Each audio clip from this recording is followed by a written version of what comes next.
Okay, good morning, everyone. As introduced, my name is Edward from the University of Botswana. I'm the Dean of the Faculty of Engineering and Technology at the University of Botswana. I'm going to give you a quick introduction of this University of Botswana, and hopefully we can pick out what would be the interesting areas to work together. Just a small, well, we can go through that's the vision and the mission of the university. That's not so important. As a background, or maybe before I go there, the picture that you see there is very important to us. It sort of encapsulates the origin of the university. Just a little background. Botswana, as you know, is a country that is located in the south of Africa, just above South Africa, immediately above South Africa. Just after independence, Botswana and a few other countries in the south of Africa, particularly a country called Lesotho, I don't know if there's any representation here, I haven't seen, and a country called Swaziland then, now it's called Eswatini. These were tiny little countries that had nothing, and very small populations and very poor, no universities. Just a few, maybe secondary schools and primary schools. And at independence, one of the things that the universities wanted, the countries wanted to do was to have universities. But they could not afford at that time to have universities. The only country that had universities was South Africa.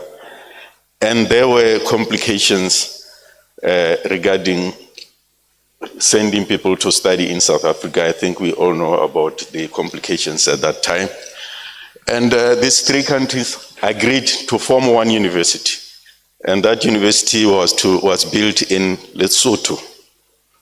And so they shared that university. But unfortunately, around 1980, there was a military coup in Lesotho as this university was now operational.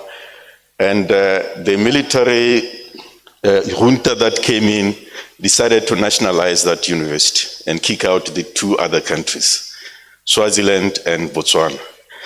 And therefore, that's when the country, Botswana, decided they needed to build a university. But again, it was a very poor country, population around 500,000.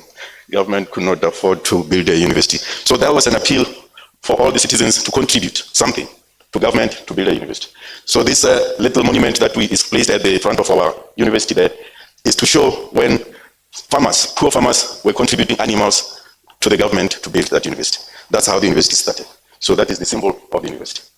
So it was started in 1982. It's turning 42 years this year. That's the mission and the vision. Staff complement, around 914 academic staff, and support staff of 1,500. We are changing all these ratios because we are undergoing major restructuring, and this will change. And then in terms of student enrollment, just over 20,000 at the moment, about 10% or a little bit more studying part-time. In terms of distribution of where we get the students, most of them are just from Botswana, and a few from other countries, mostly from the region, the SADC region, a few from outside, mostly exchange students. And we are structured into 8 faculties and a 9th faculty, which is a School of Graduate Studies at the moment. As I said, there's a major restructuring going on now. I'll show how we will be restructured going forward a little later. This one is a picture from the front of my faculty. As you enter the building, there's a sign there, Faculty of Engineering and Technology. And a little bit history of this one. It started off as a polytechnic, which was offering a range of programs, certificate programs, technician programs, diploma programs, and some bachelor's degree programs. But around 1995, it was incorporated into the university, but only the degree offering side of it. The rest of the programs were turned into what was called a college, Botswana College of Engineering and Technology. So that college exists at the campus of that polytechnic, and the faculty was moved to the main campus of the University of Botswana. That faculty is currently structured into 5 departments: electrical engineering, mechanical engineering, civil engineering, architecture and planning, and lastly, industrial design and technology. In those departments, currently we offer the learning programs that we see here. These are bachelor's degree learning programs. We also have master's degree as well as Master of Philosophy and PhD programs, which I'm not showing here. Okay. This one just shows the enrollment of the faculty over a few years. We have a 30% gender imbalance in terms of male to female, which we are struggling to correct, but I think it's a phenomenon that is experienced all over. And in terms of our activities and research, I have listed some of the areas there. I will not go into details like our colleagues from JKUAT were doing yesterday, but these are examples of some research activities. This is what you find in the area of the built environment, And we have been active, especially after or around the COVID pandemic. We were active trying to develop some biomedical devices which we could not access at the time because of the situation. We are also active in the area of additive manufacturing, which I think is a very interesting area for us and JKUAT, because I saw yesterday that they are very strong in this area. We would like to have good partnership there. Climate change, water systems and sanitation systems, renewable energy systems. Again, I saw that JKUAT have got research teams around biodiesel development. We have done a lot in the area of biodiesel. As I speak this week, we have a conference which is presenting the results of a major project that we conducted around biodiesel. We are producing biodiesel from used cooked oil, animal fat from abattoirs, as well as some other locally produced raw materials which are not high-grade raw materials like used cook oil, as an example, basically waste material. And we have been very successful here. And then we have other work around biogas and solar energy systems. So that's a summary of the research areas. We have 3 research centers. One is called the Clean Energy Research Center, where we conduct all the research projects that are related to clean energy, including solar or even the biofuel research. We have a Transport Technology Transfer Center, which deals with everything to do with the technology around transportation, roads, construction, etc. And then recently, which is last year, we launched an Innovation Center, which has been performing very well since its launch last year. It is the only innovation center we have at our university, and it is more generic. It is not focusing on particular areas. We try to invite innovators from all fields to come there. I saw that colleagues from JKUAT again yesterday were showing that they have several innovation centers that are focusing on specialized topics. So that is, I think what I can say is that although these are operational, we would like to strengthen them and capacitate them. They are not operating at an optimum level. So we will be looking at partners that can assist us to capacitate these centers. Now, I spoke about the fact that we are restructuring. It's a major overhaul of the entire university that is ongoing at the moment. And we started from the academic side. We have reduced from the 8 faculties that I have shown to just 5. These 5 are as listed there. Our faculty will now be renamed the Faculty of Engineering, Technology and the Built Environment. It's just Engineering and the Built Environment. And where we had 2 faculties, one for medicine and another for health, we combined them into one faculty. The Faculty of Science, we had it existing as Faculty of Science, it stays, but it's renamed Natural and Applied Sciences. We had 3 faculties, one for humanities, one for education, one for social sciences. We combined them into one faculty. And then we had Faculty of Business, it becomes Faculty of Business, Economics and Law. This is just to show how the structure of the academic division is looking like, but it's basically coming from what you have seen already there. Now I want to say something a bit more about my faculty, that we will have, now all the faculties are going to be grouped into a 3-tier system, where we have a faculty, a school, and then a department. So in this faculty, we are going to have 1, 2, 3, 4, 5, 6 schools. And then something that I learned from JKUAT yesterday is that they centralize the management of all their facilities, and this is the way we are going as well, that we will have all our workshops and laboratories managed from one centrally like that. So these are all the areas that I can speak to in terms of looking at how we can collaborate, since I know a bit more here.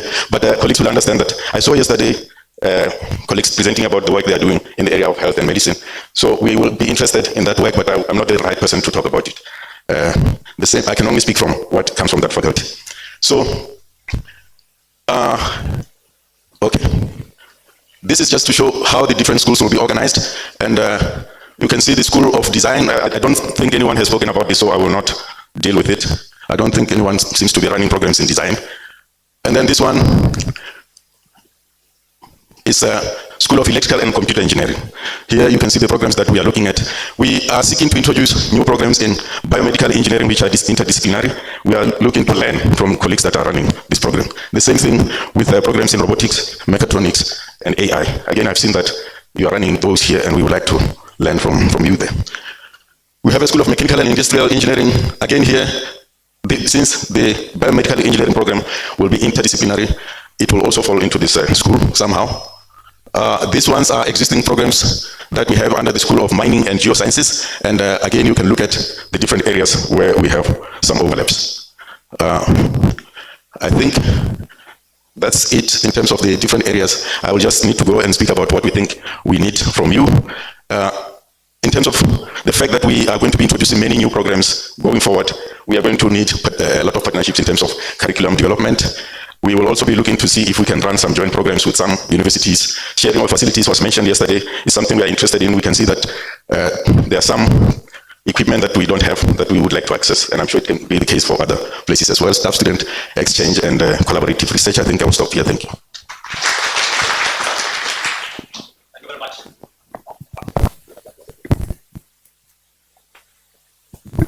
Big round of applause for Edward, please. Thank you very much. I think Edward has done a very good job explaining really where they think they have a lot of power and energy to share, and also requested people to support in a number of areas. Please take note of those things so that you can interact with him closely. We will now go to Guan. Professor Chepete will walk us through Botswana University of Agriculture and Natural Resources. In a similar fashion, kindly just share the main highlights like this. I take this opportunity also to recognize the presence of our Deputy Vice Chancellor of Academic Affairs, Karibu Sana. We've just begun. You have missed not a lot, but I think we'll catch up with you. So Chepete, you can read this. Thank you. Thank you very much for allowing me to give a presentation from the Botswana University of Agriculture and Natural Resources. My name is Justin Chepete. Just a little background to say that the Botswana University of Agriculture and Natural Resources is a specialized public university which has been created in 2015. So as a university, we are 9 years old. But as an institution, we started in 1967 as the Botswana Agricultural College, where the major focus was in producing technicians as well as extension staff for the agriculture and mainly for the agriculture sector. And then in 1991, it transformed into Botswana College of Agriculture, BCA, during which it became a faculty of agriculture under the University of Botswana, which just made a presentation a little while ago. So the main focus of BUAN as a university since 2015 has been to concentrate on agriculture and natural resources, mainly to address the issues of food and nutrition.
Students with 132 academic staff, out of which nearly 70% of them do possess a PhD. And we are very much having plenty of land, 700 hectares. So if we are to establish any facility, you know the land is available for us to do that. And in terms of the budget, roughly around 320 million pula annually, mainly coming from government subvention.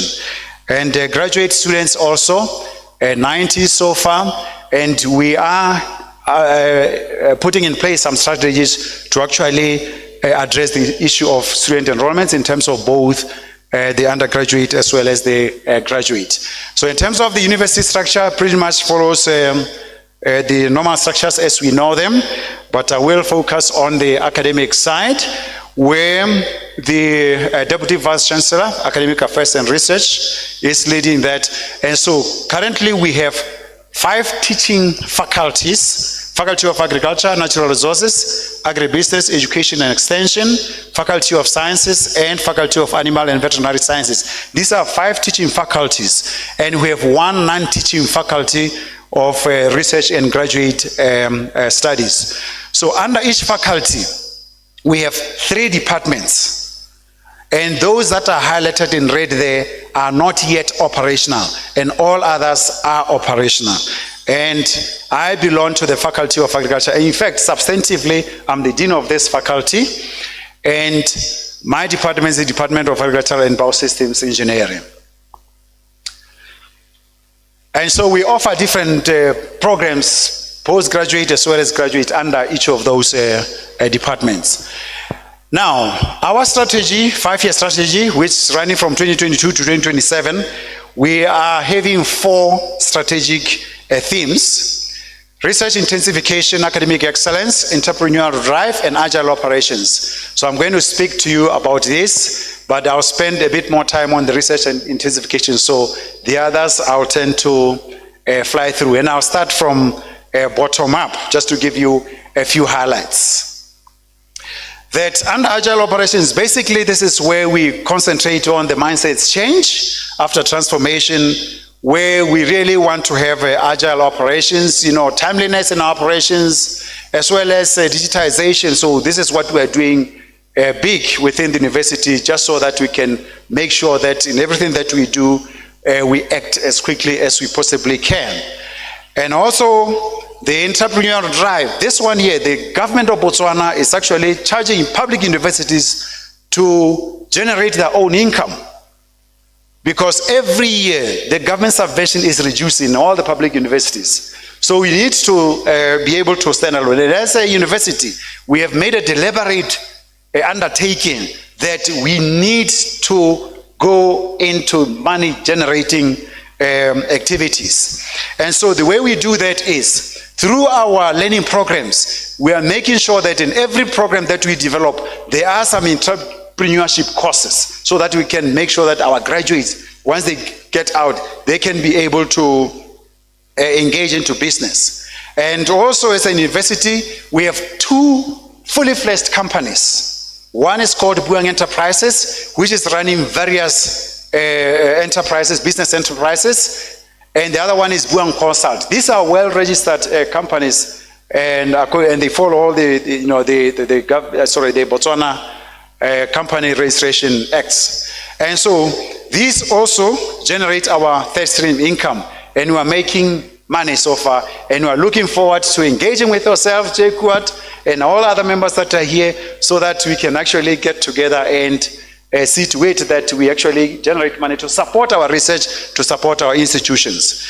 And also further on the students' part, we have set up what you call the Graduate Entrepreneurship Program, where upon graduation, certain selected group of students through the Buang Enterprises, which has different agribusiness units, we enroll those students there over a 3-year program, during which they actually do production. They learn the business, they interact with the real business communities and learn all the intricacies of running the business. And at the end of the year, the final year, they actually produce a business proposals, and they can actually use that to go to the funding agencies, commercial banks, as well as the state-owned financiers, so that they can actually start up their businesses. So that's what we do in terms of that area. And in academic excellence, all our learning programs, colleagues, they are accredited through the Botswana Qualifications Authority. Even the teaching staff, they need to get their qualifications checked by BQA to make sure that indeed your PhD is a real PhD. So even when we recruit, we still have to check that, just to make sure that we quality assure that. And the engineering programs, as well as those in land use, we also subject those to the Engineers Registration Board, who actually recognize and endorse those programs. Even the teaching staff, engineers in the engineering field, they are also registered with the ERB. So we do offer qualifications ranging from diploma degrees all the way up to PhD. And currently, we have a massive unemployment among the youth. And so as public universities, we need to address that issue and assist the government. And we have now started introducing vocational training program, where we are going to offer certificate programs. But we are going to offer those through the TVET, because we cannot do that through Buang itself, because that's a higher education institution. So we do have a center for in-service and continuing education, which is registered as a TVET. It is part of the university. This is where our certificate programs are going to sit. And another institution is called MITI, the Meat Industries Training Institute, which is 60 kilometers away from Gaborone. Even at that particular institution, it is also registered as a TVET.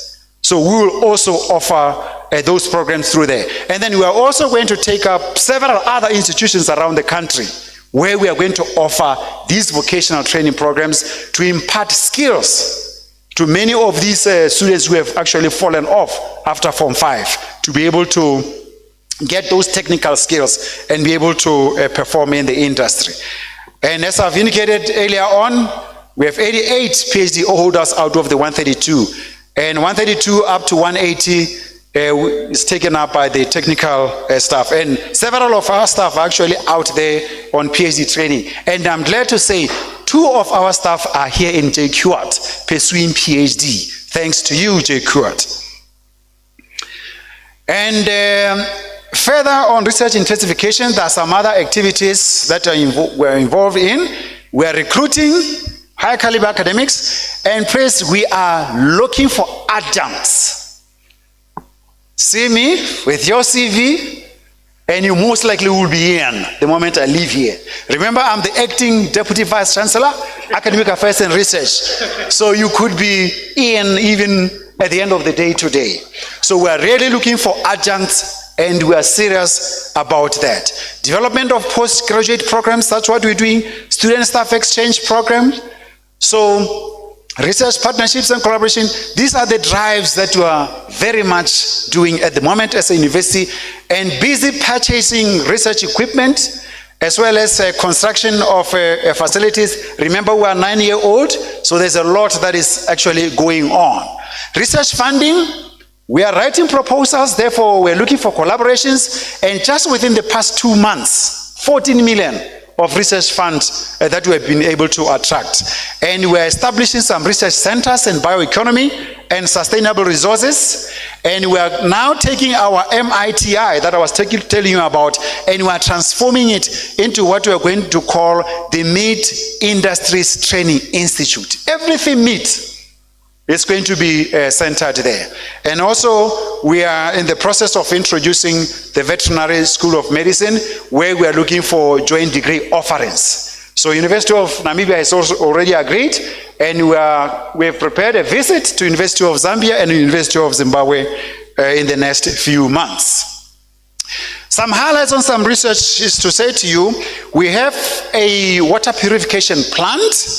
This is a technology that we're doing with the Germans, and so we are able to produce 2,000 liters per hour of grey water into near drinking water that you can actually use for irrigation purposes. So student projects, even horticulture production for the business. So that's one that we have there. We are also into agrivoltaics. This is one of the big ones. And we do this with the Germans, Frankfurt University. And we also, as a university, have a 1 megawatt solar plant, as you see it, and we are producing food at the same time. Energy generation combined with food production. We can water harvest, and this is a state-of-the-art facility. In fact, this is the only one of its size in Southern Africa, perhaps even the whole Africa. This is the biggest power plant that you have, and it is solar tracking system. So it's a very unique system, and we can do quite a lot of research under here, and we used to extend an invitation to yourself. This is an example of the IncuHive, the graduate enterprise project. Our graduates are able to actually, get some products out, and we do have a shop where all the produce, you can actually go there and buy those. Meat Training Institute, this is an institute that we have. This institute here is located in Lobatse, and very strategically, because it is actually, what's going on here? It is right across the Botswana Meat Commission. So they are face to face across the street. So this is the biggest abattoir in the country, producing the best meat. And we do have this institution with its own abattoir, and we're expanding this facility, and this is the one that you're going to convert into a meat research institute. And actually, most of the Kenyans here who are meat inspectors through FAO, they've been through this institute. And the dairy, we have a dairy farm, 100 heads, 80 milking head at the time, and we are courting a commercial entrepreneur to join the university so that you can have this run commercially and be able to make money for the university, and have students also do their research and all other studies out here. So this is one of those, and currently we are selling raw milk, we are making yogurts and other things, and students do some work there. And as I go to the end, I see you're standing. There are some other ongoing projects, colleagues, of interest. We're into indigenous value products research. The wild melons, the seed oils, we're producing high value oils, much better than the olive that you know. So we're into that. Medicinal plants as well. So ultimately we'll hit the pharmaceutical industries. So that's where we are. The emerging crops, particularly safflower. And I'm happy to announce that the lead researcher of safflower here is a Kenyan. So I'm not here by chance. So, and his work has reached the government to an extent that safflower has now been included as one of the crops that are grown under the current government program. So that's how effective this wonderful Kenyan has been. I'm actually seeking land for him so that he can build his house. So we might poach him. So there's some other research, soils, the One Health ones in livestock genomics, diseases and what have you, forestry, rangelands, water and environment sustainability, wildlife ecology. So all these areas. So the details can be shared once we interact later on, colleagues.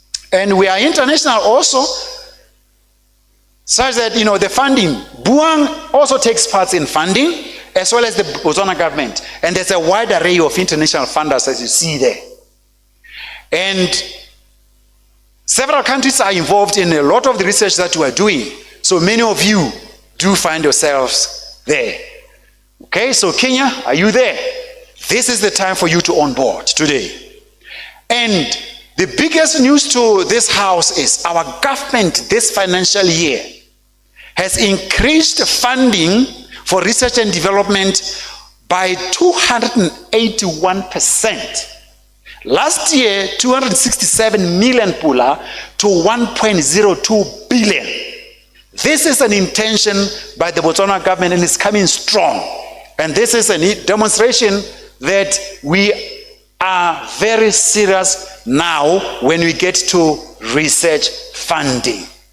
So proposals are being called within the government, and these proposals, when they get called, we need partners.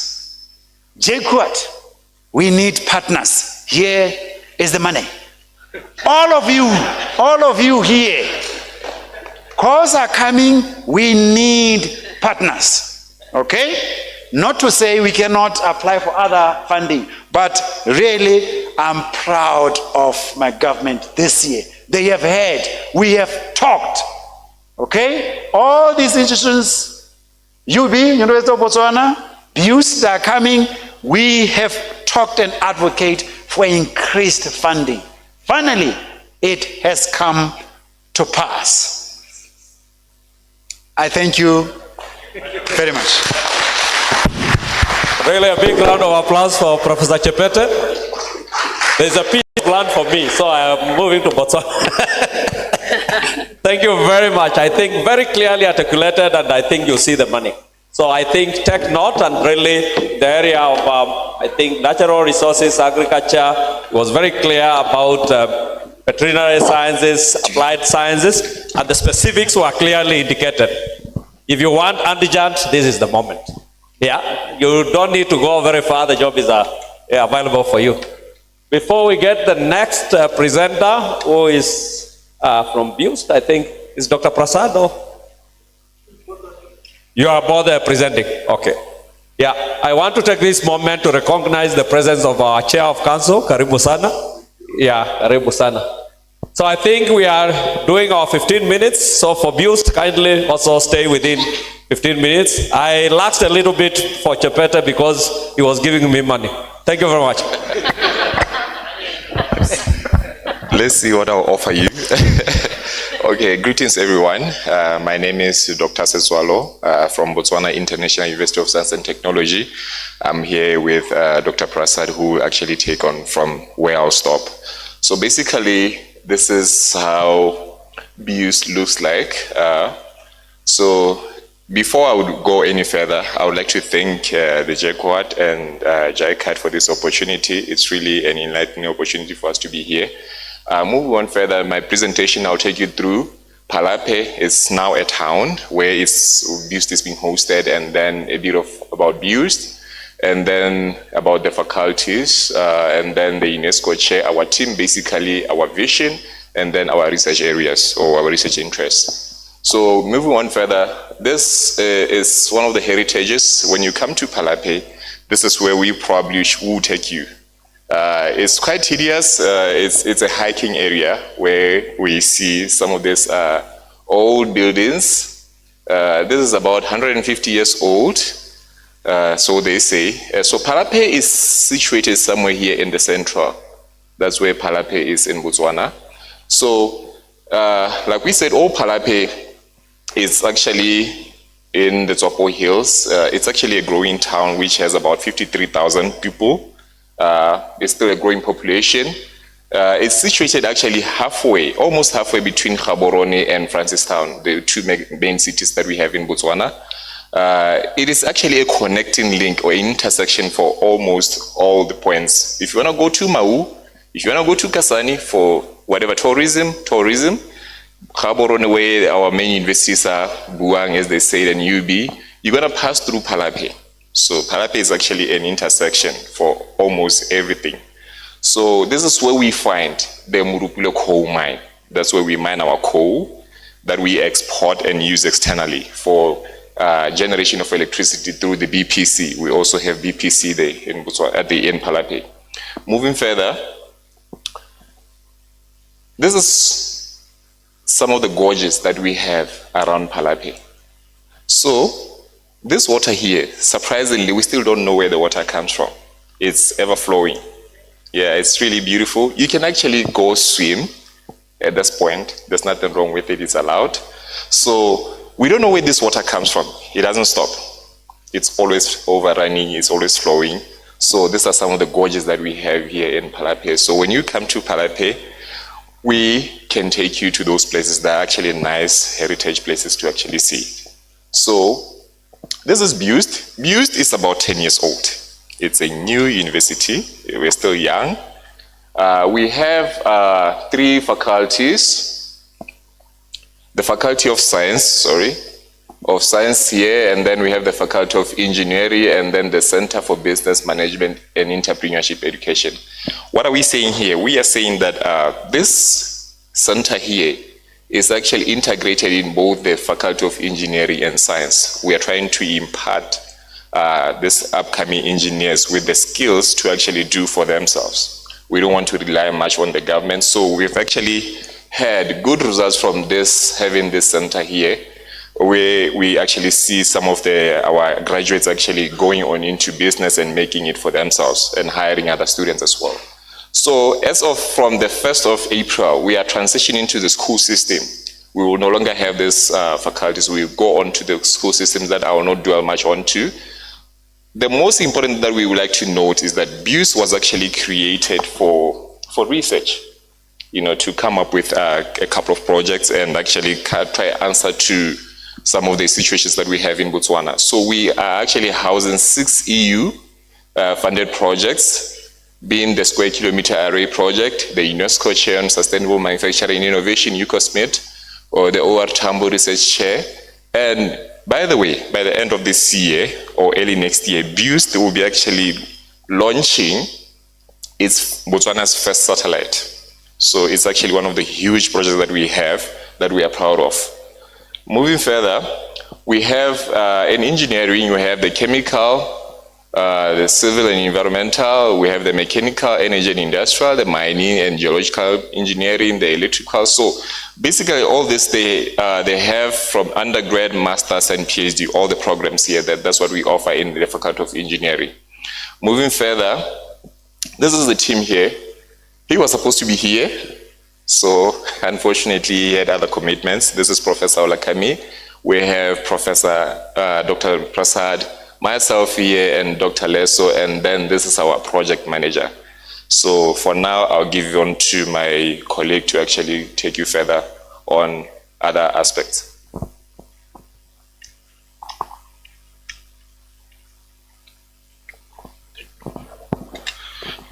Thank you, Dr. SK, for the briefing about BUSE.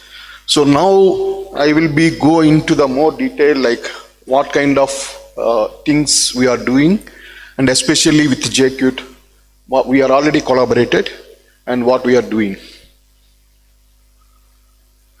So some of the visions of BUSE, you can see like climate and society, natural resources management, technological products and services, and frontiers in science. So some of the research priorities areas of BUSE.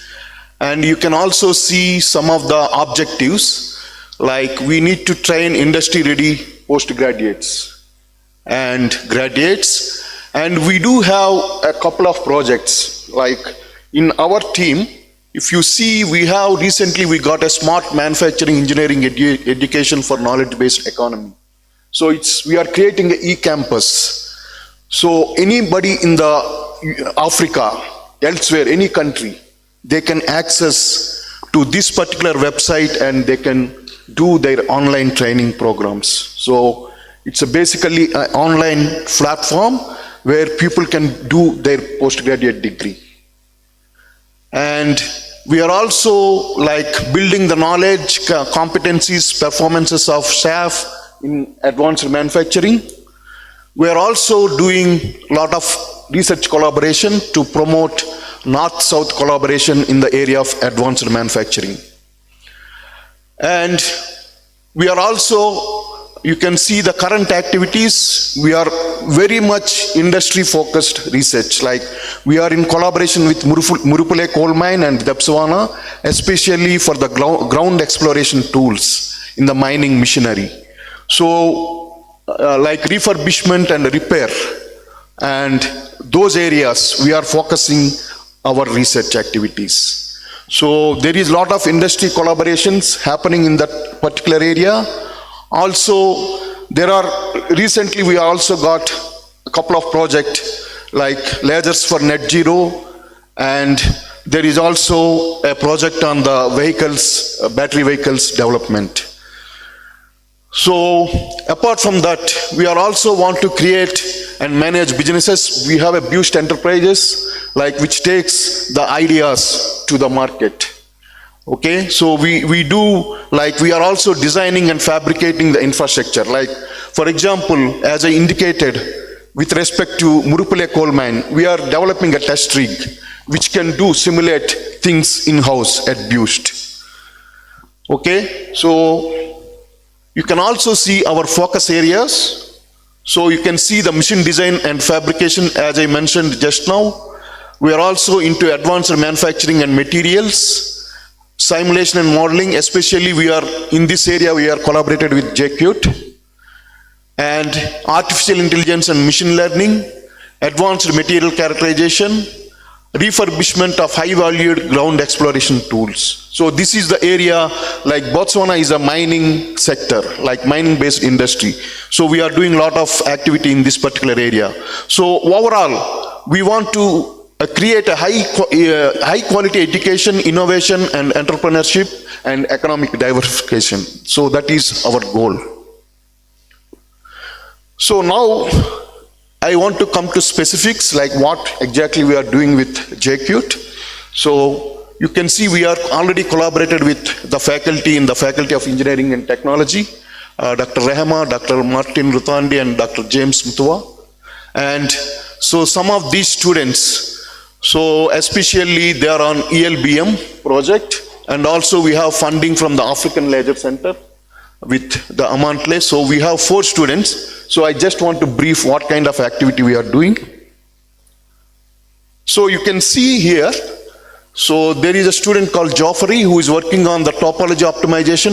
He's almost completed his master's.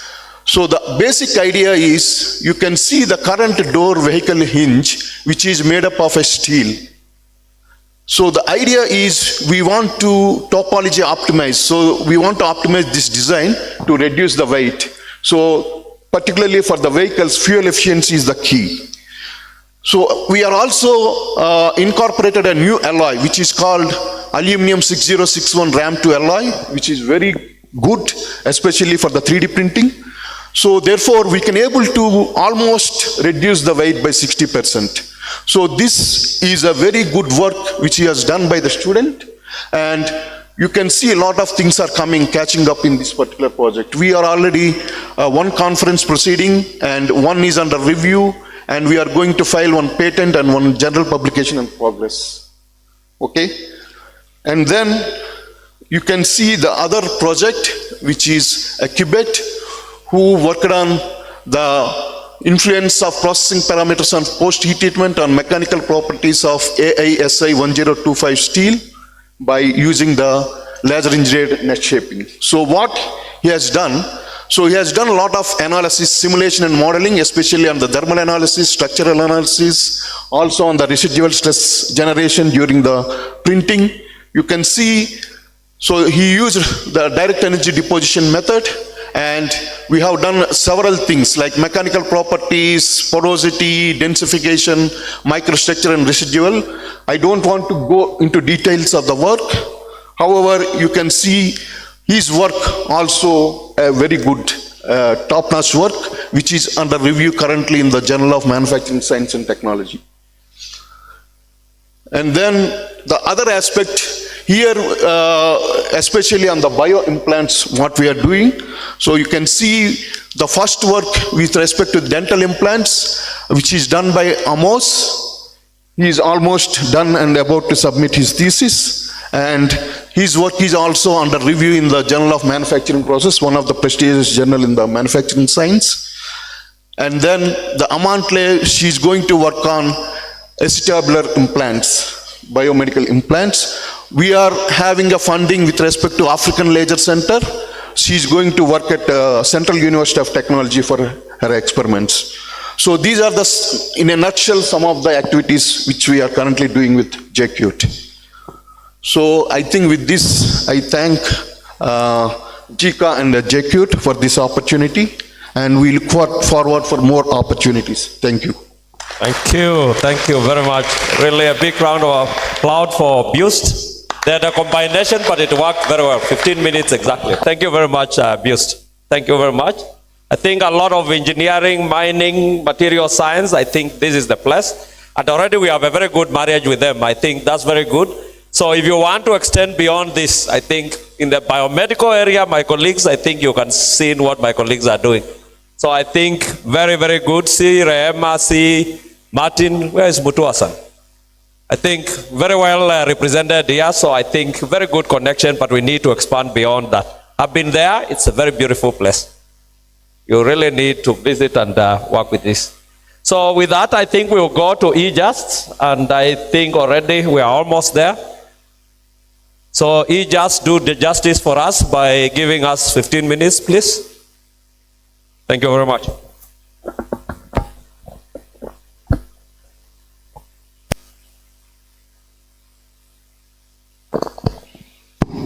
Thank you very much. My name is Mu'taz Abdel Wahab, Deputy Vice President for Regional International Affairs at eJust. I'll give a brief presentation about eJust. The idea of eJust started in 2003 by a visit of the Japanese Prime Minister to the region and the desire for establishing collaboration, and the idea of establishing a university, for a research-oriented university for science and technology was there, and the bilateral agreement for this establishment was signed in 2009 between the Egyptian government and the Japanese government, where the Egyptian government will provide the land, the buildings, and the Egyptian faculty member and administrative staff, and the Japanese government will provide the Japanese professors, the research equipment, and the consortium for the Japanese universities. We started as a postgraduate university offering master and PhDs only in 2009. In 2017, we started our undergraduate program. So despite our young age, based on the really desire of both government to help this university, recently we were ranked, according to Times Higher Education World University, as first in Egypt. So this was a very good establishment despite this young age. Our university moved to the main campus on 2020, and this was inaugurated by the Egyptian president, accompanied by 14 of the Egyptian ministers and the prime minister. Our basic concept is a partnership between Egypt and Japan, offering a research-oriented university with a Japanese-style approach with a unique academic programs, and serving Egypt, Africa, and the Middle East. Our board of trustees consists of 20 members. 10 of them are Egyptians, 10 of them are Japanese, and the meeting is held twice a year. Our first faculty is the Faculty of Engineering, and it has a School of Electronics, Communication, Computer Engineering, School of Energy, Environmental, Chemical, and Petrochemical Engineering, School of Innovative Design Engineering, and School of Basic and Applied Sciences. And they offer programs in all these departments. They offer a bachelor, master, and PhD degrees.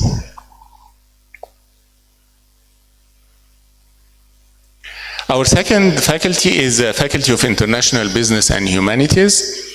It has undergraduate program in accounting, information technology, human resources, entrepreneurship, innovation, investment and finance, marketing, international business, and graduate programs in accounting, information system, and heritage science, offering master, PhD in accounting, and masters in heritage science. In addition, we have program in computer science and information technology, a program in pharmacy doctor, and program in architecture, art and design on those tracks. eJust is supported through the Japanese government through different aspects. The government, the Minister of Education, the Minister of External Affairs, and through JICA, Japanese International Cooperation Agency. In addition to industry through different companies, Toyota Tsusho, Mitsubishi, and EC. And one of the advantages that we have at eJust is the consortium of Japanese universities that are our partner. Each department has a partner university in Japan. So for example, I am from the Electronics Communication Department. Our partner is Kyushu University. Computer Science, the partner is Waseda University. Industrial Engineering, the partner is Tokyo Institute of Technology. And this partnership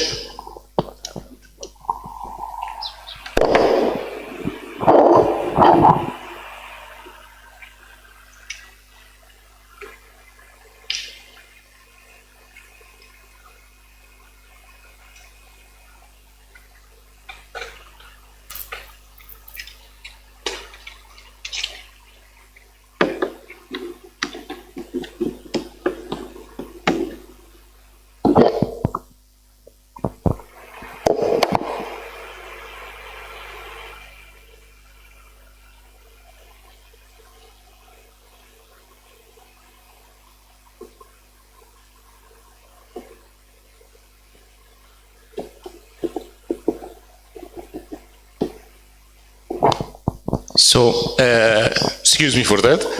The Japanese support through different types, and for one of the advantages, our partners, the Japanese universities.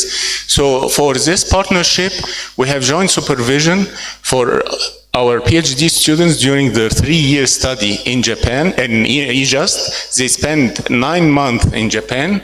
They have joint supervision, Egyptian supervisors, Japanese supervisors. And our undergraduate students also have a chance to go for 1 or 2 semesters in Japan.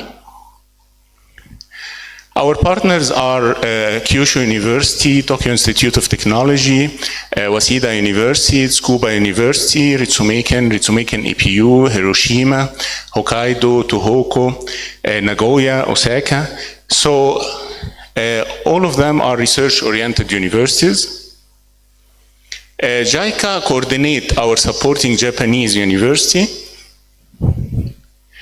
and provide the research laboratories for postgraduate students and the undergraduate laboratories, and dispatch Japanese professors to Egypt and Egyptian professor academic staff to Japan.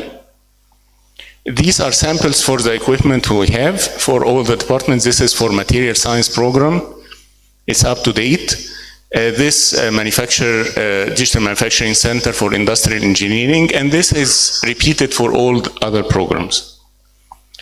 In addition to this 28 million US dollars grant for research laboratories, JICA provided 27 million US dollars for undergraduate programs covering basic science, basic technology, basic engineering, and specialized engineering laboratories.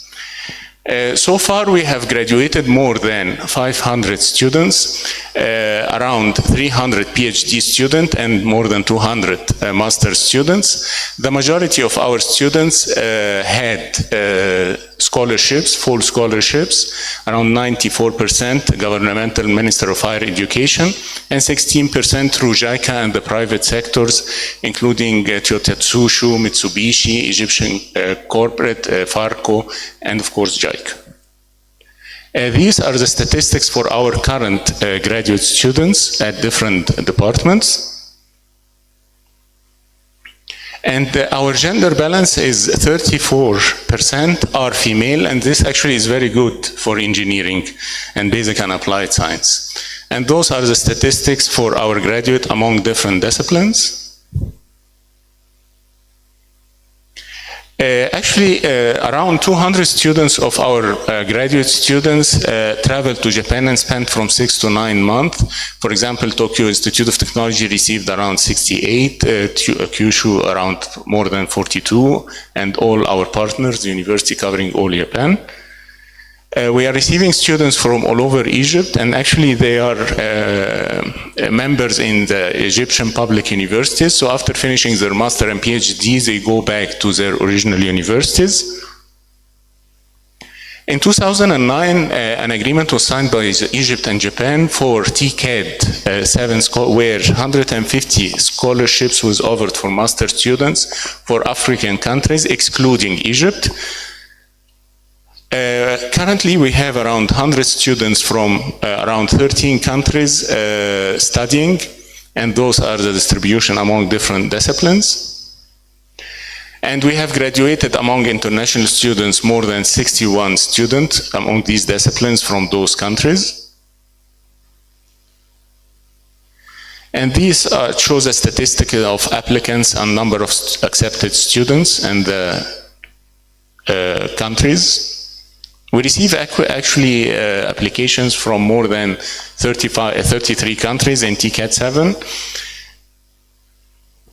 And recently another agreement was signed in TCAD 8, where now PhD programs were offered. So both master and PhD programs were offered for African countries, excluding Egypt. Again, 150 scholarships in the field of engineering and basic applied science. And this is a multidisciplinary research areas.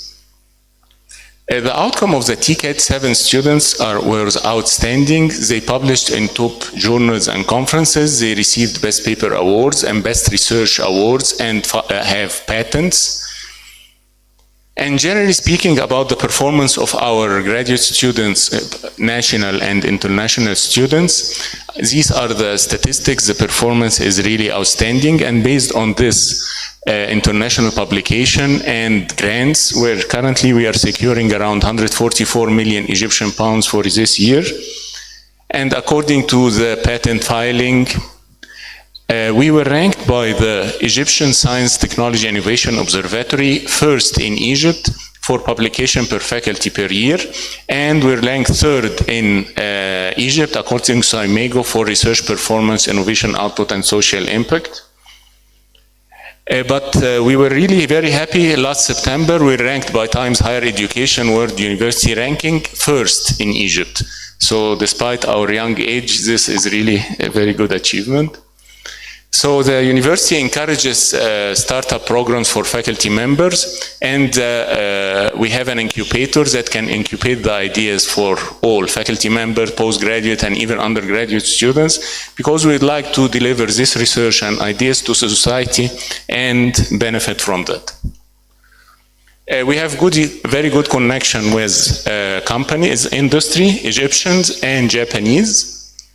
And we have a training center, industry training center. Our program, our aim is to make our program one of the best practice implemented in Japanese universities experience.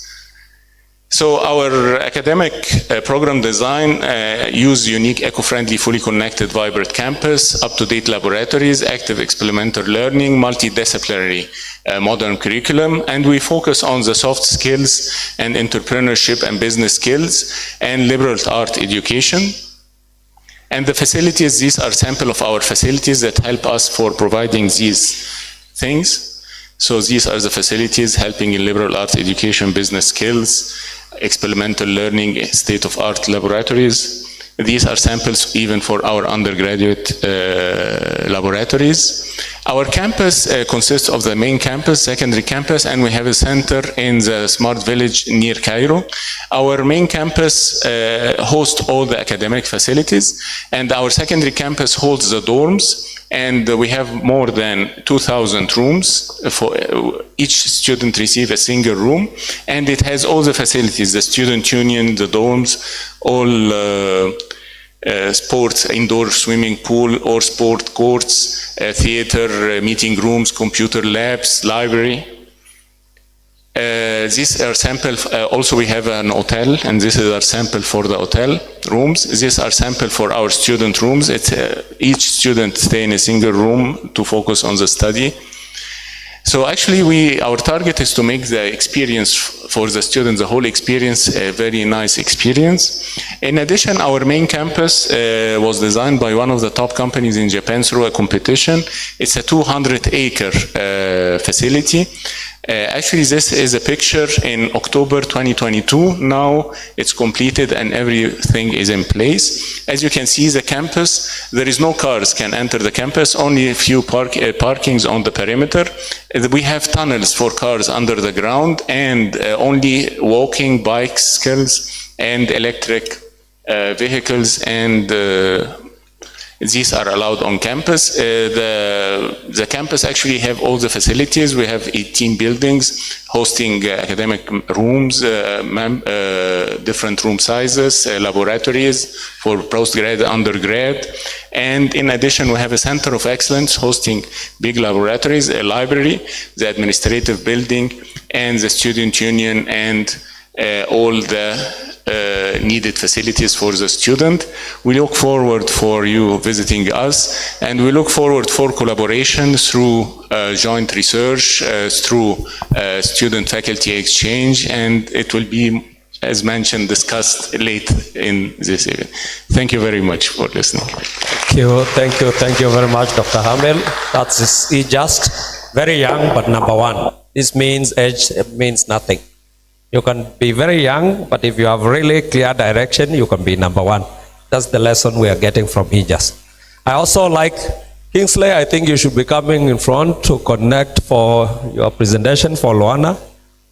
I also like the idea of twinning schools to a university in Japan. I think this is the kind of synergy we would want to see not only between Japan and Africa, but between African institutions. You learn from each other, exchange of faculty. This is a very good learning. So I think a lot we can learn from there. Engineering, I think I had ICT. I also had a little bit of pharmacy. They started with graduate programs. If you want to become research intensive, graduate programs are very important. And publications will only come out if you have very strong graduate programs. So I think very, very targeted approach. So we'll move to Malawi, and I will request Professor Kingsley now to walk us through Luana.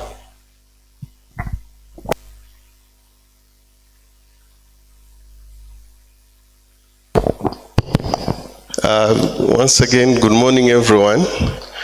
My name is Kingsley, and I wanted to say this on the very onset that this presentation was made based on the communication that we got. So Professor Sila, it's like you are being examined on any things that you have not been given, but all the same, I think since we are here, there will be other things that we will corroborate. But suffice to say that my presentation will be more biased toward the area of food science and personally to me, but I think I can expand later on. So I'm from Lilongwe University of Agriculture and Natural Resources. This is a new university. My colleague, Professor Cosmas, is here, our mother, because we came from there. So I'll take you through the presentation. So I'll briefly talk about the profile, the mandates, the structure, but also the ongoing research work, but also possible areas of collaboration. In fact, some of the things I have inserted right here after Professor Sila, you talked of other things. So as I said, this is a new university. We became operation in 2012. We have a student population of 10,000 and about 90 international students. We have 4 campuses. I think some of the colleagues here, I think you might know Bunda College of Agriculture. We have the natural resources, we have the city campus, but also we have the open distance learning. We have 6 faculties listed, as you can see, the biggest being the Faculty of Agriculture, Developmental Studies, Food and Human Sciences, where I come from. Again, we have about 30 undergraduate programs and 49 postgraduate programs. This is the mandate. Maybe I will not waste much time, but that's being an agriculture-oriented university. Those are the areas. We focus on agriculture and natural resources, engineering, agro-processing, entrepreneurship, climate change.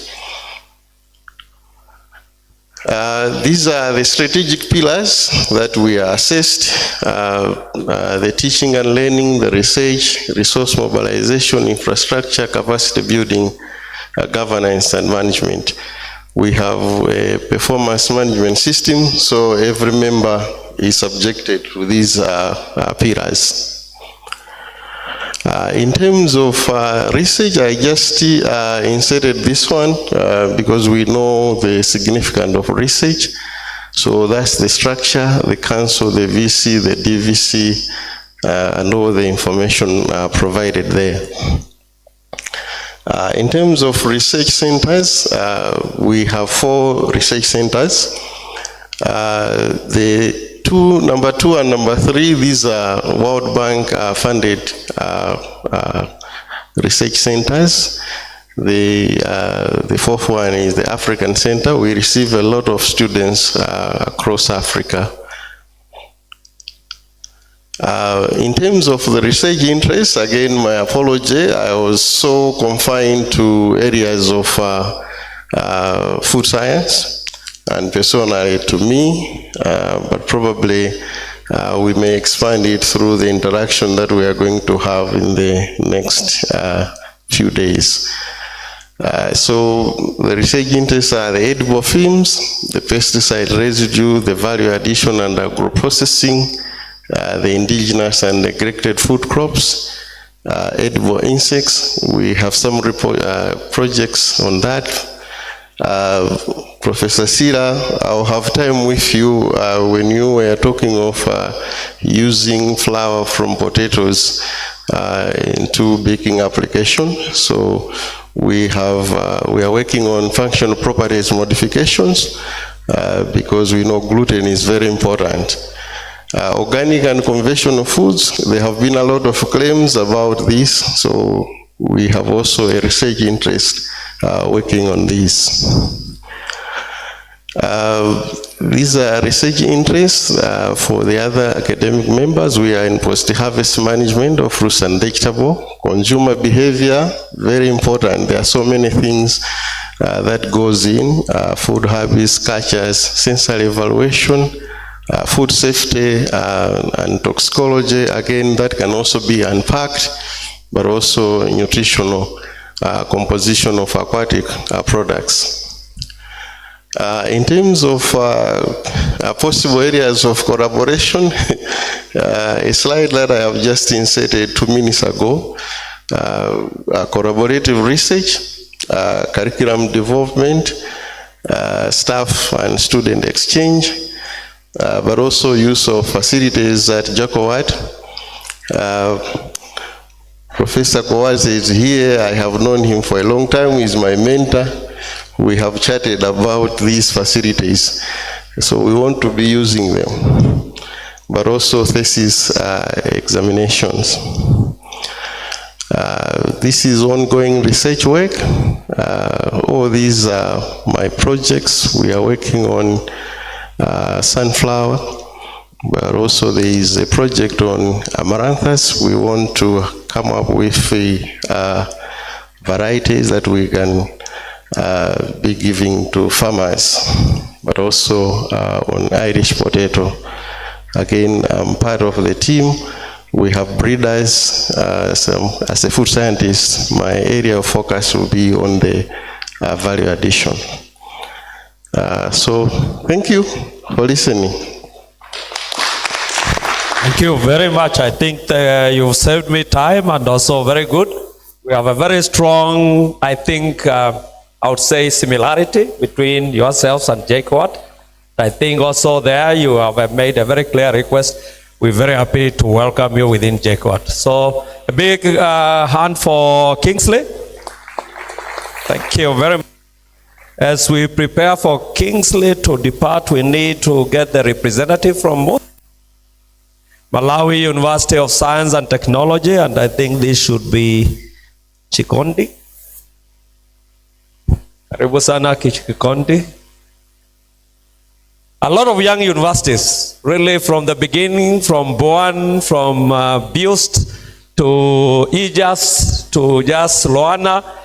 Most is also very new, so I think we are seeing many young universities. So these guys need to be mentored by the older guys. Yeah. Thank you. So you can proceed, Chikondi, please.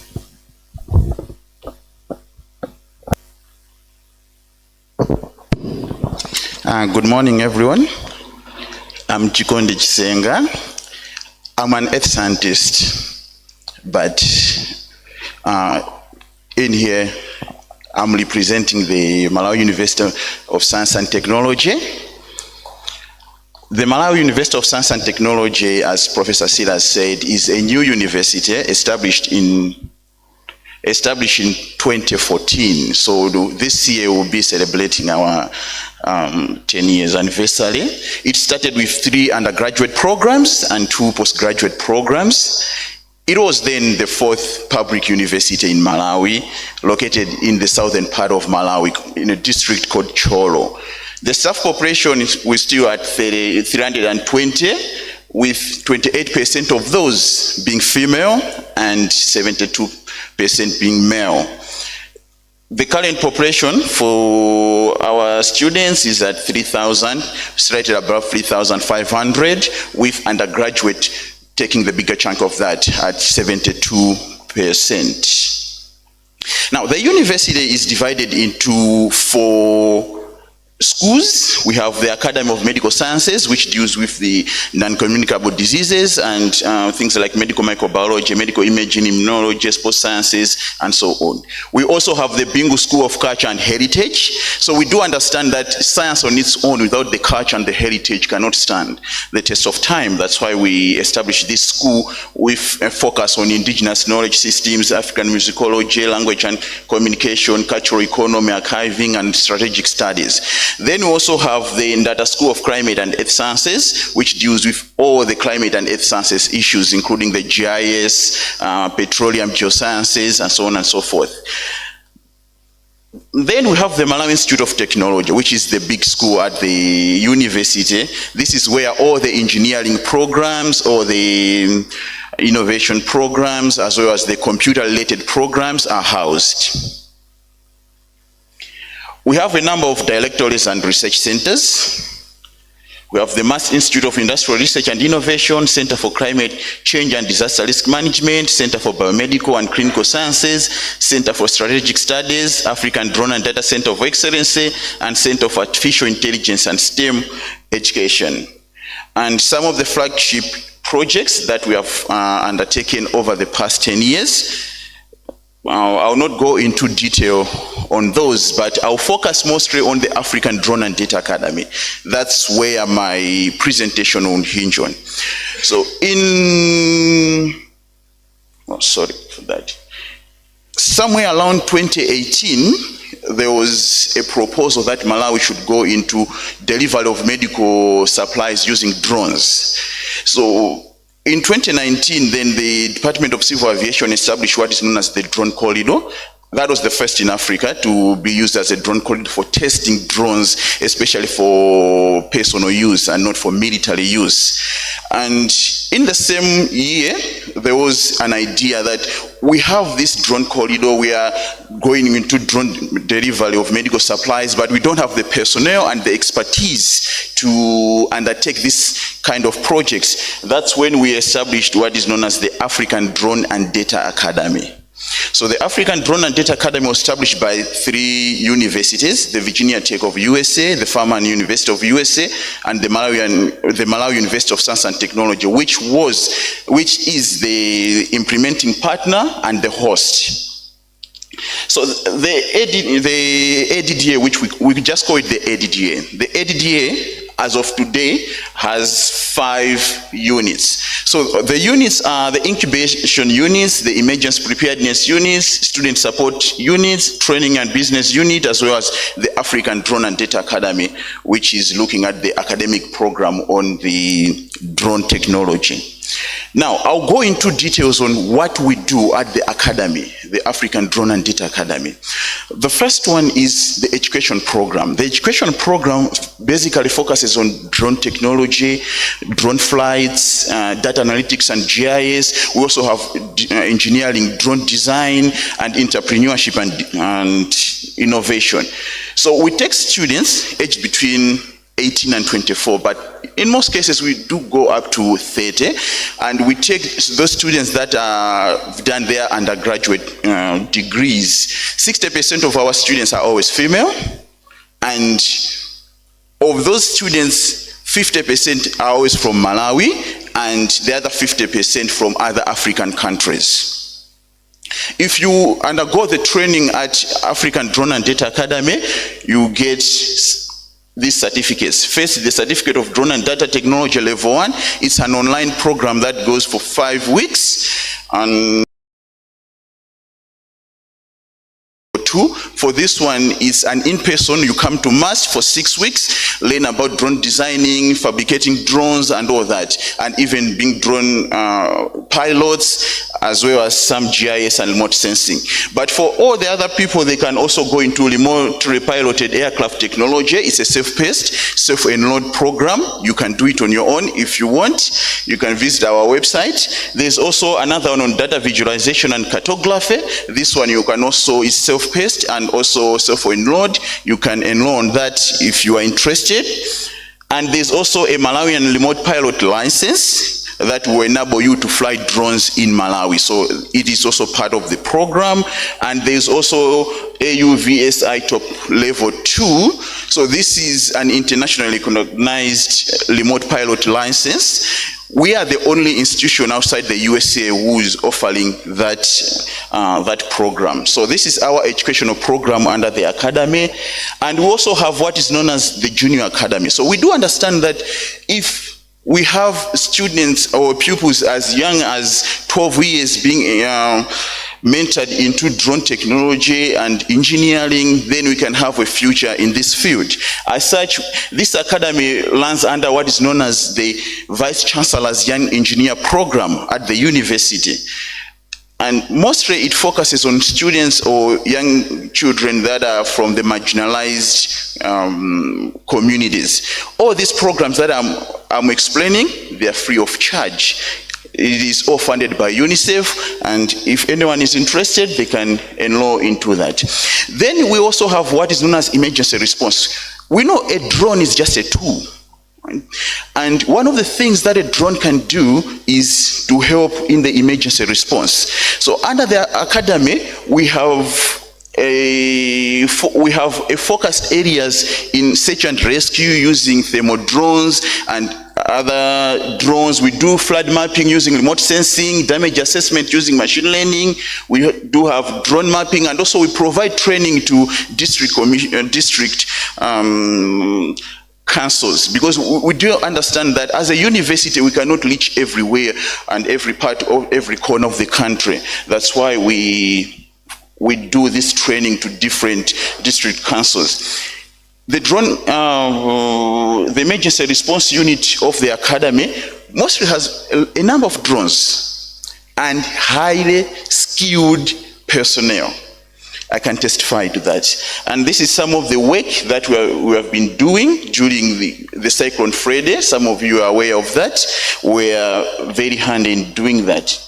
Then the educational program on its own will have a limitation on how much innovation one can produce. This is why under the academy we have the incubation center. The incubation center basically was established to act as a vehicle for startups and entrepreneurship. And we are focusing on drone fabrication, and under that, the incubation center, we have 3D printers, hot wire cutters, we have a number of avionics, different parts that one can use.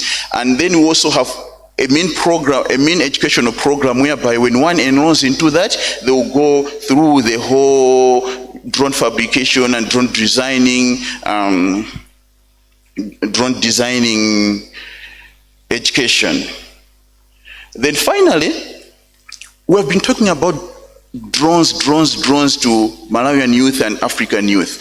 But what we noticed was that students at the university were being left out into all this. That's why we started what is known as mainstreaming drone technology into the curriculum at the university. First of all, we added a module on drone technology to BSc Geoinformation and Earth Observation Sciences. Then also added the drone technology into the disaster risk management program. And at master's level, there is a course under disaster risk management called digital technologies in DRIM. We also added drone technology into that, but these are just few programs within the university. To reach out to the wider student community, we then established what is known as a drone club. So a drone club is a club of all final year students, regardless of the program that they are doing. As long as they are interested in drones, they can learn all about the drone technology, and it is learned for the whole semester. Now, the ADDA up to this end has graduated about 1,031 students from 52 African countries, 28 African countries, representing about 52% of the continent. If you look at the map of African continent, all these countries we have had students coming to Malawi to undertake the drone technology. Finally, great partnership.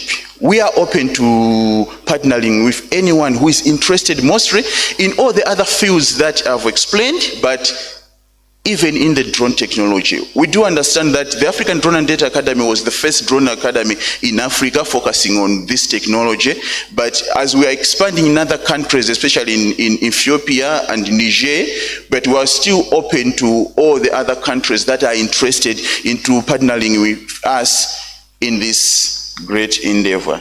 Thank you so much. Thank you very much, Chikondi. Thank you. A big round of applause for him again. Thank you. I think these are guys who have also identified a very good niche area. I think drones and data, I think academy. If you go there, you'll see it real. We were there recently, and I think we were very, very impressed by what we saw.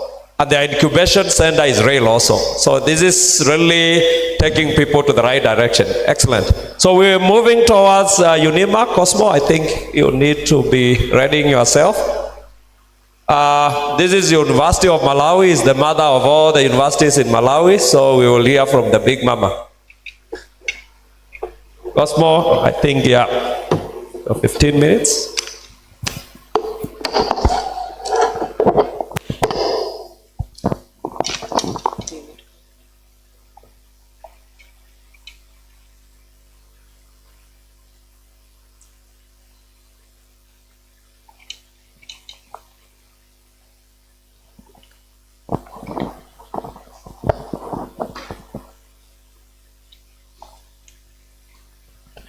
Thank you very much.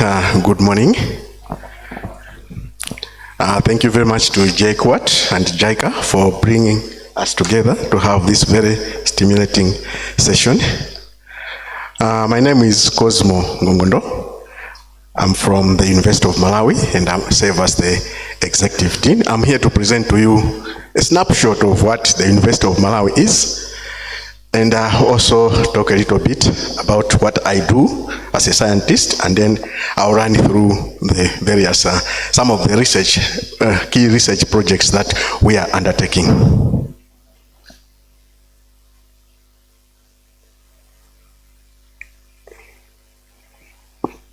So, as Kingsley has said, Daniel also said, the University of Malawi was the first university to be established in 1965 in Blantyre. Many of you know something about Malawi, aware of Blantyre. It moved to Zomba in 1973, where the main campus was established, but it became a federal system of colleges across the country. The main campus being in Zomba, and we had colleges in Lilongwe, 2 colleges, nursing and agriculture, and 2 colleges in Blantyre, Polytechnic and medicine. Then in 2012, Budna College of Agriculture, where Kingsley is based, attained university status. And it became Lilongwe University of Agriculture and Natural Resources. Recently in 2012, the University of Malawi was further reorganized. The remaining constituent colleges became standalone universities. So the University of Malawi, a college called Chancellor College, where I was based, attained the University of Malawi status. The other colleges became a College of Business and Applied Sciences. Another one became the College of Health Sciences. So that's in brief about the history. That's the current structure. At the top we have got the Chancellor, and there's a council which is appointed by the Chancellor. Currently the President is the Chancellor who appoints the council.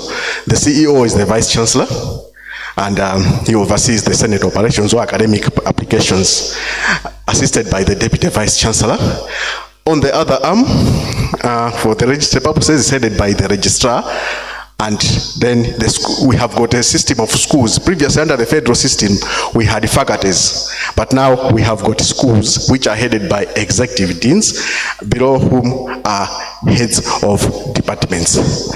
So presently we have a total enrollment of 11,500.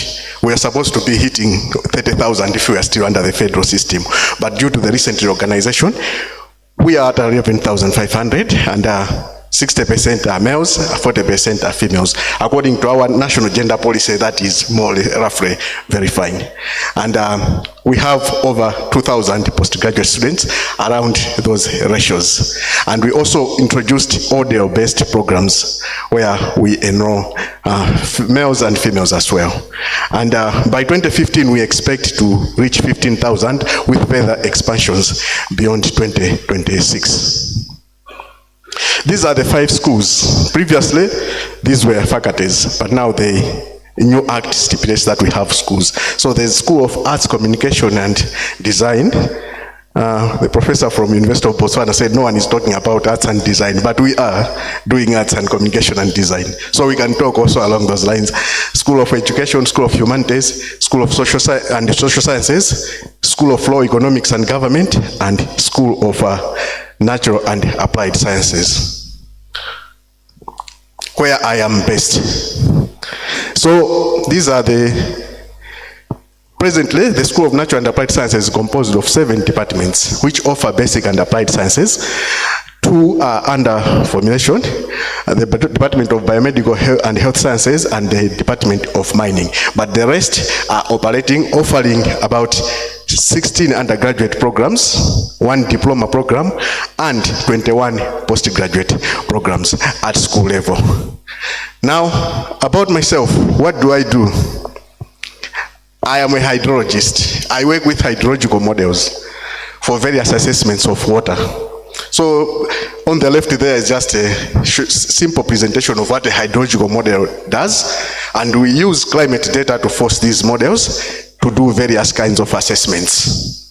However, over the years, I have noted that we have challenges in running these models due to scarcity in data.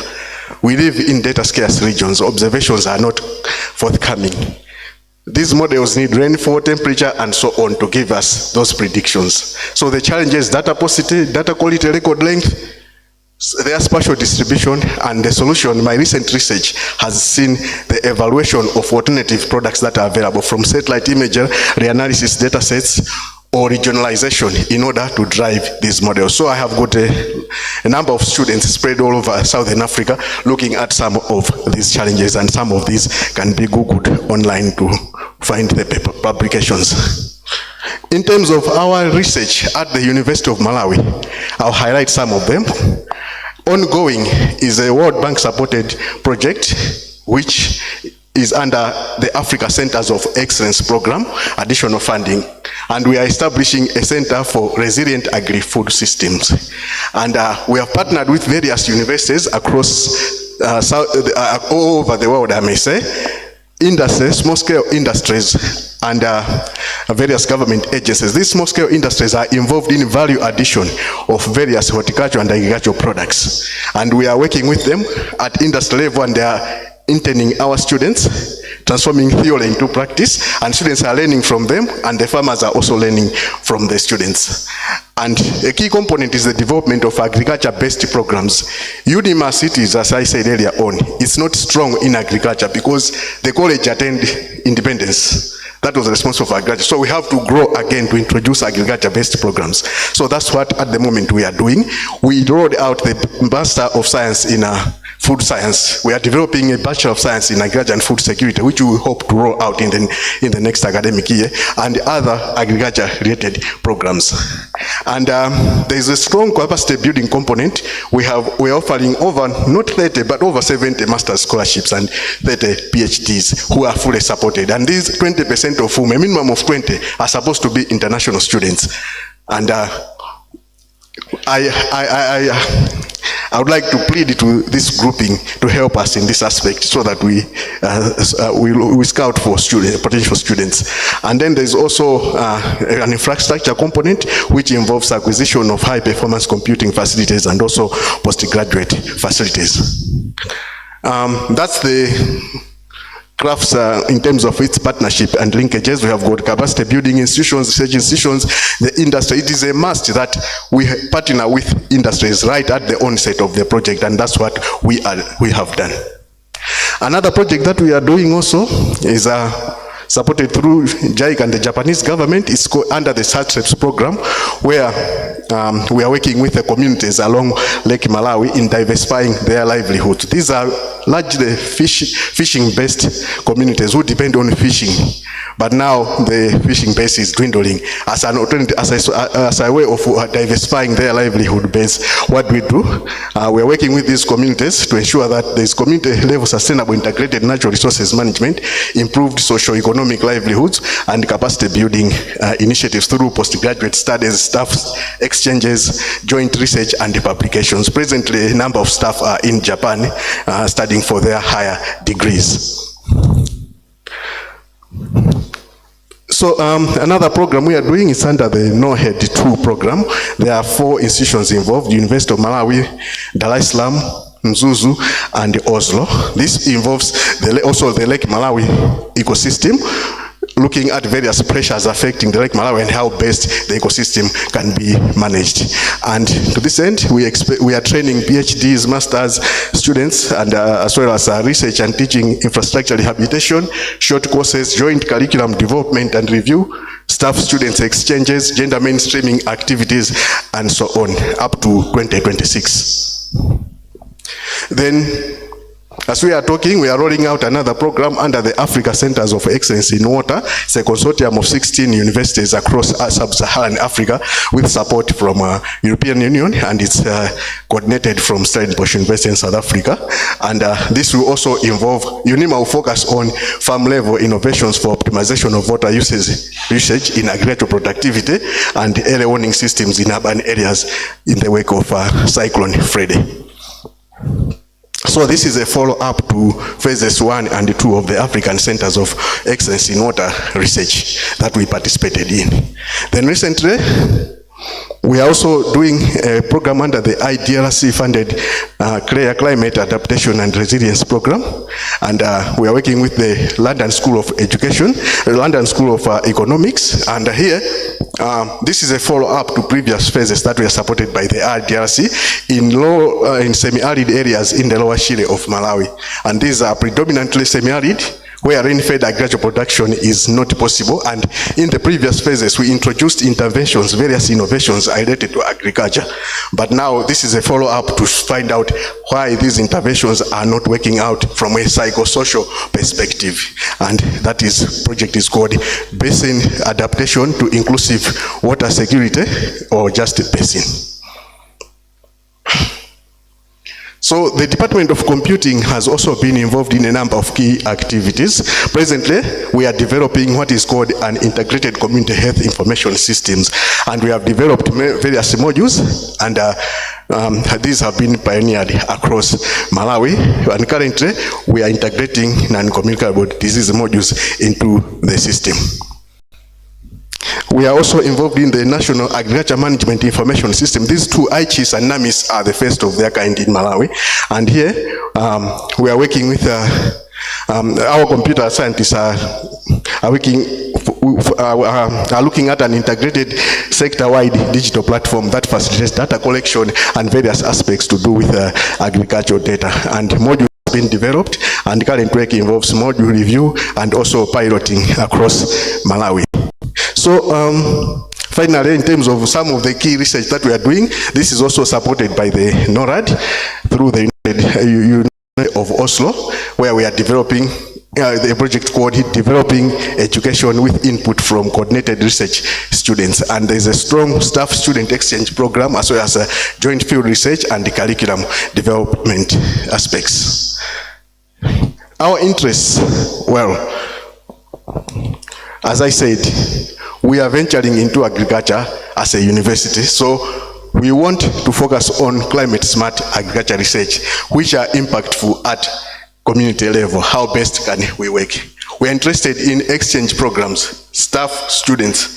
The World Bank supported crafts has got a very strong component of staff-student exchanges. If you haven't been to Malawi, just talk to me before we leave. You can be on the next plane next week to visit Malawi, but be prepared to spend 2 weeks in Malawi. So, because the minimum period that you have to stay in Malawi is 2 weeks, but I will be glad to host you and work in various areas of staff-student exchange. And also, we need support in the development of agriculture programs based on your experiences for those of you who have who have been offering agriculture-related programs for a long time.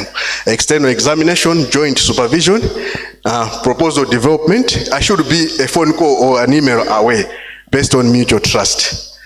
How can we develop this project together without the red tapes, trusting each other? Not, can you send me the idea first so that I see it and approve? So we cannot all be leaders in various causes, but let us jointly develop this proposal. And also, most importantly for the academics, joint publication. So that's the snippet of the University of Malawi. Thank you. Thank you very much, Professor Cosmo. I think very clearly, well articulated. I think my colleagues from Rwanda, University of Rwanda, as we finalize with the Cosmo. So Cosmo comes from the biggest university, but they have a very clear request for agricultural sciences. Those who are very strong, my colleagues from agriculture, the DVC is here. So if you want to go for 2 weeks, the request is very clear. The big man is here, is the executive dean. Also, if you really want to know what an executive dean is, we were there recently and I think I saw the power of a dean.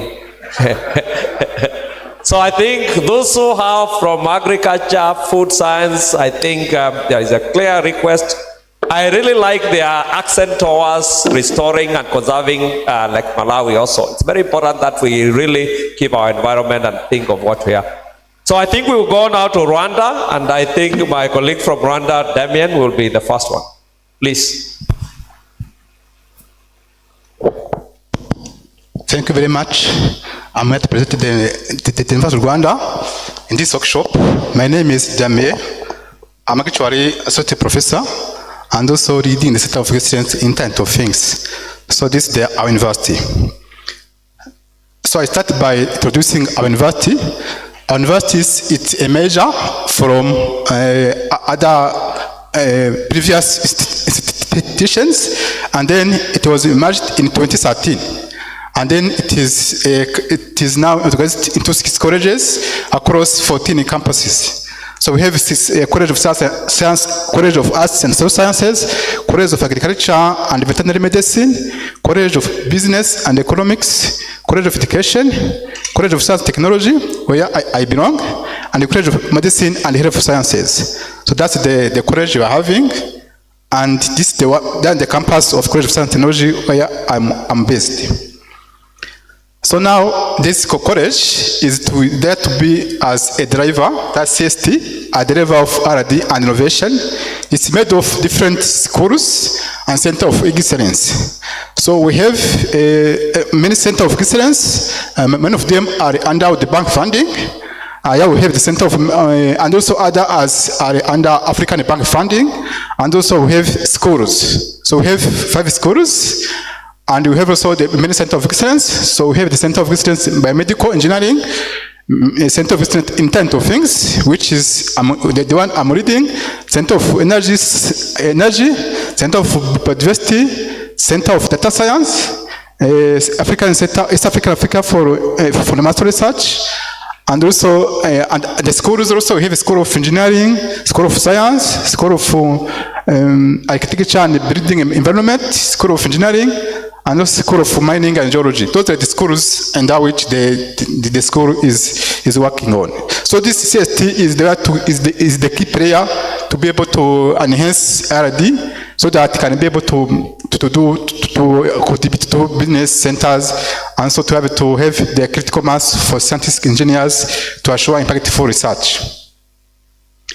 So now, let's now go to the center of excellence. So from the college, now I want to talk about the center, where I belong, and also the center I'm leading. So the center is actually SIOT, stand for African Center of Excellence in Internet of Things, which is established in 2017 under the bank funding. So as you can see here, this center, it is under the College of Sciences and Technology, and it has two objectives. The first one is to build a critical mass of African scientists, engineers, and IoT through masters and PhDs. Second one is to establish an IoT living lab for open innovation and co-creation of IoT for development. So this is the center where I want now to talk. So this center is offering two programs at master's level and PhD levels. One program is embedded computing systems for 2 years, and also a master's in Internet of Things, wireless Internet system networking. Those programs are also offered at PhD levels. So now at the center we have some moment you have to remember. So this center was established in 2017.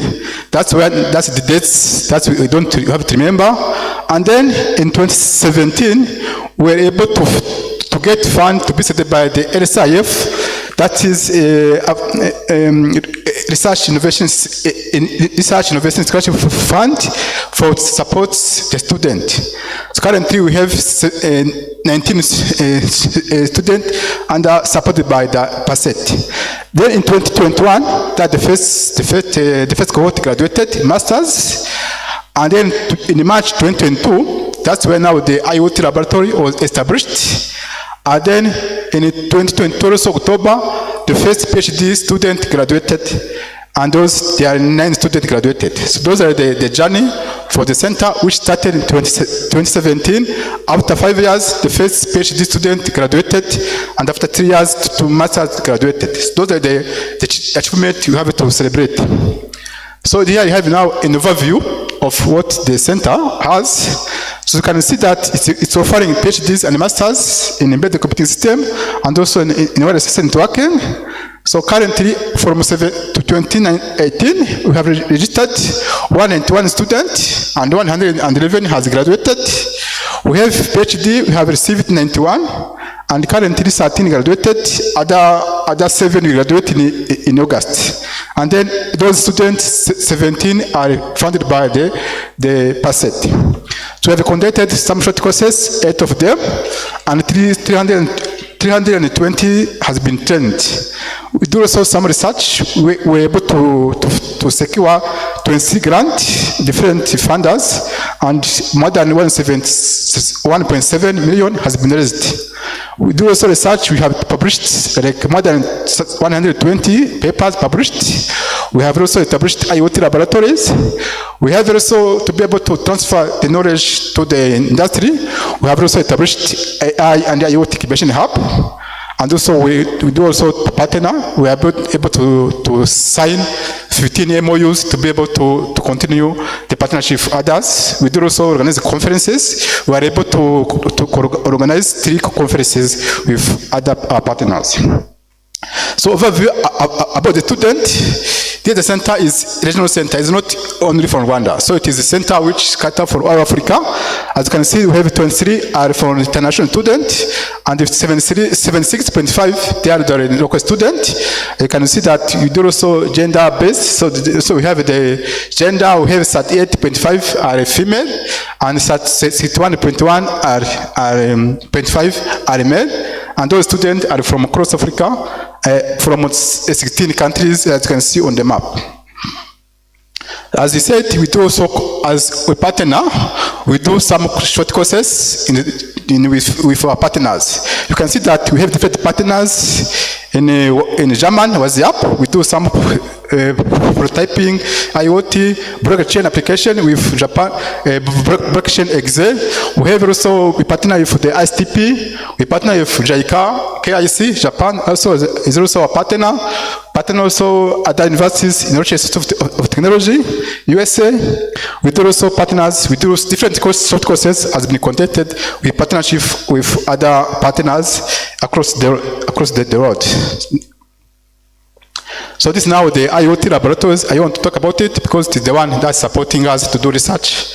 So it was established in 2021. This is some facilities of it.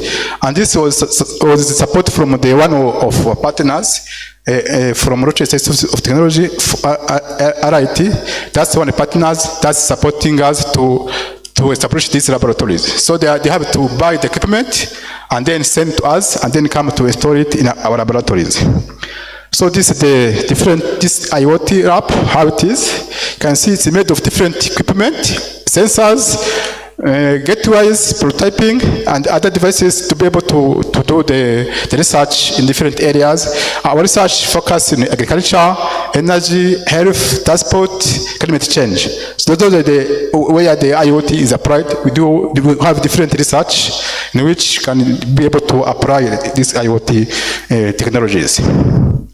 So this is some equipment we're having. So you can see different sensors, different 3D printer, drones, some other milling machine. Different equipment are available to be able to support our research. As you can see, this is some equipment we do have. So as I said, also we have different funds from different partners. You can see that we have almost 23 fund from different funders. We have ICP, National Council for Science and Technology, Carleton University in Canada, US Embassy, Rofarom, IDRC, Enabel, Horizon Europe, and also Chemonix. Those different projects we are having, and also a budget, and also every project has partners, so we do partnering with the others to be able to implement it. So we want also from this workshop, we'll be able also to get many partners to be able to continue our research. So now I have different ongoing research, but I have put in the color those in agriculture, because the agriculture is the one now focusing on. So we have different research. So I have we have like 17. And we have smart behaving technologies. I would like to talk about it. I have agriculture data from acoustic monitoring. Those are the one in the agriculture. We have also Internet of Things based crop yield prediction toward food security in Rwanda. That's also another project. We have also to IoT empowered precision agriculture techniques for improved rice production. We have also fertilization application system for small-scale rice production in Rwanda. We have also an IoT-based climate and quality monitoring system for agriculture value chain. We have also AI-enabled IoT area one smart systems preventive microtoxins in cereals. And also the last one is integrated IoT, AI, and Swahili chatbot agriculture tech solution. Those are the projects under agriculture. We do research in different areas, but I highlighted those in agriculture. That's where this workshop focused on. So now, those are some best investigators of our people, our staff and students who are able to generate those grants. You can see that we have 6 nationals, 6 regionals, and also some are postdoc, international grant. Those are some of our research team that were able to send a project proposal and get a fund. So I want to talk about one project, two projects I want to highlight among those agriculture we're having. The first one is about smart behaving technologies. This project, we want to introduce IoT in smart beekeeping to be able to allow the farmer, beekeeper, to be able to know what is happening in the beehive. And this technology, so we have developed a device. As you can see here, this device, it's made of sensors, and can be able to, it's connected to the beehive, and can then send the information to the mobile phone of the beekeepers to be able to know what is happening. So this is the systems, this is the hive, and this is the system with solar systems, and here is now the sensors, and this document, this devices is placed in the area, then you can be able to know what is happening. So this is the different papers we have published. So we have 10 to 20 beekeepers who are interested in us. So now the project is ready. We want now to go to the commercialization. And the project I have, it's about the Internet of Things based on crop yield prediction and toward food security in Rwanda. This is also under project to be able to make IoT devices to develop a system to be able to monitor the parameters in the soil and to know when the rain is coming. And this also, they have published many papers. So now, and that one, I want to talk about this incubation hub, which also supporting us. So after we saw that we have many projects which has business idea, so we established an incubation hub. This incubation hub is to help us to take our research to the industry. And this incubation hub was supported by the JKUAT, that's Commonics, and it is for 1 year program, but now we're in the process to get it the second year to be able to transfer our knowledge to the industry. So currently it's actually to transfer the knowledge from the industry to the laboratory to the industry. And here we have what you call as what we have achieved. Now we have trained 40 activities. Then in prototyping, also in entrepreneurship, and also in commercialization. Those are the 3 trainings we have offered. We have established this incubation hub, as you can see here. This incubation, sorry, this went quickly.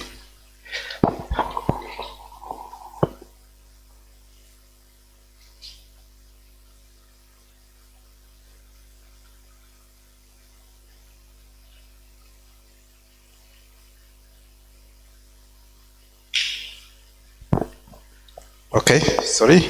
So this is the incubation you have established. It has different sensors, different 3D printers to be able to help the expertise to be able to run their project. So we have selected among the 40 projects, 8 projects will be on the market, and every project will be supported with 5,000 USD to be able to go on the market. I think now it stopped. So now we have the area of collaboration. So it is like others who have to collaborate in a research project, joint student supervision, student exchange, to do some academic activities, and also joint proposal, grant writing. Those are the main area we collaborate. Those are the partners. We have many partners, as I said, we have sent 15 MOUs, so I want also to extend to have some other partners through this workshop. Thank you very much for your time. Thank you. A big round of applause for Damien. Thank you very much. I want to indicate for University of Rwanda, I think the centers of excellence are working.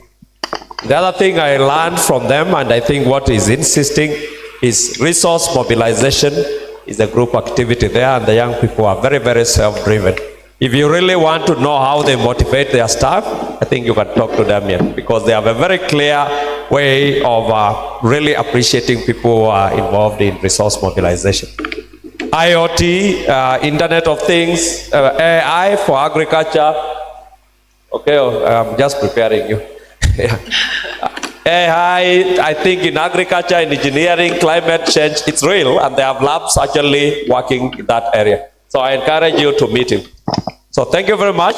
We will go to the last speaker of this morning session, and this is a professor who was our professor who was moved to Carnegie Mellon University in Rwanda. So, Bwana Okeyo, the floor is yours. Thank you, Professor Sila, and good morning.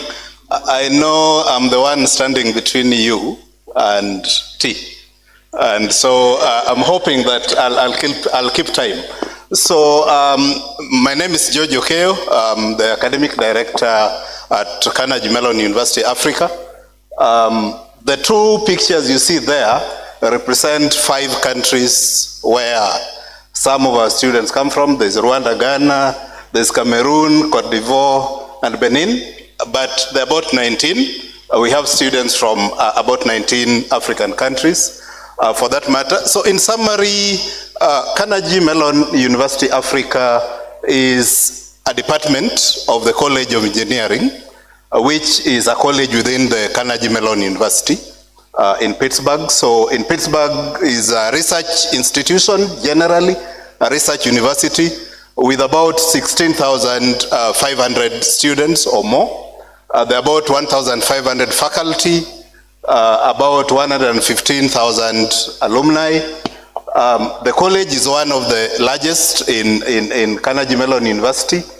Our campus, Carnegie Mellon University Africa, is headed by a director who also doubles up as the Associate Dean of International Programs in Africa, which essentially means all cooperation that we are doing, we have a focal point. Our campus director represents us in the College of Engineering so that he can actually represent that kind of interest to the university as well. The campus was started in 2012. The vision was that of a regional center of excellence in ICT. This came from a meeting, Connect Africa 2007, which was held in Rwanda, led by the ITU, supported by the Africa Development Bank, World Bank, among others. And the vision was to have many of such centers of excellence in Africa. So Rwanda, the president then approached the Carnegie Mellon University and invited them to come and set up a campus in Africa to train on digital technology essentially. So we are located at the Kigali Innovation City. There are many other institutions around us, including an upcoming factory for BioNTech. If you recall, BioNTech was one of the companies that led in the development of the vaccine for COVID. And it is setting up a factory just around us, but there are many other institutions within that. You must be wondering, this probably should be the last thing I would be talking about, but let me put it up front. So what are the opportunities for you, for us to collaborate? Essentially, there is the potential for collaborative research. On the ground, we have about 19 plus faculty or academic staff in Kigali, and we still have links with our mother faculty of the College of Engineering. We have one project that is funded by Bill and Melinda Gates Foundation, Upanzi Network on Digital Public Goods. This is supposed to be a Pan-African kind of project that works on generating digital products, which then are free for use by anybody within the continent who wants to adopt them, either in agriculture, in health, in financial inclusion, in education. And at the core of all these things is privacy and security of the data, because that is critical to us. We also have an EdTech project that is supported by the MasterCard Foundation, which is about transferring learning science knowledge to what we call EdTech hubs. So at the moment, we have about 3 hubs that are supported, and companies will then be within those hubs being trained on some of these technologies to enhance their offering in EdTech. And I know, for instance, there's been a company that was started by a former student of JKUAT called Zeraki that works in the EdTech space, was one of the early groups that were mentored through the EdTech project. Now we have a larger project which we call the Center for Inclusive Digital Transformation of Africa, or CIDTA. So this is a center supported by the MasterCard Foundation. The aim is to reach the entire African continent, impact many people within digital technology. We are hoping to offer online certificate programs that are modeled on some of the courses that we do on artificial intelligence and machine learning, on cybersecurity, on software development, among other things. We have what we call the AfriTech, which is aimed to be a network of 10 universities in Africa. That network will be working on education, or knowledge creation, and what we call pathways to opportunity, which relates to entrepreneurship, and basically building enterprises that are powered by digital technology. So at the moment we have 6 partners within AfriTech. We are still recruiting, I think, 4 more to join that program. So within that AfriTech, one of the things we do is faculty enrichment programs, where we basically have fora where we talk about pedagogy within the areas of interest for faculty within the network itself, and also outside that particular network. Then we also have what we call an industry innovation lab that enables our students and also others to come up with their startup companies and then get mentorship, incubation, some kind of support within that. So far we have had 9 startups, 4 have already graduated, 5 of them were recruited last year, and they'll be going through a 1-year or 2-year mentorship and support. We also have the opportunity for exchange programs, and I think because we don't have PhD programs, we are also open to joint PhD supervision, and I think we're also open to external examination when the need actually arises. So those are opportunities. This would have been my last slide, but I put it up front. So I would not want to go through that. I'll skip a few sections. So we basically have 2 things. The first one is our core program, which is education and knowledge creation. And the second one is the Center for Inclusive Digital Transformation that is supported by the MasterCard Foundation. So within our core program, we have 3 master's programs. The first one is the Master of Science in Information Technology. There's the Master of Science in Engineering Artificial Intelligence, which we started about 2-3 years ago. And we have the Master of Science in Electrical and Computer Engineering. So within these programs, we have what we call specializations in cybersecurity, in applied AI and machine learning, in network technology, in IT entrepreneurship, in energy systems, and also in software engineering. So you have people then taking their specializations within those many areas. What we try to do is what we call holistic education. So in some of the courses, students then do, sorry about that.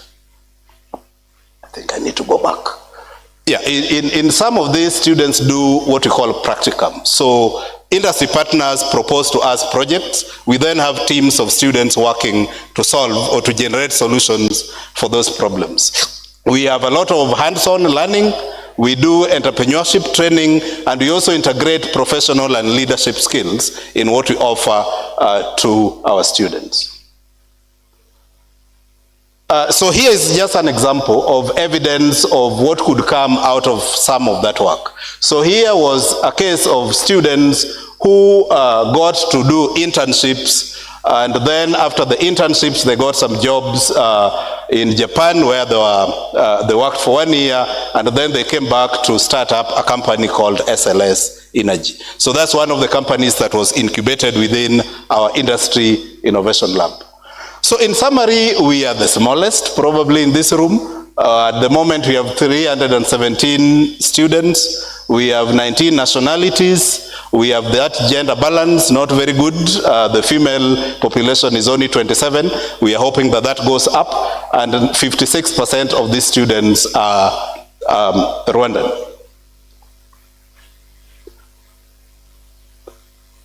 Most of our students, sorry about that. Most of our students are on scholarships, different types of scholarships, with the government of Rwanda probably giving the most for those students. We have Carnegie Mellon University itself is giving some scholarships. We have some on MasterCard Foundation, among others, that are given here. So the beauty of this project is that the students, if they studied for the same program in Pittsburgh, they'll pay 3 times what they pay when they're studying in CME Africa, as part of that agreement that the government of Rwanda has to support the program.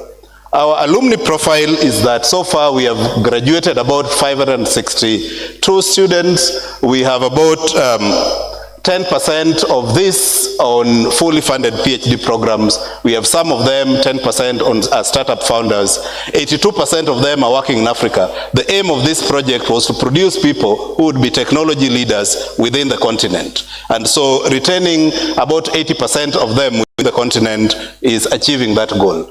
So when you look at this, these are just some of the companies that we partner with and who also employ our former students. So we also engage in research and innovation in different areas, from policy influence and governance in health, applications in agriculture, transport, among other things as well.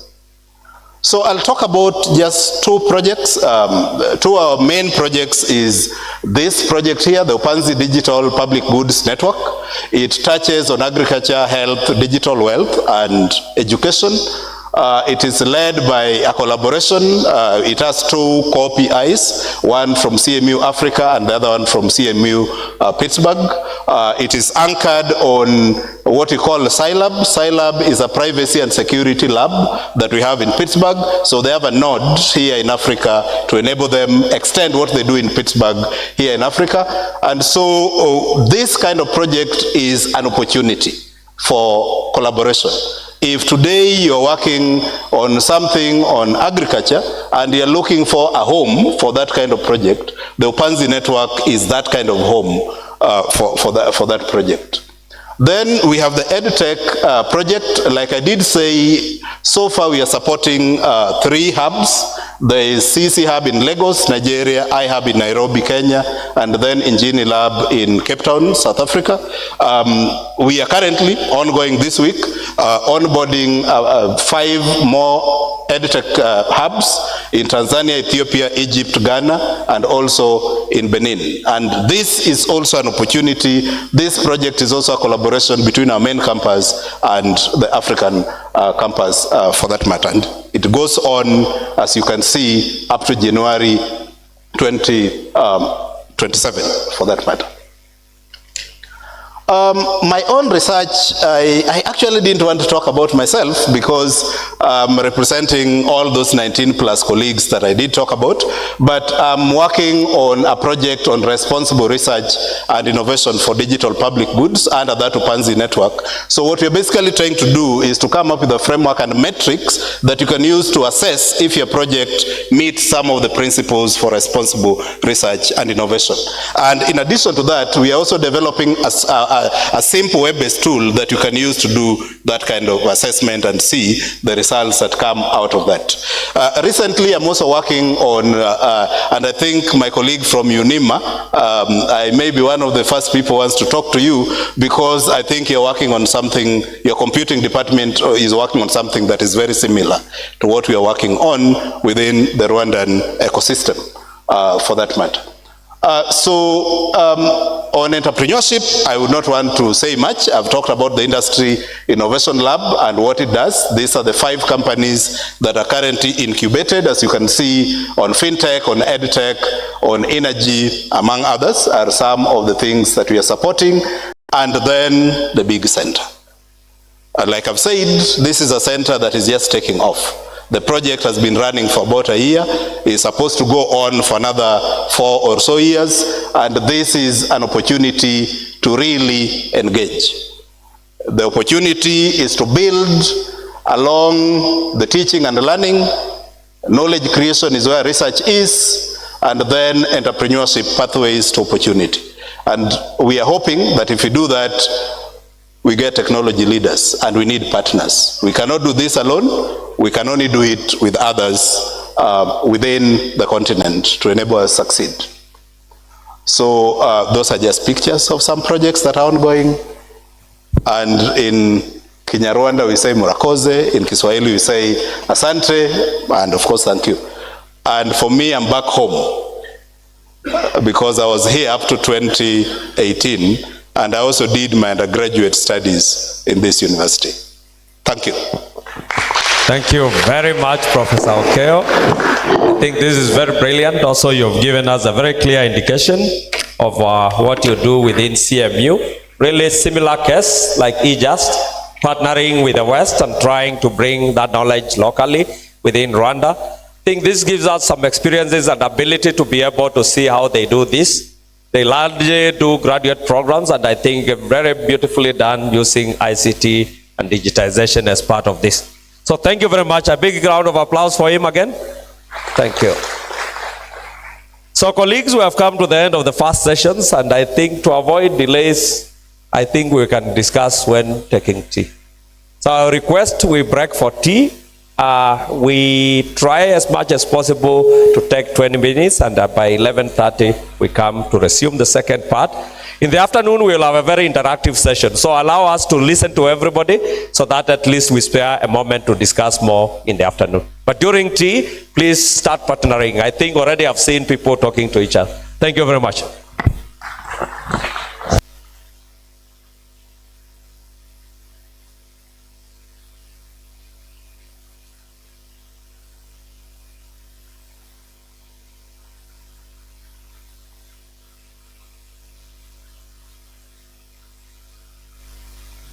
Jomo Kenyatta University of Agriculture and Technology invites you to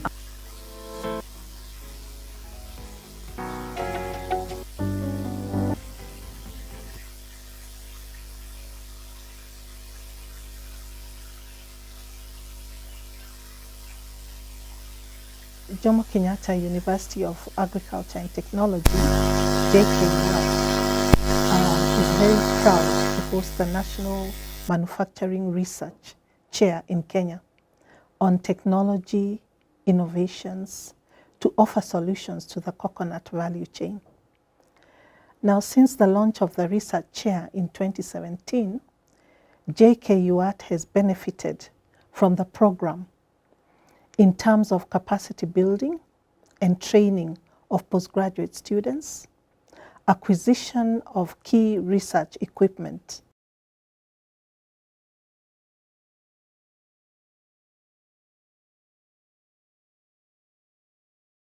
Jomo Kenyatta University of Agriculture and Technology, JKUAT, is very proud to host the National Manufacturing Research Chair in Kenya on technology innovations to offer solutions to the coconut value chain.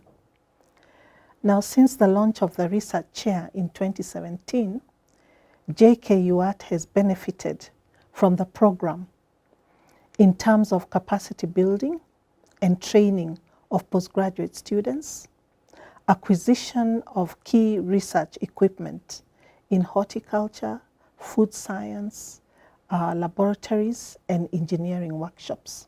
Under this research chair program, a number of innovations have also been rolled out and deployed in Kilifi, Mombasa, and Kwale counties. And these technologies are currently impacting SMEs in the coconut value chain. The research project has enabled JKUAT to establish important linkages and partnerships with key stakeholders, thus repositioning the university as a leading institution in research in this region through research-driven solutions. I'm Bernard Ikua, a professor of mechanical engineering at Jomo Kenyatta University of Agriculture and Technology, and also the holder of the manufacturing research chair, which is a university research chair. Within this research chair, we have several streams. We have a stream that is on tooling and machinery. We also have a research stream on food and beverages, another one of energy and biomass. We also have one on textiles and fabrics, and another also on beauty products and cosmetics. All these have got products that have been have come out and are now being piloted and marketed. Of interest for us is what is contained inside, which is the coconut water and the coconut meat. Of interest in this particular case, the coconut meat is what one of my students is looking at in terms of its application in coconut-based products. My title with this was broadening usage of coconut through an addition of coconut meat, and that we've shown the white coconut or the white component of the meat. I did various objectives to achieve the aim of my study, value-added the product by producing the coconut ice cream. We have an equipment which has been bought with support of the research chair, which helps us to remove most of the organic solvent. This equipment is called a rotary evaporator, which is this. And this unit, what you do here, you fix your solvent inside like this, and then you rotate. Come here and extract through a rotational system where through this distillation unit and vacuum, then the solvent comes here and the oil remains here. And this is what we get to the last step of analysis.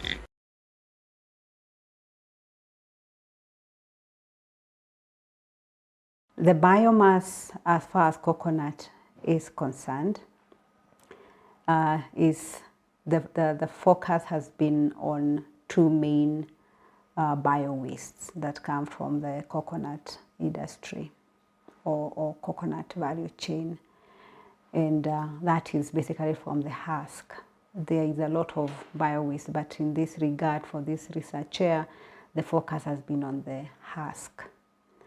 The husk of the coconut has fibers, and also when you extract the fiber, there's something, some will call it a dust. It's basically that dust that binds the fiber.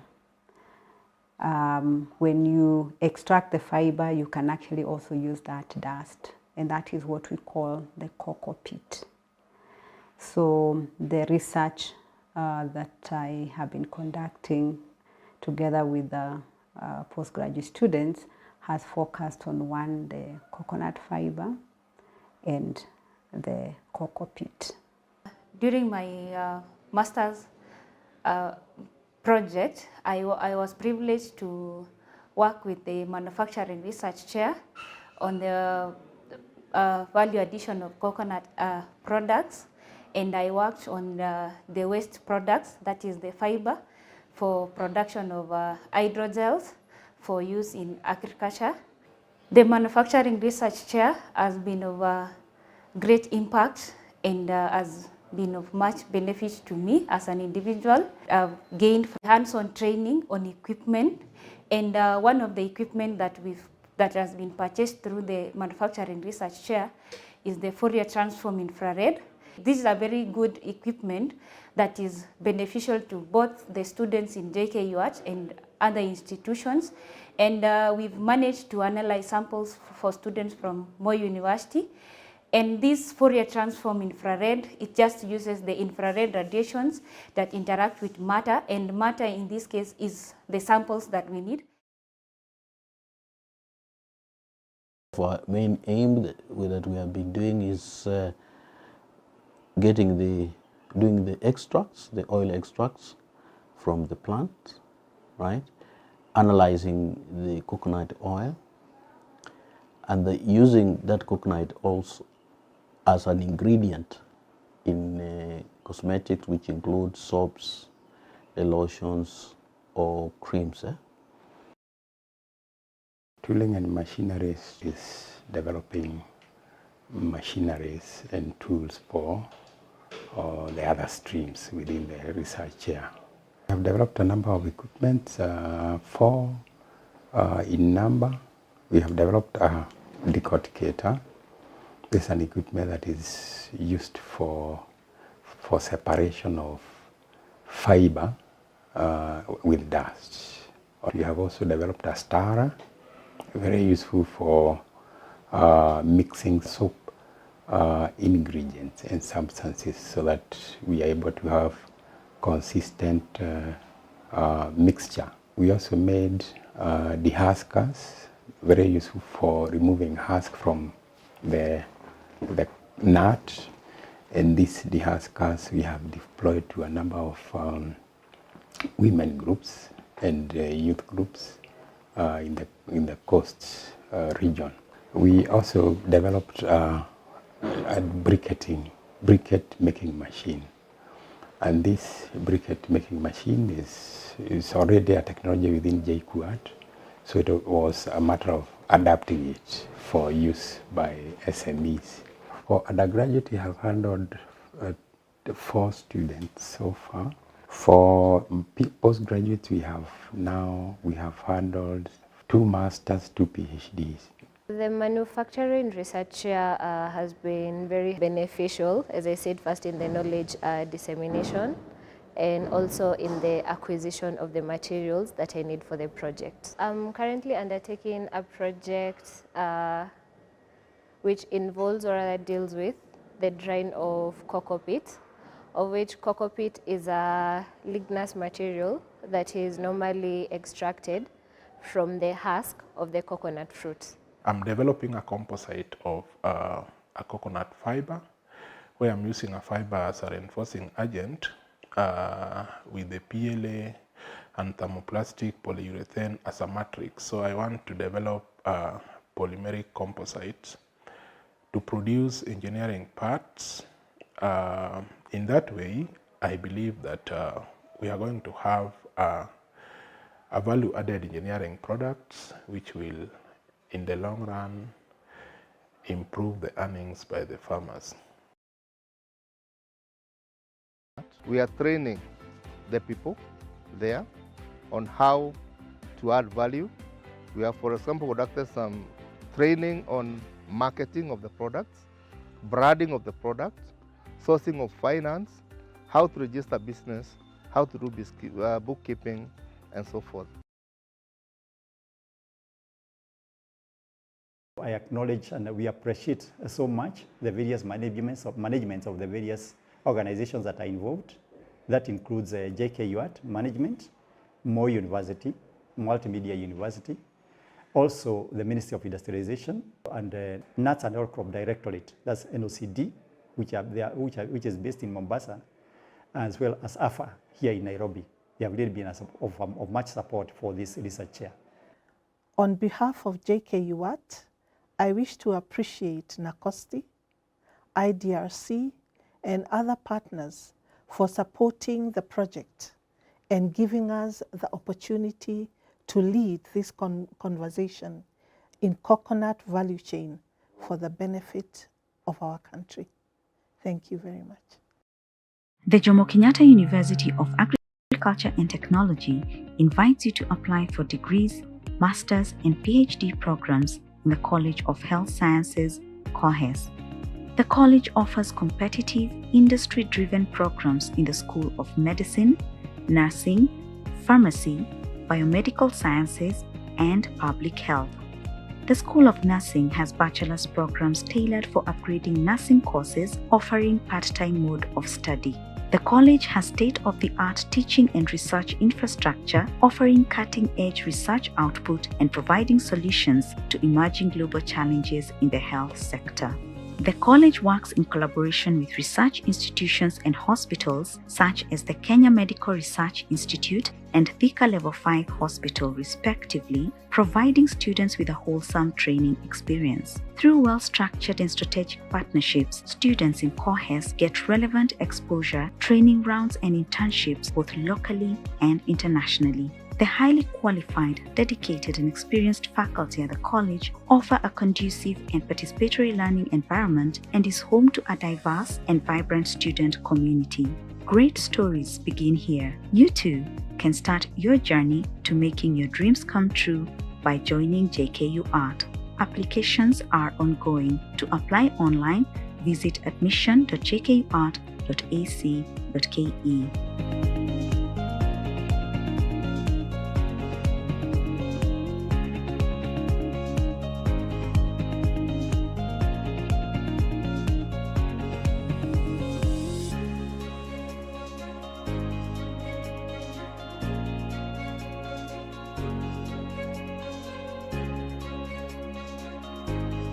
JKUAT, setting trends in higher education research, innovation, and entrepreneurship.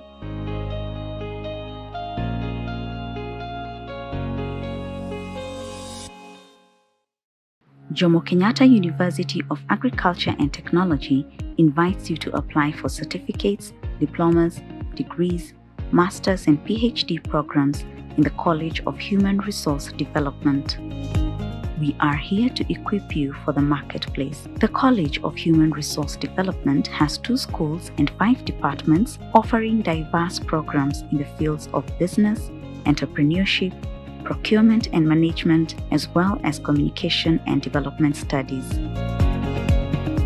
At the JKUAT Center of Professional Studies, we offer CASNEB, HRMPDE, and the KISEB professional courses. Over the years, the college has continued to produce competent and innovative graduates who have made significant contributions to various sectors of our economy. Driven by a strong culture of innovation, the college stands at the forefront of facilitating the realization of Africa's development aspirations. Our highly qualified, dedicated, and experienced faculty at the college offer a conducive and participatory learning environment and is home to a diverse and vibrant student community. Great stories begin here. You too can start your journey to making your dream come true by joining JKUAT. Applications are ongoing. To apply online, visit admission.jkuat.ac.ke.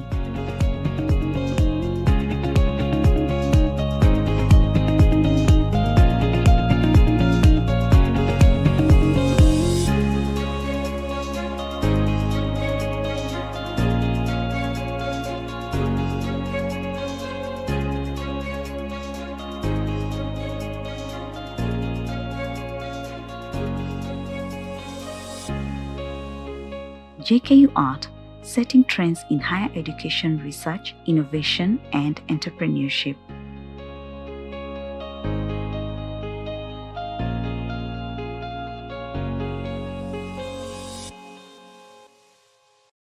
The Jomo Kenyatta University of Agriculture and Technology invites you to apply for degrees, masters, and PhD programs in the College of Pure and Applied Sciences, Corpus.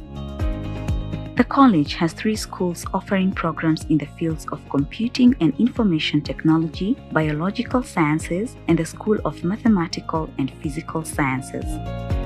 Our flagship programs offer competitive, industry-driven training, and our graduates are leaders in the marketplace, currently offering innovative solutions in diverse sectors of the economy, both locally and internationally. JKUAT is currently the only university that offers Bachelor of Science in Operations Research in Africa and is also amongst the 3 prestigious universities within Africa that train Bachelors of Science in Financial Engineering. The highly qualified, dedicated, and experienced faculty at the college offer a conducive and participatory learning environment and is home to a diverse and vibrant student community. Over the years, the college has continued to produce competent, high-quality, and innovative graduates who have made significant contributions to various sectors of our economy. Great stories begin here. You too can start your journey to making your dreams come true by joining JKUAT. Applications are ongoing. To apply online, visit admission.jkuat.ac.ke.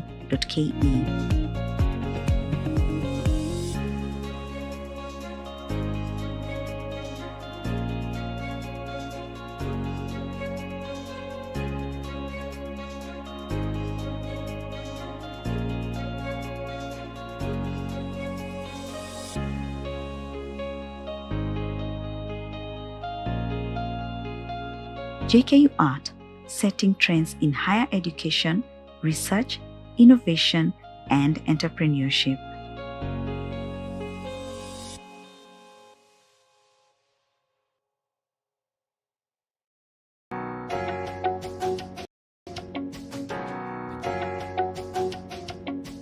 My name is Patrick Kavagi Amaheno, based as technologist at the Department of Horticulture and a research assistant based to the African indigenous vegetables.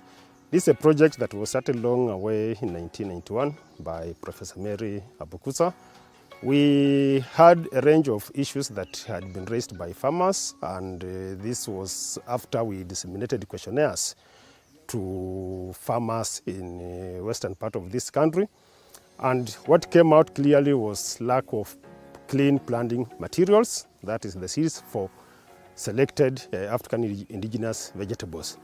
And now we had to collect the seeds of all the African indigenous vegetables that were considered to be priority ones, and then came to do bulking from the university. And then now the same seeds were now sent back to the farmers for them now to start their enterprises. This has come up clearly because now the most farmers, through the community-based organizations and aggregation of farmers, have adapted now the commercial aspect of African indigenous vegetables, more so after embracing the innovation of how to dry the vegetables during that time where the production is high. My name is Alfred Masaba Wanzala. I'm a research assistant in Africa Indigenous Vegetable. The project is all about ensuring that it provides quality seeds to farmers and also trains farmers at a different level to ensure that they produce quality indigenous vegetables. We do the training starting at the primary school level up to all the farmers or the farmers at the field. At the primary level, we engage pupils in 4K clubs to ensure that they know quality farming. At the lower level, we provide them with the quality seeds and also planting leaflets to guide them through the farming. At the farm level, we train farmers also on the spacing and management of indigenous vegetables at the farm, and we also provide the seeds to them. At the university level, when we are doing research, we engage university students both at undergraduate and postgraduate level in different research, and also provide them with planting materials, and we guide them throughout up to the harvesting and post-harvesting management. The project has managed to train over 10,000 farmers countrywide in different counties, and we keep contact with them to ensure that all their needs is well catered for when it comes to production and management of indigenous vegetables.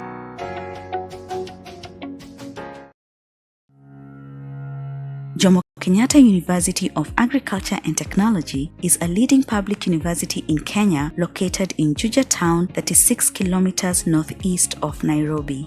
JKUAT has carved a niche for herself in Kenya and the region as a center of global excellence in the fields of agriculture, engineering, technology, enterprise development, built environment, health sciences, social sciences, and applied sciences. JKUAT has 5 colleges offering over 400 academic programs. The colleges of Engineering and Technology, Health Sciences, Pure and Applied Sciences, Agriculture and Natural Resources, and Human Resource Development. To apply as a self-sponsored student, visit our admission website admission.jkuat.ac.ke for any queries. Feel free to call our contact center on 0709 715 815. You can also reach us through our social media platforms at Discover JKUAT on Facebook, Instagram, and Twitter. Email customercare@jkuat.ac.ke or check out our YouTube channel at Discover JKUAT. JKUAT, setting trends in higher education research, innovation, and entrepreneurship. Karibu JKUAT.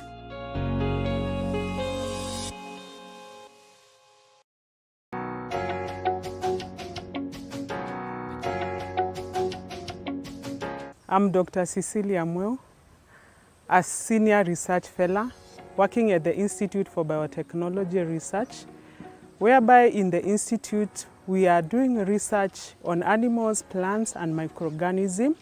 And our main aim is to tap the genetic resource in these different organisms to improve their production so that we can help the farmers to have better yields and even plants which can withstand different harsh conditions like drought and so on. We do have the tissue culture technology, and the tissue culture technology, its main aim is to multiply in mass. Like we have the commercial banana production, whereby we are producing plantlets to farmers.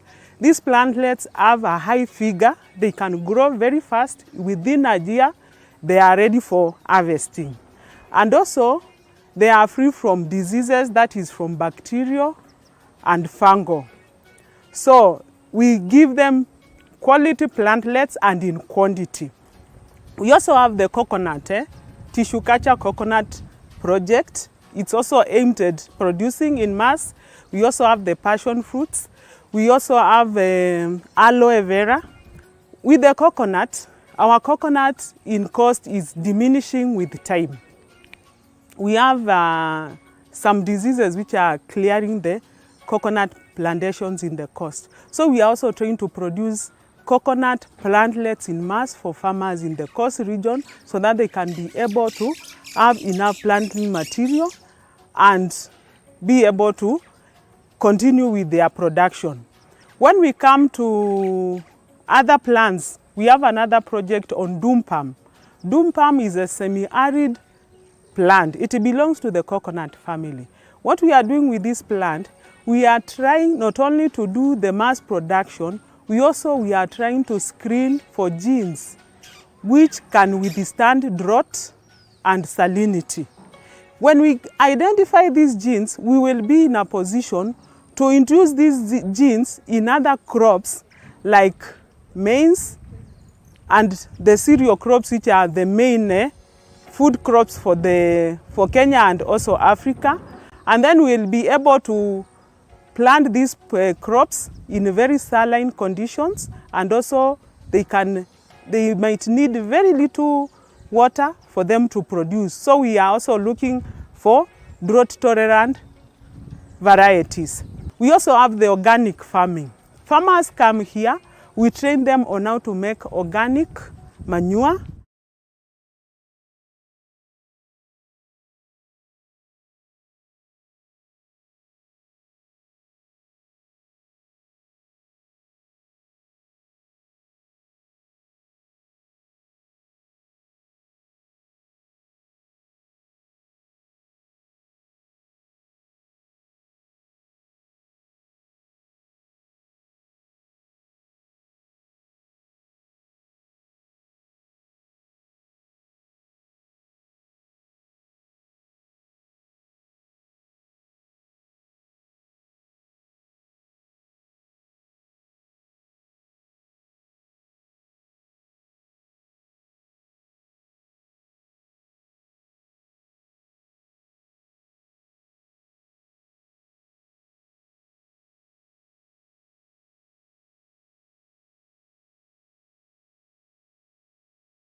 Esther Mwema. Is it one of us? Eh? Okay. One of us who ran away or who we have loaned to Stellenbosch for a period of time.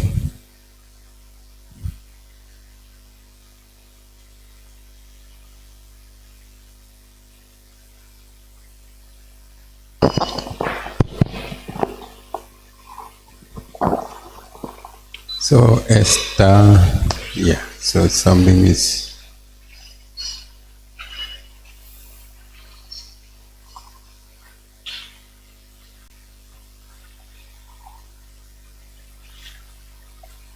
meanwhile to say that Stellenbosch, we are working together in education for laser-based manufacture. Also with CSIR, I believe. So the students who are going through mobility in our various institutions also have an experience at Stellenbosch. So thank you. We have presentation from Paul. Paul, thank you. Continue. Okay, good morning. Thank you. I'm Paul Williams, and I will just give you a brief introduction of Stellenbosch University, then brief intro of the faculty that we are part of, and then I'll zoom in into my department and the research that happens there, and with more focus on mine.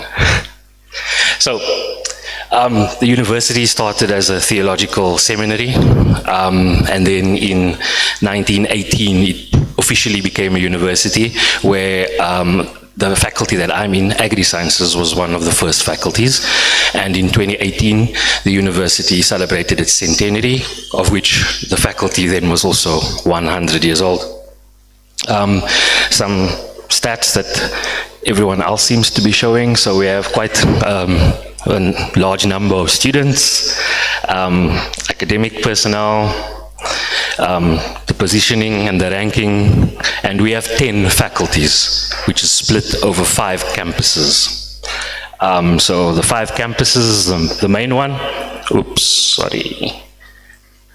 over here, that's based in Stellenbosch, in the heart of the winelands. We have the medical campus for the health sciences, and that's just about 20 minutes drive from Stellenbosch. Number 3 is the business school, and that's also 20 minutes in another direction.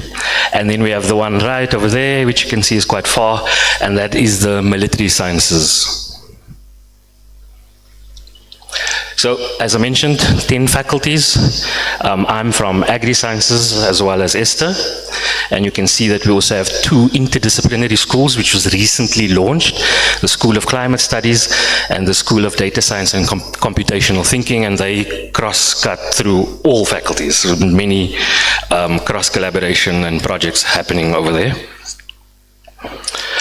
So the faculty that I'm from is known as Agri-Sciences, and this is the building where the faculty is housed, where the dean sits. We have 11 departments and 2 institutes. See, a number of them have been mentioned, so there's lots of similarities over here. Agricultural economics, agronomy, animal sciences, conservation ecology, and entomology. Then food science, that's where I'm from. We have forest and wood science, genetics, Institute of Plant Biotechnology, horticulture, plant pathology, soil sciences, where Esther's from, and then because we are in the winelands, we have viticulture and oenology, and then the Institute for Wine and Grape Science.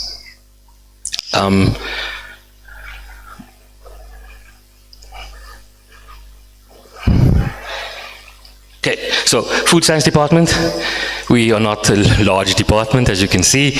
I just included this picture so I can give a brief snapshot of what everyone does. So we have our head of department, Professor Gunasigi, and he does water quality, water safety kind of research focused on either irrigation or river water quality in the area in which we reside. Various technologies that they're using also to treat water, UV, you name it, and then also to determine what the load is in the water that's used for irrigation, specifically on minimally processed products. And we have Professor Manley. She's into cereal science, cereal chemistry, uses a lot of non-destructive technology that I'll allude on a little bit later. Also, the recent project is looking into chocolate quality, yes, very interesting. So they're making their own chocolate and analyzing the quality of that using anything from near-infrared spectroscopy to nuclear magnetic resonance. That's myself, and I'll go into more detail a bit later. We have Dr. Diane Ripp, and I heard someone mention this earlier. She focuses on the One Health approach, using whole genome sequencing and all those kind of molecular techniques to see the interplay between food, us, animals, environment. I have Dr. Femi Caleb, who joined the department very recently, and he's into post-harvest technology. Post-harvest technologies, his focus now is on cold plasma treatment, and he's also looking at modified packaging, modified atmosphere packaging on various produce. We have Dr. Janine Murray. She's our sensory scientist, and her research is based on sensory science, and we're also calling it sensometrics because of all the data that they generate. We have Dr. Stephen Haywood, who is our local biochemist, and his research is into brewing and distilling.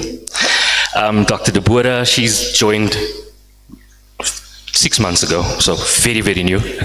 And her expertise is in new product development. So in our undergrad program, in the final year, the 4th years have to develop a product from scratch that has not been on the market yet, applying all the knowledge that they gained in the previous years of education. And then we have Professor Peter Goos, and he's our resident food microbiologist, and obviously his focus is food safety. Mostly, we call him Mr. Listeria because that is his organism that he loves fondly. And because of a recent, not that recent anymore, in 2018 there was a Listeria outbreak in South Africa, and 220 people, I think, succumbed to this. And shortly after that, the company involved with our university established a Center for Food Safety, of which Professor Goos is the director. So they're giving advice to industry on how to combat these, especially listeria, which is a nasty one.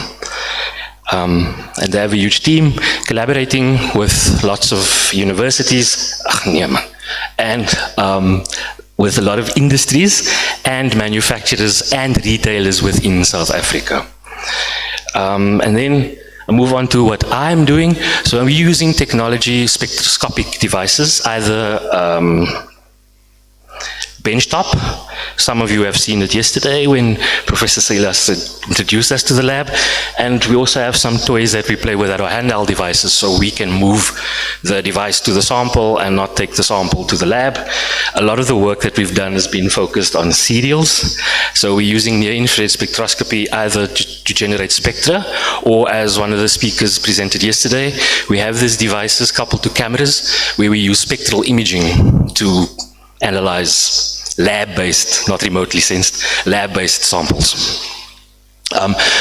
This is the technology that we have. This used to be part of what the university calls a central analytical facility. So we centralize all these sophisticated and advanced instrumentation, but they have to run it as a business. And the technology was very new to everyone in the university and the region, so it didn't make really good business, and we benefited from it in that now our department has to run it, but I'm not sure if it's a benefit or a disadvantage because managing it is not very easy. So this device captures images, but you also get spectral information from it, and you basically get a chemical picture that can tell you something. And we can map samples to understand where something is located in terms of food. It can either be to do with toxins or the nutritional composition, for example. Yeah, so we've got 4 of these units with a nice computing power because these data sets are not small, and you have to apply all sorts of things that many of you have mentioned already. I've heard it, AI, machine learning. We call it something different in our world, but it all boils down to the same thing, number crunching, so we can gain insights from the samples that we have analyzed. This is just to illustrate. I was going to include a video, but it just takes too much space of how we do it. This PhD student was looking at pre-germination in barley because it's a big problem in brewing.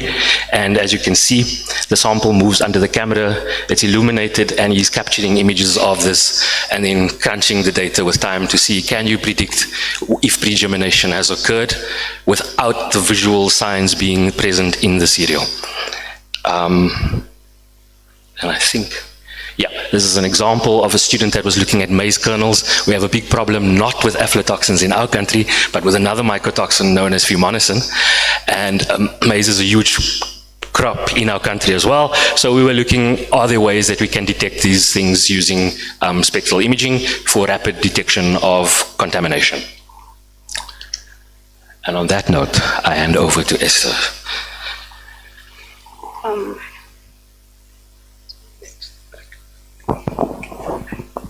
Okay, I'm going to talk about the soil science department.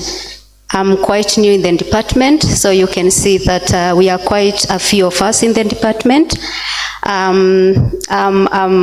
Yeah, so we have our HOD, who focuses mostly on soil pendology, soil mapping.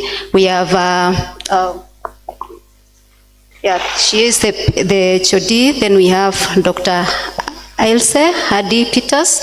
She's our soil chemistry and fertility expert or lecturer. We have Rozanov, is Russian, is the GIS and mapping lecturer.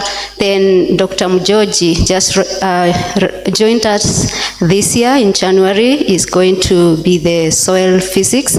He's just replacing our soil physics lecturer who just retired at the end of last year. And then I joined the department sometimes last year to develop a curriculum in soil biology and soil health management. So it is a very new area. So the previous focus was on all these other aspects. And I have to say that we are one of the few remaining departments of soil sciences that offer undergraduate program in soil science, and I can confidently say this because as I was developing their curriculum, I checked around Africa and it was difficult to find such. Most of them, they start from postgraduate level. And then, sorry, which one? This, which one? Okay. So these are just the different research aspects for the soil chemist in our group or in our department. She's focusing on biochar, phosphorus applications, long-term research trials on conservation tillage and the rooibos tea. So yeah, just the rooibos tea. So this is our main source of tea in Kenya, which is naturally caffeine-free as compared to the normal tea that we have. Sorry, not in Kenya, in South Africa. Yeah, that's a disadvantage. Yeah, and this is the focus of our HOD. She is so much interested in soil carbon transformations, dynamics. So this is a research whereby she's looking at the transformation of carbon in termite ecosystems. And then she's also looking at carbon transformation in arid areas on speak boom, and this is just a plant that has thick leaves and stems, and it's very important in carbon capture. And then my own research interests are in rhizobia. These are the bacteria that interact with different plants, specifically the legumes, to fix the atmospheric nitrogen into forms that can be utilized by plants. And we basically focus on, sorry, getting lost. Which one is to return back? Okay.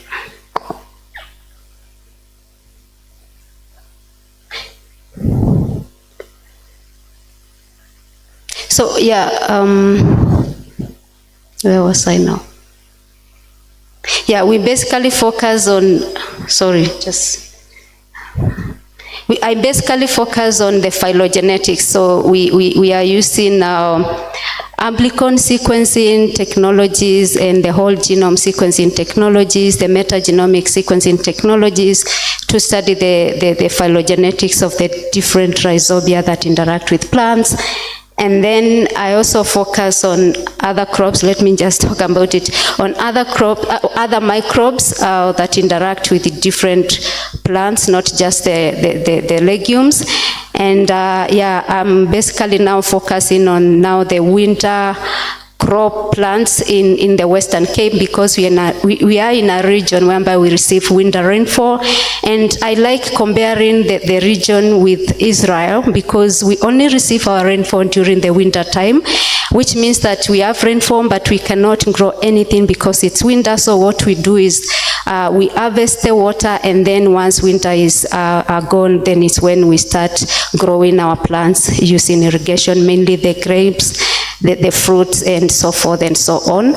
And this is the physics guy whose research interests are in greenhouse gas emissions, soil plant water relations, and climate smart agriculture. And yeah, so we also have other research interests in digital soil mapping and the irrigation applications.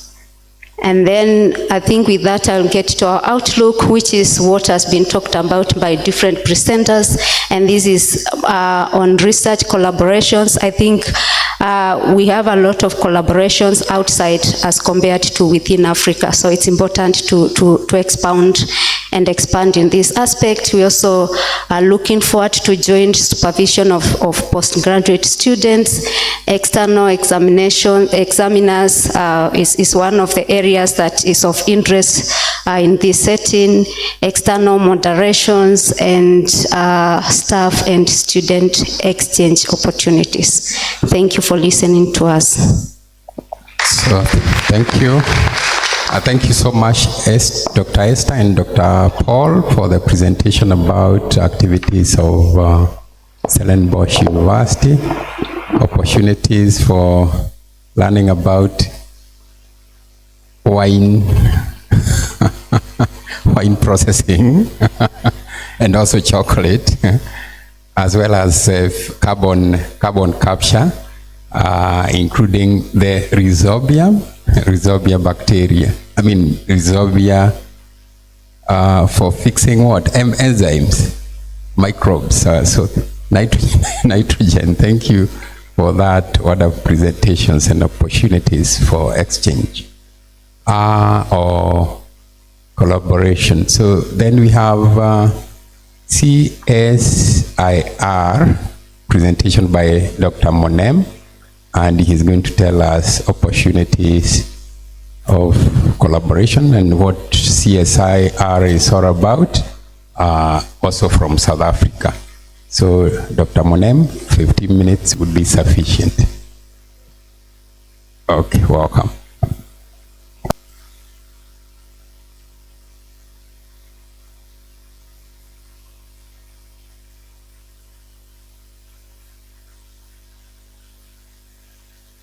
Okay, it's Moname here. I am Tswana, but not Tswana from Botswana. I'm Tswana South African. And this is my mentor, Professor Pichana Sisa. Many of you know him. He's a top-class scientist in our division of manufacturing. He's developed many young scientists in the African continent. So I always pay grace to him, and his existence is really helping us a lot in Africa. So I am from the Council for Scientific and Industrial Research in Pretoria. That's the main campus.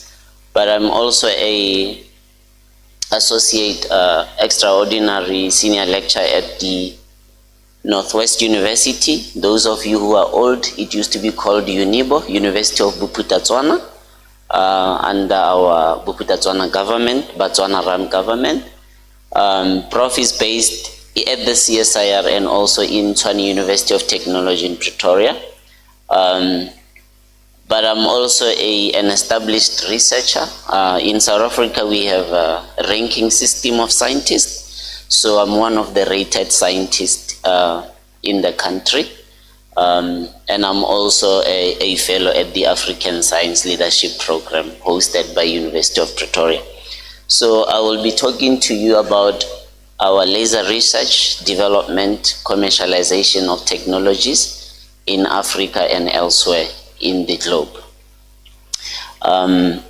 Okay, so for those of you who have not been in Pretoria or South Africa, we are a very big campus established by Parliament in 1945. So all our money comes from government. We get money directly from Parliament, then we get money from departments, DSI, as our mother government office. And we also get money from private funders for private commercial research. So some of the technologies that we have produced over the years since inception to date, the list is very big. Even myself, I'm currently putting up a patent on one of the alloys that we produced. So yeah, this list is not a justice. We are a very huge campus with close to over 3,000 scientists with 4 campuses across South Africa. And of course, as an act of parliament and an African institution, we can establish ourselves everywhere in the continent. Of course, there must be MOUs in place and things like that. So in South Africa, every university will have a memorandum of understanding with the CSIR, because all the South African universities must use our facilities for their advanced research. So we are like a central hub for all the universities. But also as African countries, you know, you can come to CSIR and use our facilities with no problems at all. Over the years, when this thing of manufacturing was becoming a problem, remember in Africa, Dr. Prasad said this, we produce a lot of metals, but we don't do any manufacturing or post-processing of these metals. So in South Africa, manufacturing and mining was the biggest economy over the years, but it declined. So what did they do? They invested now in this thing called 3D printing, which is the advanced manufacturing. And through that, we have a network of universities assigned to the CSIR so that they can do this manufacturing, because it's the backbone of our economy with mining, so it does not die. So if you ever have a collaboration with any of these institutions, ordinarily you have a collaboration with the CSIR, and of course by translation with South African public, because all these entities are a matter of constitutional or establishment. So majority of the fund comes from the DSI, which is our Department of Science and Innovation, but also private funding plays a significant role in our research and development. So yeah, this is the map of South Africa. Wherever you find yourself, Pretoria is the capital, so please land in Pretoria. Don't go to Cape Town. You might not go anywhere else in the world if you ever go to Cape Town. They show you Table Mountain and they give you wine in Stellenbosch. So yeah, so more critical now in our center, we have 56 centers within the CSIR. So we are like the number 54th center in the organization. We are very down on our campus. We are largely having these programs. So if you are more into biophotonics, health research focused, if you want to use lasers for point of care diagnostics, HIV, malaria, whatever have you, this is the research group leader, Dr. Patience Kufa. She'll be happy to receive your email. And then I come from this group, laser enabled manufacturing. You will see later in the talk all the facilities that we have. And then we have the laser surface engineering. This is more business side. So whatever we do, we commercialize through this group, so that research translate into business and translate into the economic influence of our country and the continent, of course. And we have the novel lasers. These are just guys who are interested in things that don't make sense to me, but it makes sense to them. They are more physicists. They do optical beam shaping, playing with the beams to see which beam look beautiful. I mean, their work is so, it's not interesting to me, but it's interesting to them. So we have continental programs, the African Laser Center. If you ever want to access our laser facilities of any group here, you have to go through the African Laser Center. This is actually a failed program by Africans, you know. This thing was established by Pan-African Parliament a while ago. So all African countries were supposed to give money into this program so that research on lasers can continue in the continent. But only South Africa is funding this program, you know. Sometimes I see them like, hey, sometimes we are too much of a mother to Africa, but what can we do? We must fund research, because if we don't fund research, Africa will never grow. So when government sits, DVCs, VCs, when you go to these meetings, tell them the African Laser Center requires a lot of money injected into the program so that all of us can be able to do research in lasers. The beauty about the African Laser Center is that you don't have to have lasers to do research in lasers, because already South Africa has established facilities for you as Africans to use. So that's the beauty about it. And of course, we have national programs. This CPAM program is for South Africans, where the research we do in laser manufacturing goes directly into industry. So it's heavily funded also by the Department of Science and Innovation. So if you are interested in lasers, this is our workshop, our floor.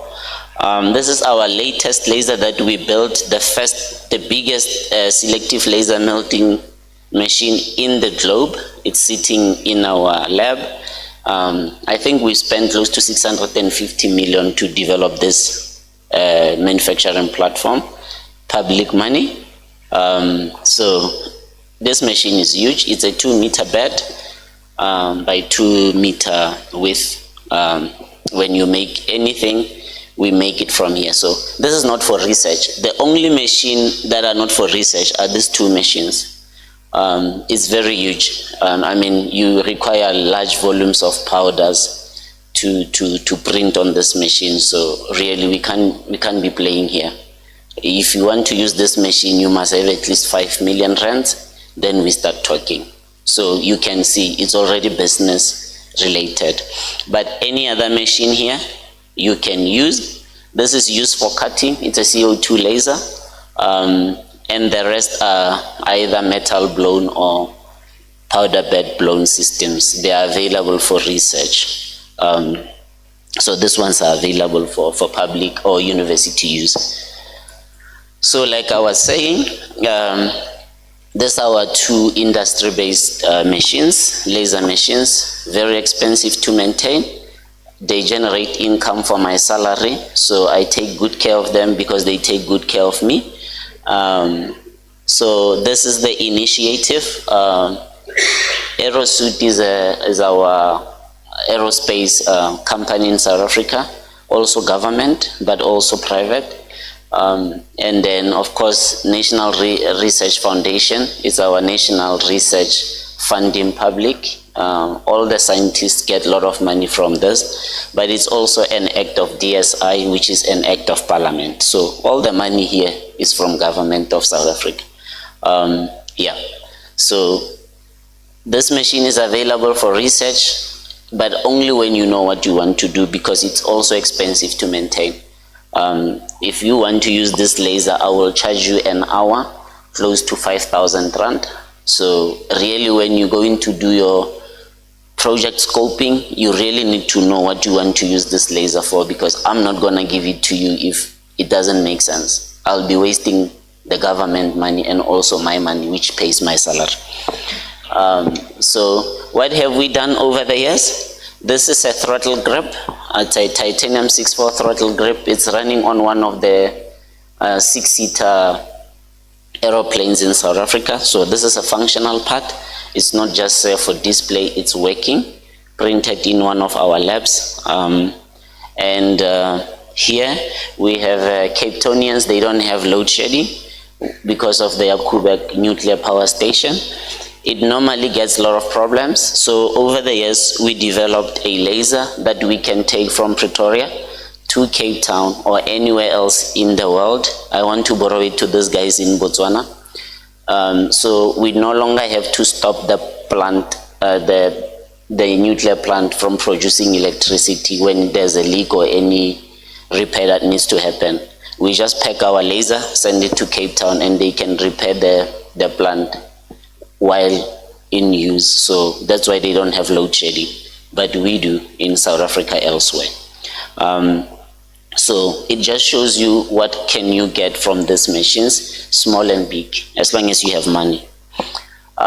So the economics of laser additive manufacturing are wide. So wide that it makes sense for almost all of us to participate in the research of it and the commercialization aspects of it. While you would be waiting for guys to come with a chisel mortar poster thingy for you to get a nice looking artifact that you have, with 3D printing machine, you just compute. Two hours later, you have your part, depending on the intricacy of it. And the good part about using 3D printer as opposed to casting and other such technologies is the surface finish is of such high quality. It's from printer to use immediately. There's hardly post-processing involved as opposed to other technologies. So yeah, that's why we like it.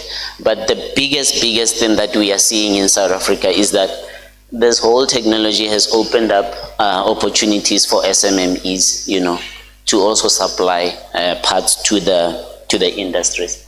My research focus is on high temperature applications, nuclear aerostructures. For the last 5 years, I was doing research on titanium aluminides. Those of you who know titanium aluminides, they are intermetallics, very difficult to 3D print, but we're just getting a patent now on one of the alloys that we produced with our PhD. So it was very great to see that what we can do with the lasers, which is the first patent in the world that we will be putting up.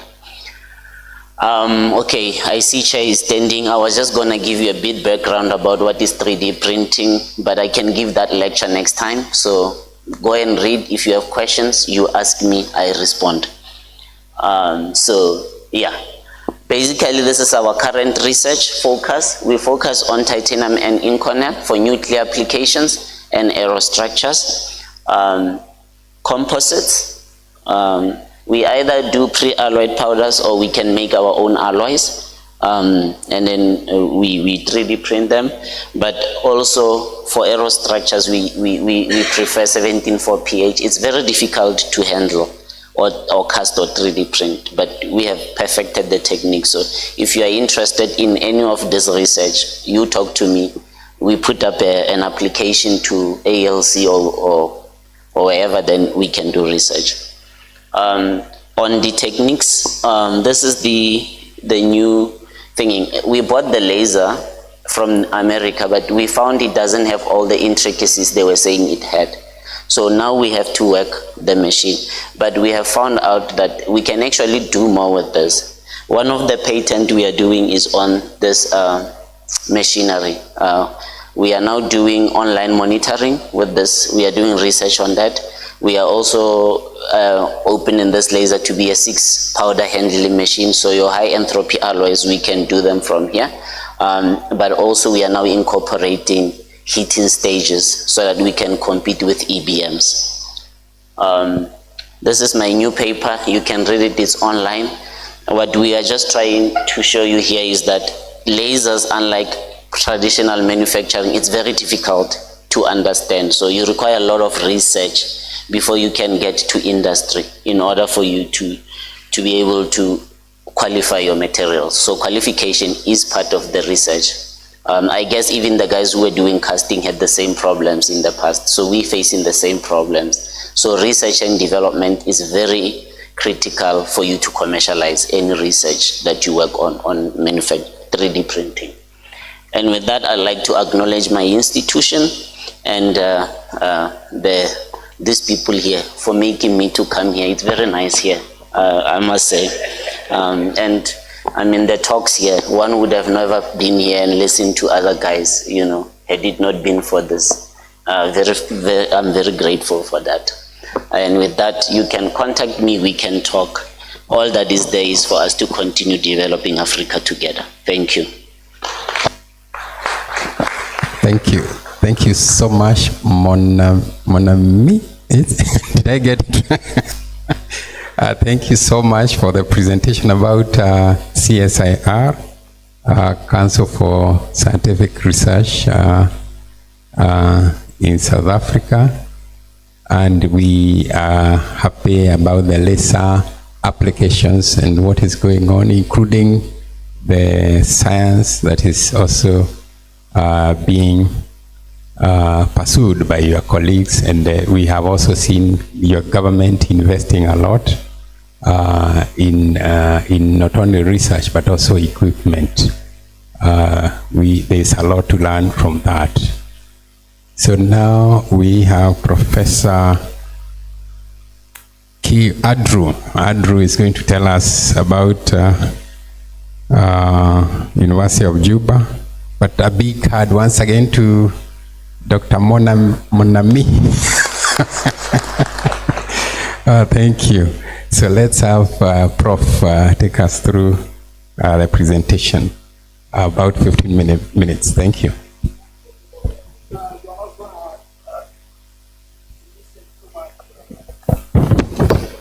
You'll not be seeing research results.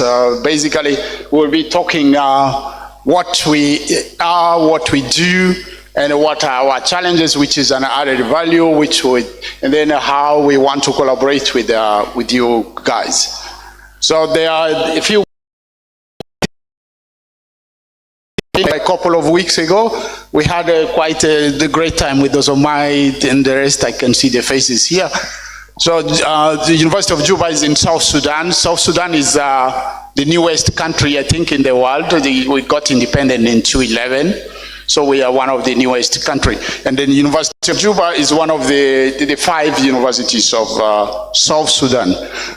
We have, that is our Vice Chancellor, I think you met him, is Professor Ketch.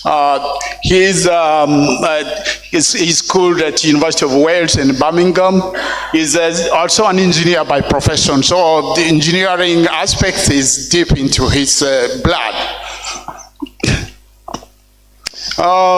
We have the University of Juba is one of the public, it was opened in 1975, but then in 1989, because of civil war, the university had to be taken to Khartoum.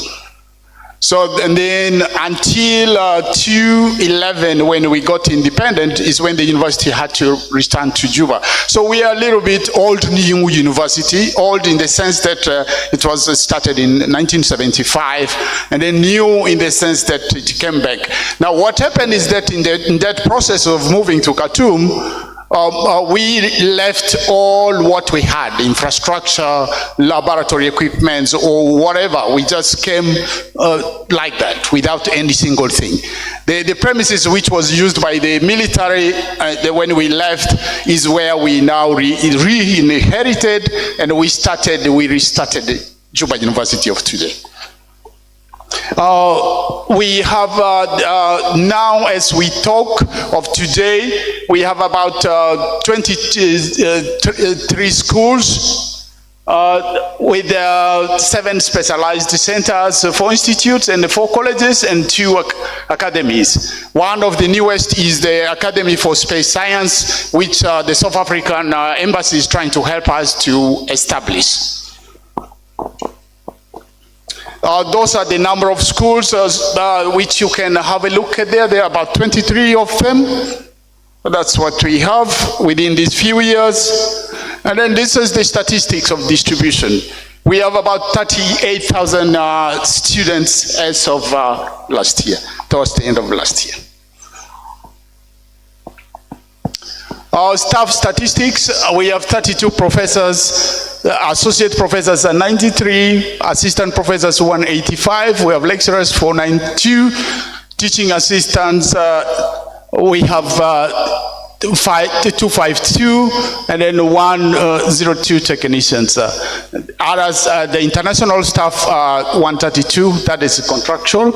They are normally in contract, administrative, and unclassified. About the staff of 2,665.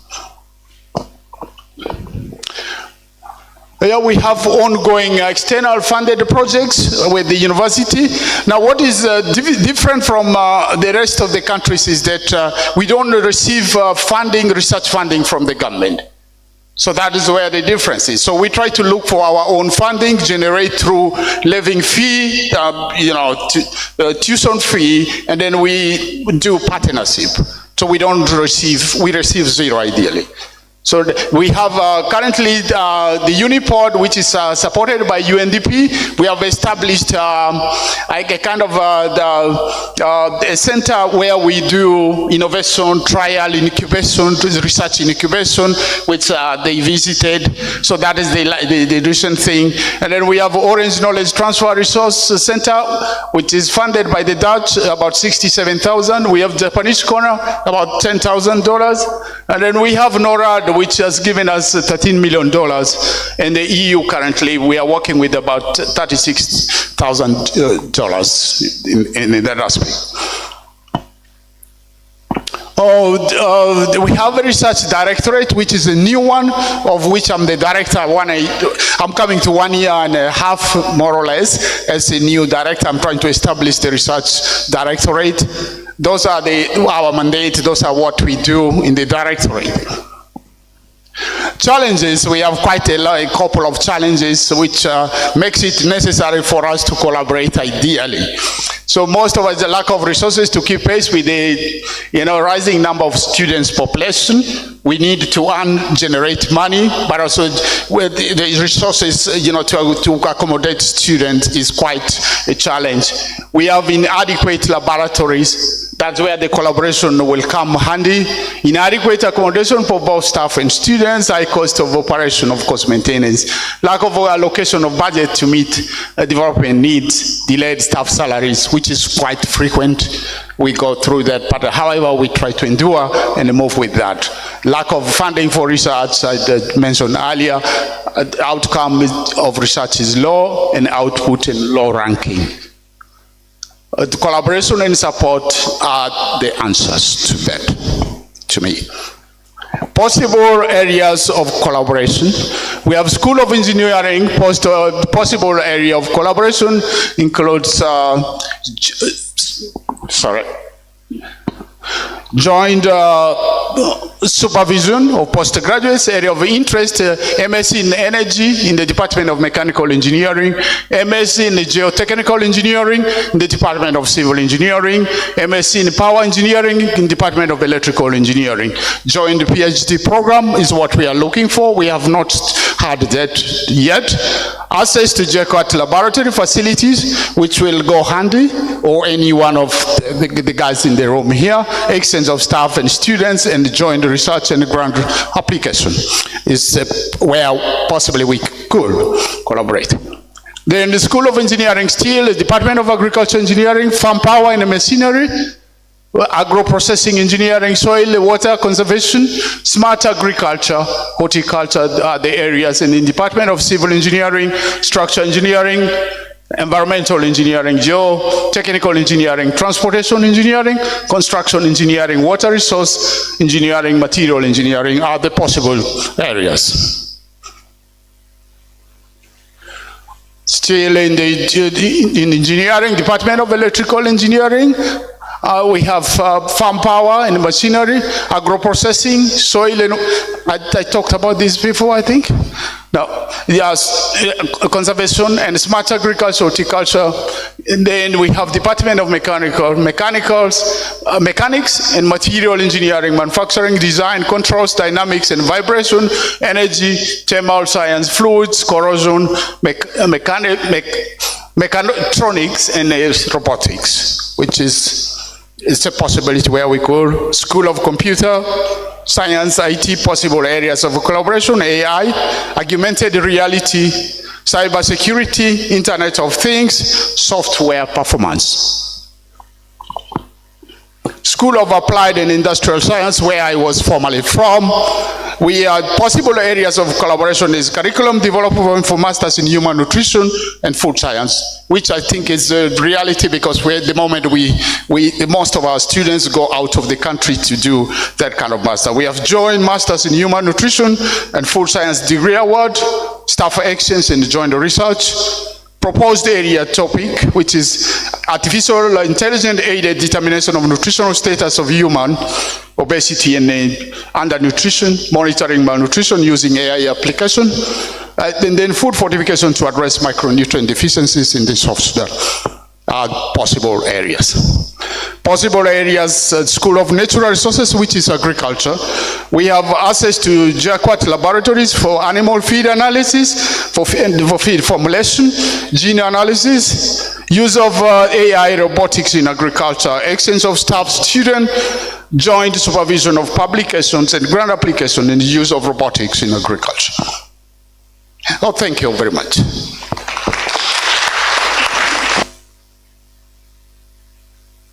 Thank you so much, Prof. Andrew. A big hand once again. A lot of areas of collaboration that we have seen, including what Professor Sira has to offer in terms of fortification and animal feed analysis. And I believe these are areas, including engineering and computer science, that we can partner. So let's have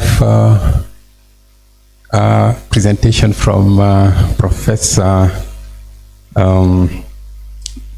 Ernest. welcome to present something about Nelson Mandela Institute of Science, Nelson Mandela African Institute of Science and Technology. He'll tell us more about it.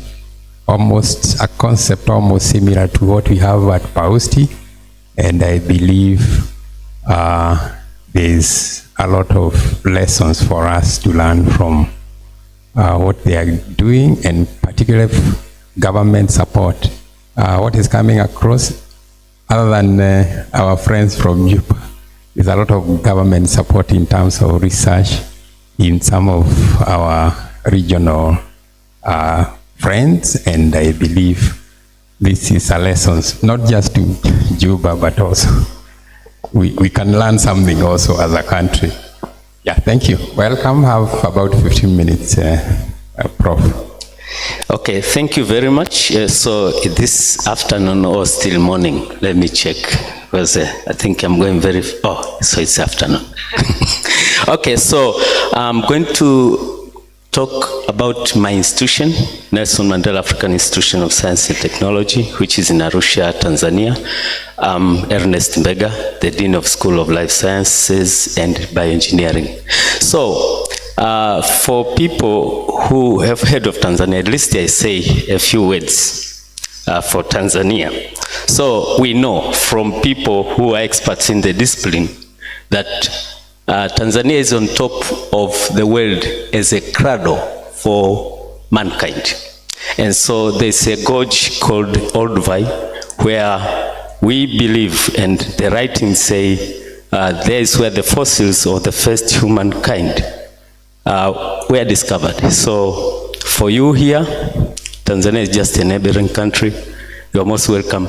Just go home and visit this place. Secondly, on top of Africa's altitude, so Mount Kilimanjaro is the highest peak in Africa. So if you want to be the tallest in Africa, just go and climb Mount Kilimanjaro. You're most welcome. And is also on top in terms of tourist destination. And the reason I indicate Serengeti here, you probably have heard of Serengeti and Ngorongoro. So all these are in Tanzania, and one unique thing is they are all very close to Arusha.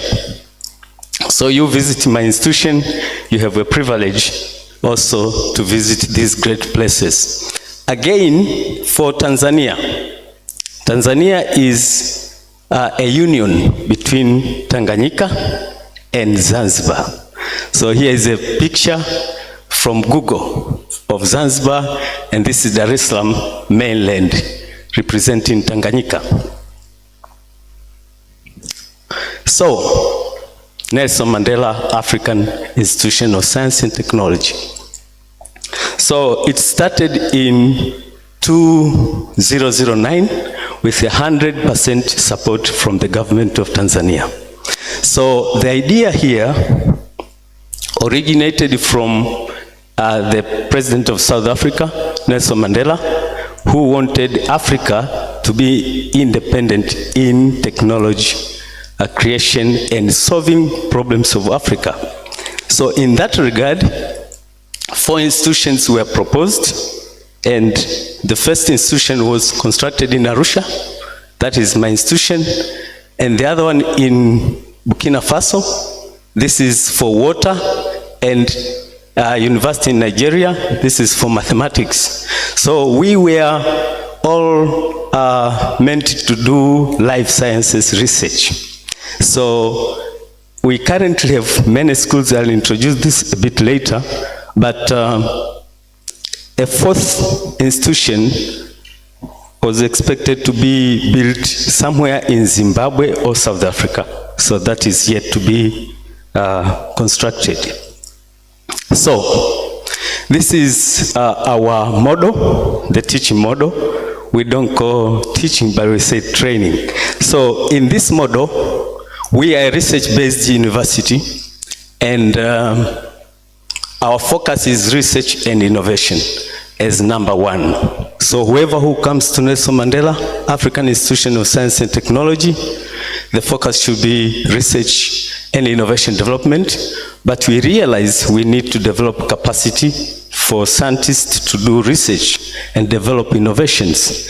So we do postgraduate training and skills development as our agenda number 2. Number 3, we have to engage with communities, and so our students will go to the community for some time to study or even learn what is happening in the community, and later on come back to develop their research proposals. So all successful ideas will be incubated for some time. This ranges depending on the type of innovation, and we have an incubation section that is well equipped in terms of human resource and some basic facilities. And the main very reason of doing this is to eventually commercialize. So this is our pillar number 5, and in so we do our motto, academia for society and industry. So we have 4 functional schools. Now you see 5. This one is now being developed. We don't have staff or programs in school number 5, but we basically have life sciences, material, energy, water, and environmental sciences and engineering, computation and communication sciences and engineering, business studies, and humanities. So the reason we have business studies and humanities is because we want to have our students get some dose of humanities. Work on issues for intellectual property management. So that school is offering that service within the university. So these are also very possible areas for collaboration, but I'll now talk about my school, which I'm very good at. But if you're interested in any of these schools, I can also give some basic information. Okay, so before I say anything for my school, we're also we have a number of projects, about 63, and 43 of them are within my school. So the government put money at the beginning, over 60 million USD, and we have been able to generate from the beginning of our institution until today over 50 million USD. That is as per this year's record. So this is only a snapshot from the internet. If you open and if you write, you can see this information is available. So my school, very, very quickly. So School of Life Sciences is the biggest school and oldest at the Nelson Mandela African Institution of Science and Technology, and we deal with complex Africa life challenges. Okay, now, Africa is not scarce of problems. We have so many universities, but still many problems on human, agriculture, livestock, war, now soil degradation issues and drought are commonly attacking us. So, and people are very busy doing research, and they are stuck in research cycles. There's no time to innovate. We are not teaching innovation. And so for us, we are thinking of innovation because other issues don't necessarily need research. For example, in our region, Tanzania and Kenya, every year we have livestock dying because of drought and pasture. Do we need to research and find out why these animals are dying? We know the answers. We just need to go ahead and develop some basic innovations. So, for our school, we focus on these areas: human and animal, agriculture, food and nutrition, biodiversity and ecosystems, drug and health, environmental safety for quality life, and we create innovative solutions for the society and industry. Now, we also have, these are research-based programs in the very areas I said. So we have masters and PhDs in health and biomedical sciences, and the list, as you see, agriculture, food science, human nutrition, dietetics, biodiversity, public health research, molecular biomedical engineering, and industrial pharmacy and regulatory sciences.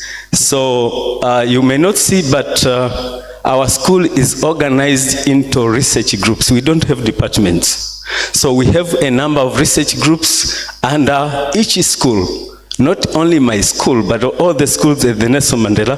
For example, in my school, we have a group on animal health, and they do a number of issues, from diagnostics to disease modeling, drug discovery, and so on, as well as in the human health and biomedical sciences, where they do a lot of issues, and these are the focus. So our students will do research on these very focused topics whenever possible. So we also have a group on sustainable agriculture, a group on food, so, and a number of issues. We are not limited to this, but at least we expose our students to all these ideas, because these are problem-oriented ideas that if we have solutions from these areas, then we can have a very big contribution to solutions for Africa. And a group on biodiversity conservation, and a group on nutrition and natural health, fisheries and marine sciences. Now, very quickly, because limited to 15 minutes, centers of excellences. And so we have one of very well-known center of excellence that is World Bank funded, called JKUAT.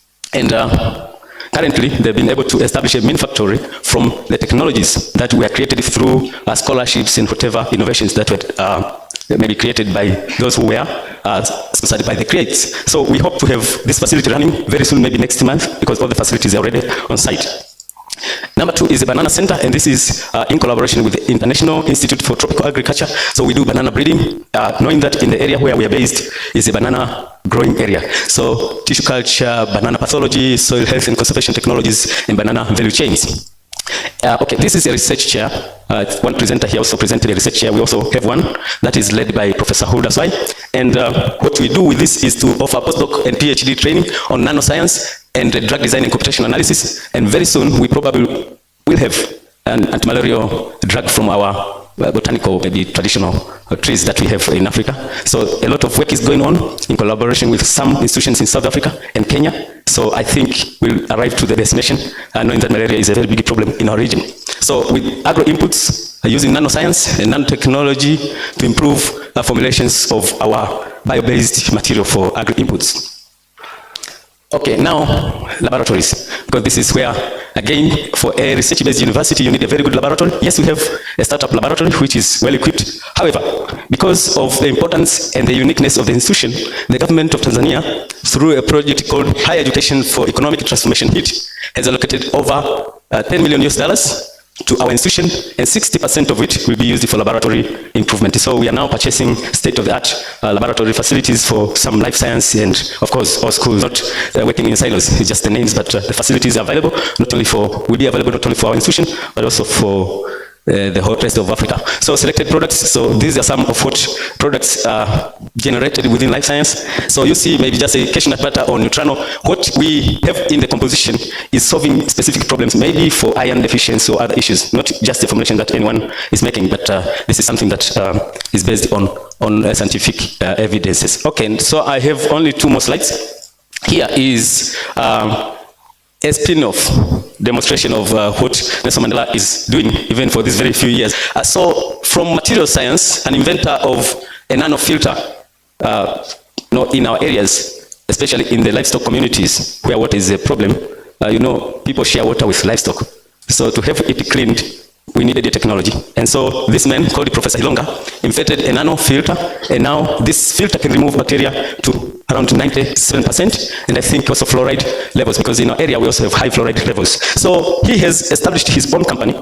It is called Gongali Modo, and he's now selling through his company this product not only in Tanzania but also in some countries, and I've heard like Malawi and maybe some other countries. Another inventor is called Dr. Neva Zekaya, a problem with insect pests in our crops. She came up with a bio-based formulation to address the problem, and she has established a company, a spin-off from Nelson Mandela. Anyway, now you'll say, are we getting any money from this? No, we have a formula in our university to encourage people to graduate with spin-off. So there are times some spin-offs will be owned by maybe certain percent by the university and certain percent by inventors, but these ones are owned by the inventors. So we have a company that has been registered that will take care of all these issues, and I said it is downloading because we are finalizing certain issues before we have other products in. Okay, now this is the last slide before I say. So over time we have learned how can we address our problems, especially in the training component. We need to come up with an idea of a teaching factory, and this is where you have industry and society now meeting in a certain point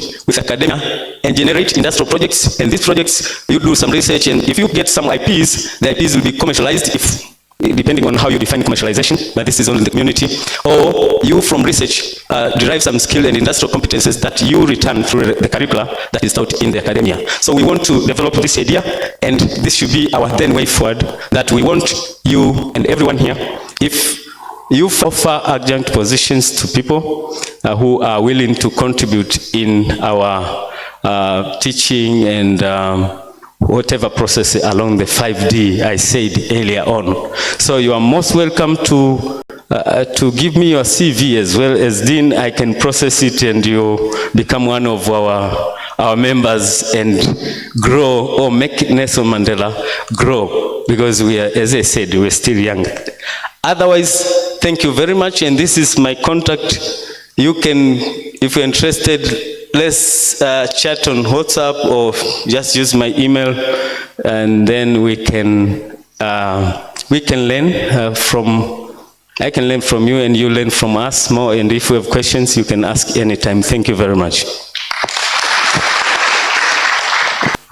Thank you very much, Professor Ernest, for the presentation about Nelson Mandela Africa Institute of Science and Technology. A lot of areas of collaboration. One of the low-hanging fruits is adjunct positions. I think it has come across. You will even be paid, some of us will be paid beforehand, a settling allowance by some of our professors who are offering those positions. Otherwise, thank you so much. One of the things I remember about the visit to Tanzania was the masala tea. Very nice, tasty, tasty tea. I still remember. I'll still make another visit, possibly as an adjunct, and grab more of that tea.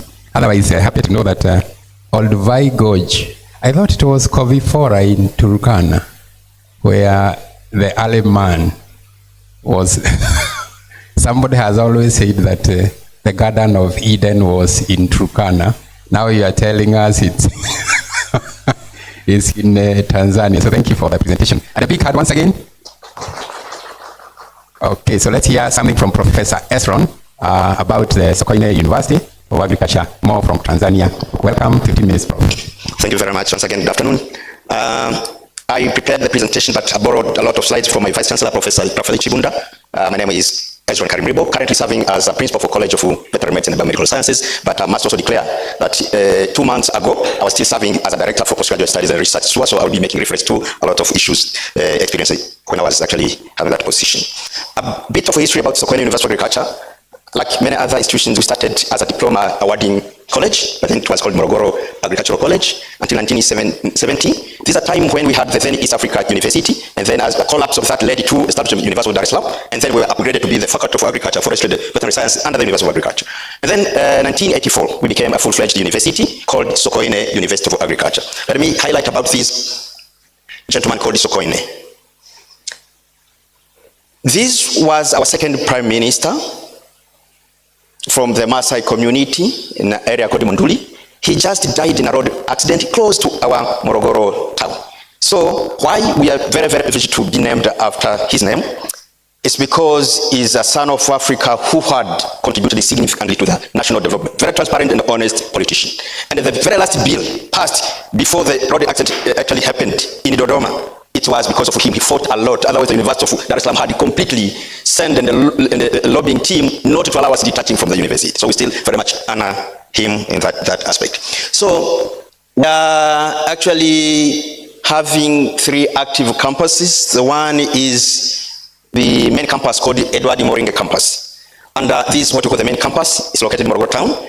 And also the second one is called the Solomon Mashilang campus. This inherited name from South Africa because it used to be a camp of freedom fighters hosted by our country. So this is another campus. The third campus is named after another. We are fond of prime ministers. This 11th prime minister called Mizengo Pinda, located in far actually close to Lake Tanganyika, specialized in bee resource management and tour guided hunting operations. We, as you can see, have included a number of acres occupied by each campus. We are having a land more than 15,000 hectares as total, so we are very rich in area.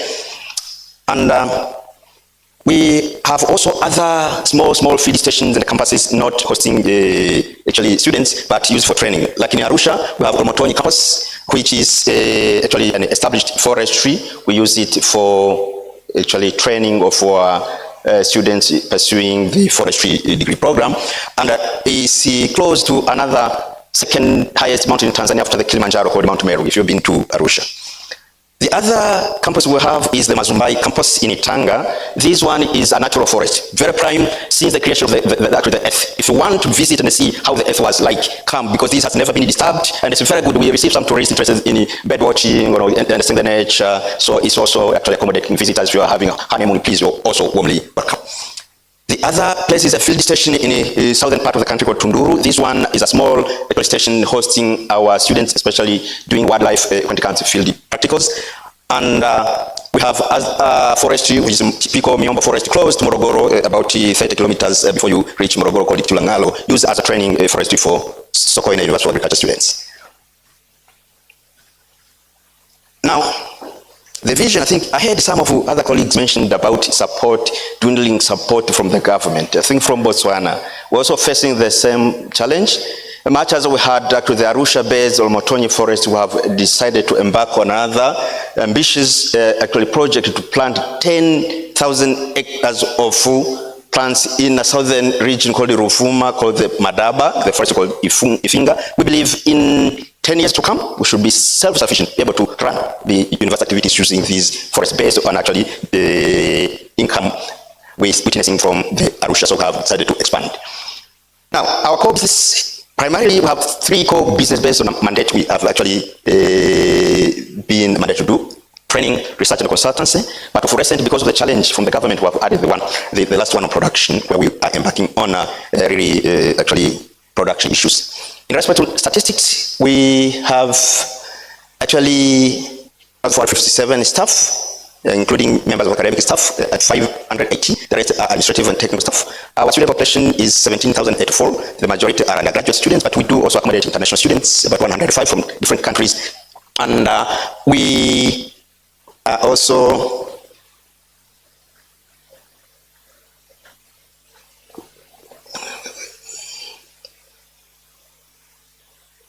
this stuff is not moving. I can do it manually. Then we have actually 7 colleges. A College of Agriculture, College of Forest, Wildlife Tourism, College of Veterinary Medicine and Biomedical Sciences. In that order, that's how they became into being. College of Social Sciences and Humanities, College of Economics and Business Studies, College of Natural and Applied Sciences, and also the Mizengo Pinda. This is a standalone college.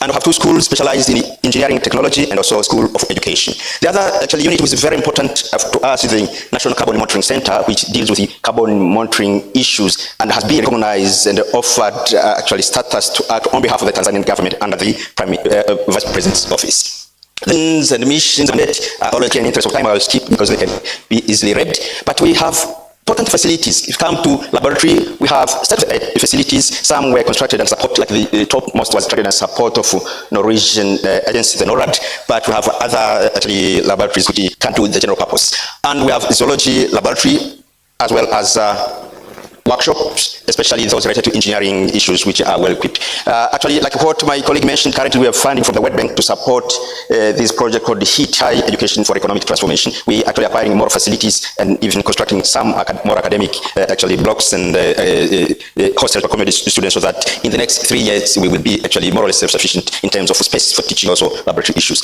But because we are agriculture-related actually university, our practical hands-on activities are done at the training farm. We have actually a training farm called the Model Training Farm, which accommodates a range of issues from horticulture, grapes. I was very much interested in viticulture and knowledge from Stellenbosch. But also have a dairy farm, actually, and small ruminants, goat and sheep project. And we have also another model which is very interesting. When our student graduates, then some of them who are interested, we incubate them. We establish what the screen houses, so that we can actually grow crops, especially horticulture, under controlled environment. And therefore, we started to pilot this with support from the NIDA-funded project called Past Trust in collaboration for university. So that support has ended. We acquired the facility entirely. We're expanding to establish more than 500 standalone screen houses, so that we hire 2 hours students. First, we incubate. When they see the business works, then they can hire and pay back to the university. Another thing is investing in blue economy. We have a blue economy research where we actually invest a lot in aquaculture related research and production. So this is another area where we feel we are competent. We have other big laboratory. That the top one is called the multi-purpose laboratory, which accommodates more than 3,000 students at a time. And we have also the library. This library actually started as a college library, later on as a university library, and then in 1991 it was designated as a national agriculture library, because by then we were the only actually university specialized in agriculture in the country, so we still serve the mandate on behalf of the country. And these are actually some photos related to that library. And when it comes to research, we are researching civil university. In January this year, Webometric ranking, we ranked second in the country. So actually, witnesses, we have a lot of research activities carried out by the university. We were privileged to actually obtain 2 centers of excellency in the country. There were 4, 2 at the Nelson Mandela and 2 at Sokoine University of Agriculture.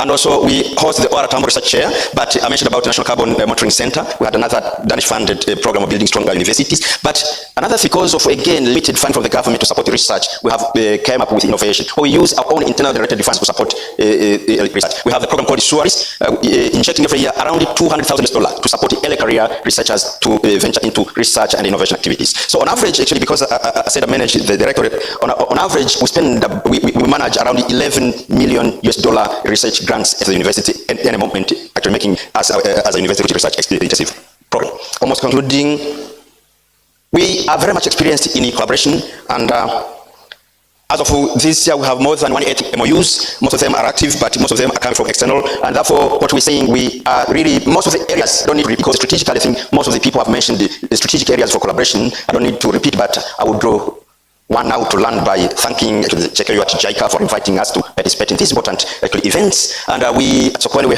are very famous for our art called the HERAT. This is a project which we collaborate with Belgian-based NGO called Apple, which has done a significant justice to the globe using the sniffing technology, Pavlov experiment concept. Then we can detect mines, we can detect tuberculosis, we can know a lot of issues. So we really, this is our entrance to the university. You're warmly welcome. This is my contact by email. So let me land here by thanking once again for listening. Thank you very much. Thank you very much, Professor Estron, for also giving us details, a snapshot of your university, Sokoine University, and in addition to the activities that you're having, and particularly how to raise funds through the forest, 10,000 acres. I believe this is about 10,000 hectares. I believe this is something that we can organize so that we get a small percent of those hectares. Otherwise, thank you so much for the presentation. We have a presentation from Makerere University. Makerere, we hear how they came about, but I believe initially they were an East African university before we disappeared. I believe some of our universities are also part of the Makerere branch. So I had one second, Professor. Thank you. Prof. Ivan, give us something about 15 minutes. Thank you very much, Chair. And my name is Ivan Muzira Mukisa, and I'm the head of the Department of Food Technology and Nutrition at Makerere University. I'll just very quickly run you through Makerere and end up with what we do as a department in terms of research. Makerere is the oldest university in Uganda. It's the biggest, and it's also the top in the country. It is one out of 53 universities in Uganda. Accounts for more than half of the enrollment of government students within Uganda. We're just located west of Kenya. It had its humble beginnings in 1921 as a technical college that was set up to train people in carpentry, in building, mechanics, and then eventually arts, education, agriculture, and medicine. And it has grown throughout the years, initially becoming part of the Initially becoming part of the University of East Africa, and then eventually becoming its own independent university in the 1970s. And just 2 years ago, we celebrated 100 years Makerere University. So it's probably, after Stellenbosch, one of the grandfathers in Africa. We currently have the university structured along colleges. We have 10 colleges in total: health sciences, we have agriculture and environment where I belong, veterinary medicine, natural sciences, engineering, art and design, computing, education, business, humanities, and then we have the School of Law, which decided to the college. That is our vision. I noticed that we all have similar visions and missions, just stated in different ways. What we're basically looking out for is society transformation and development through the products that we create. And then the core functions revolve around teaching, research, and transfer of knowledge to the communities. A few facts about Makerere University: we have a student population of about 40,000. About 14,000 of them graduate every year, and 10% of our population is graduate students. We have 145 undergraduate programs, 139 postgraduate, and almost every department within the university has a PhD program. We have plenty of lecture room or teaching spaces, laboratories, and probably one of the biggest libraries in an education institution in Africa, with a capacity of 5,000. I have about members of just academic institutions. About 30% of that is female. The budget, about $71 million US, mainly from government and private, or tuition from private students. And then a very big chunk of that also for research comes mainly from donor agencies. This is just to highlight our research agenda, which covers a number of things, all the way from education, value addition, sustainability, governance, health, natural resources, and a number of cross-cutting research activities that take place at the university. We have been ranked among the top 3 in Africa in terms of research output and citation. And we are the leader in Uganda. Most of the publication, most of the innovations coming out from Ugandan institutions are coming from Makerere University, and we innovate in a number of fields, in the medical field, in engineering. This is a recent product that came out of the school I belong, where they have designed a solar and induction cooker. We also had an innovation of the first electric car, which has now transformed into a car manufacturing facility within Uganda, which is manufacturing buses for transport. And in the agriculture field, we're also known for a seed system unit that is producing the famous Mark soy for farmers. In terms of ranking, in Uganda, yes, I said we're the top. In Africa, we would wish to be at the top, but our brothers in South Africa and Egypt are always making it difficult for us. So we set around 11th, 18th, and all that kind of stuff. And among the top 1,000 in globally. We have also trained close to 145,000 alumni worldwide. We've trained regionally, and we have some of the regional leaders having trained at Makerere University. We receive students from across Africa, all the way from West Africa and East African countries, and some of the South African countries. We have a number of partnerships with a range of universities across the globe. It has been mentioned that we're one of the universities with the highest rates of partnerships internationally. And we have also a number of funders, starting with CEDA and NORAD, you said, being at the top. We have also received funding from JICA in the past. And there's a place, if you want to mention where you're going, you will say, I'm going to the JICA building. But we wish and hope that JICA will come back to Makerere strongly. Now to the college where I belong, it's the College of Agriculture and Environmental Sciences. Sorry about that. It has 3 schools: food technology, nutrition and bioengineering, School of Agriculture Sciences, and then the School of Forestry and Geographical Sciences. I'll not get so much into details of this in the interest of time. I'll just run to the school where I come from. This is split into 3 major units: the Department of Food Technology and Nutrition, which started with a bachelor's in food science and technology, also now teaches human nutrition, a master's in food science and technology, applied human nutrition, and then the most recent program we have is an MS in food safety and quality management. Our sister department, Agriculture and Biosystems Engineering, has a bachelor's in agriculture engineering, and then 2 recently new programs. One is bioprocessing engineering, and then water and irrigation engineering. They also have a master's program. We also are famous, the first probably country in East Africa, and within Uganda, to have set up a food technology and business incubation center. We came to JKUAT, so their pilot plants, went back and set up the same thing, but then later on transformed that into an incubation center. It serves as a pilot plant for student training, just like Professor Sila explained yesterday, but it also nurtures new technologies and businesses for students, for staff, and serves as a hub for technology transfer and promoting entrepreneurship. We have quite a number of facilities for teaching. I mentioned the lecture rooms, labs, teaching facilities, and also part of the activities taking place in the pilot plant. But then here I'm going to pause and mention that we do have a very, very huge challenge. Being one of the oldest, we have issues with lab facilities, and I've talked a little bit about this with Sila, that would like to see some more collaborations with Makerere University, having our students coming over to do some of their research here. I didn't want to show the pictures of the equipment we have because you then see fossils from the past. But that is one of the biggest challenges that we have as a department, but also as a university in general. Sorry. In terms of staffing, I have a team of about 16 people that I work with, and all of them are experienced in a wide range of areas, in meat technology, food or cereal chemistry, post-harvest technology. There's a team here of nutrition, one person with food engineering, food product development, and then a bit of food safety, toxicology, and I personally focus mainly around fermented foods and probiotics. So there's potential for collaborating with all these in all the things that we are interested in doing. This is just a snapshot of what happens in the incubation center. We have get biopreservatives from some of those studies. We also have a challenge of mycotoxins, and we have a group that has done a lot of work on contamination in maize and in groundnuts, the control of that, and also looking at other residues, antibiotic residues in milk.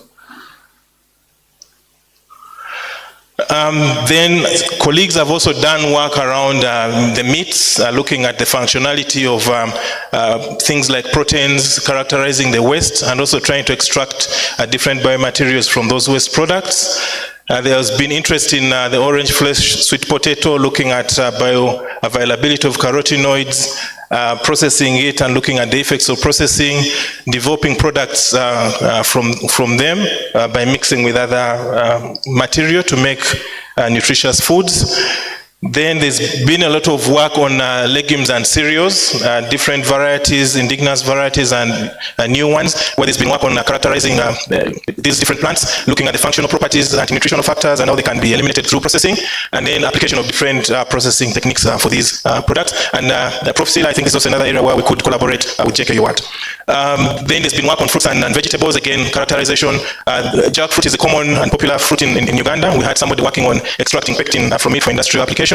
And then people are also looking at preserving vegetables using different techniques. One of the most recent, for which our colleagues got a patent or utility model, was the use of refractors window drying technology, and they also developed equipment for that. The newest is interest in insects, characterizing them, rearing them, but also using them to develop nutritive products. And then finally is research on human nutrition. Colleagues have done studies on determining dietary intake, the quality of foods, what determines the nutrition intake, infant and child feeding practices and the like, assessing nutritional status of different categories of people, investigating school feeding programs, how adequate these are, their effects on health and academic achievements. And then we've also had colleagues developing nutritious products using some of our locally available and neglected foods or crops to target certain specific vulnerable groups like HIV, moderately acute malnourished children, and so on and so forth. I didn't put a slide on the potential collaboration because I know our stories are almost the same. We'd like to collaborate in curriculum development. We'd like to collaborate in research. We've been collaborating in examination of students, and we'd like to continue with such stuff. There's also one interesting thing I found out about JKUAT yesterday is the arrangement along research teams or research groups. As Makerere University, we have a challenge. Most of the people are a little bit old in terms of their career, academic careers, and they are not very willing to form into research groups. So there's a huge element of individuality, and we'd like to see, let's say from JKUAT, how is this working and how can we apply it in our area, Makerere University. So with that, I'd like to thank you all. I thank JKUAT and JICA for this opportunity. Thank you very much. Thank you very much, Prof, for your presentation and opportunities of collaboration. Particularly in the area of incubation, there's so much that we can learn as JKUAT, and also the challenges that you are encountering. We also saw that you are the ones who trained our third president, and including the first president of Tanzania. So that's a big plus for Makerere, and that's why I was saying it was formed as an East University.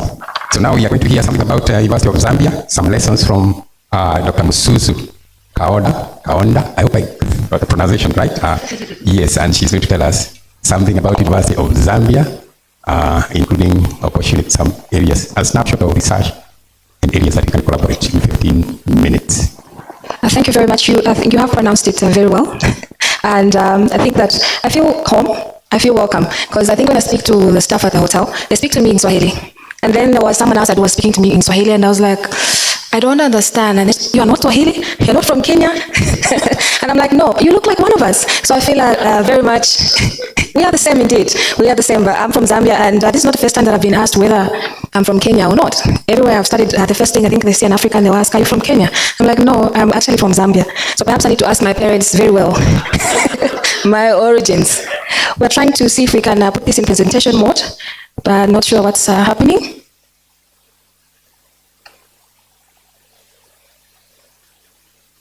Maybe we come out and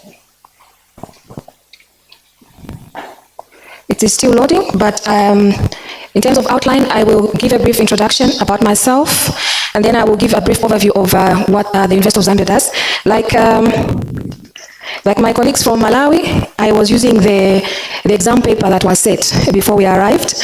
Unfortunately, walking into the exam room, the exam paper has been changed. I will try my very best to answer the questions and at least get 40% or 50%. So I'll give a brief introduction of myself. I'm a lecturer in the School of Mines, Department of Metallurgical Engineering. I teach materials science or physical metallurgy. So I look at metal forming, I look at materials performance. And aside that, I think what brought me here is the fact that I'm the Assistant Director for Research at the Directorate of Research, Innovation and Development. This was previously Directorate of Research and Graduate Studies, and has since been changed to that to kind of focus more on innovation and research. Postgraduate function has been devolved to schools. So most of the functions for postgraduates are being dealt with in the schools. We are still secretariat to the board that looks at postgraduate issues, but much of it is within the schools. So the directorate that I come from, we manage and coordinate research activities, such as overseeing editorial committees, the journal editorial committees. We have 3 journals that are now online. We do have others, but these are the ones that we are managing. And then we have research ethics committees that we are also managing, and we are custodians of the IP and research policies. We have recently revised or reviewed our policies. This is the first time we are having an IP policy standing on its own. Before that, it was embedded within the research policy, and I was excited to hear that actually JKUAT has a directorate just looking at IP, and so that is certainly a potential area of collaboration identified already. My research interest, as I said, I was answering the old past paper, or the paper that was sent earlier. I'm interested in microstructure characterization. I will not go into details of what we're doing, but I will just speak to the titles. And also EV battery case optimization and characterization. This is something new that we've started working on. We recently won a grant from our National Science Technological Council in our country, and so we're currently looking at production of sorts that can go into the electric battery. So production of electric battery, and we want to have a go at that, and we've recently gotten some funds from our National Scientific Technological Council. I do have a PhD student that is working at cost-effective means of lining tailings dams for artisanal and small-scale gold mining in sub-Saharan Africa. But I think I won't bore you too much with that. I will move to a brief overview of the University of Zambia. So the University of Zambia is situated in Zambia, in Lusaka. As you can see from the map there, we have our neighboring countries, and then right there at the bottom is Lusaka, and that is where the university is situated. I just wanted to boast of my country. I think many of you have heard about the mighty Victoria Falls. How many have not heard about the Victoria Falls? One of the 7 wonders of the world? We have, and I'm hoping that we have been there and enjoyed the scenery there. If you haven't, please do visit us. It's right at the bottom there next to Zimbabwe.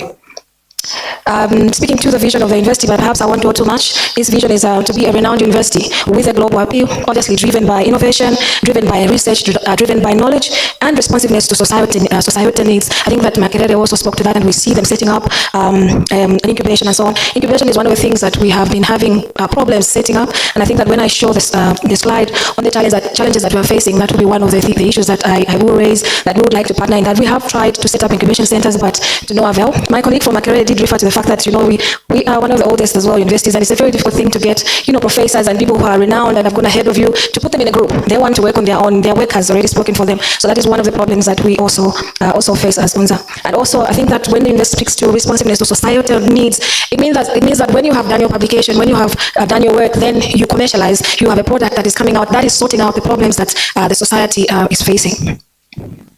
In terms of strategic objectives for UNZA for 2023 to 2027, we have enhancement of intellectual wealth, and there we have revision, development, and implementation of demand-driven programs. So we don't want to just offer programs just because it's a program, but we want to offer demand-driven programs, and this calls for curriculum development. I spoke about the electric vehicle project that we are working on. Currently, we have an MOU with DRC, Lubumbashi University, where we're trying to develop curriculum with them, co-curriculum with them, so that we can kind of focus on personnel that can work in that space. And then there's enhanced community engagement and marketing. I will not bore you with that. Increased investment in and maintenance of digital and physical infrastructure. Under that, rehabilitation of all existing physical infrastructure. Again, when I speak about areas of collaboration, I will talk about inadequate infrastructure. So I think as I'm going along, knowing that I'm standing with Paul, we have the professor who is Professor Muya, who is our new Vice Chancellor. He started on the 1st of March.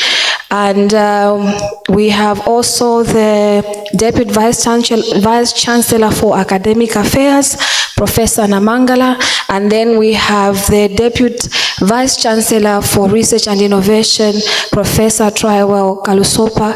This is a new position that was created just to re-emphasize the need for innovation and the need for research within the university. So those are the three that are leading us. Our Chancellor is Dr. Jacob Mwanza, apologies.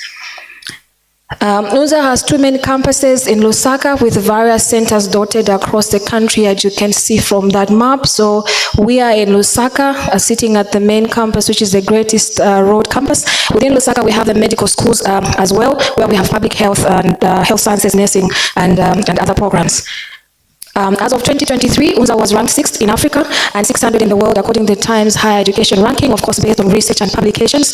It has been ranked among the top 1,201 to 1,500 universities in the world. This is this year, and 14th in Sub-Saharan Africa again this year. So that shows you that, of course, we have a lot of areas of collaborations with yourselves at JKUAT and other universities as well. We do have the expertise in different schools.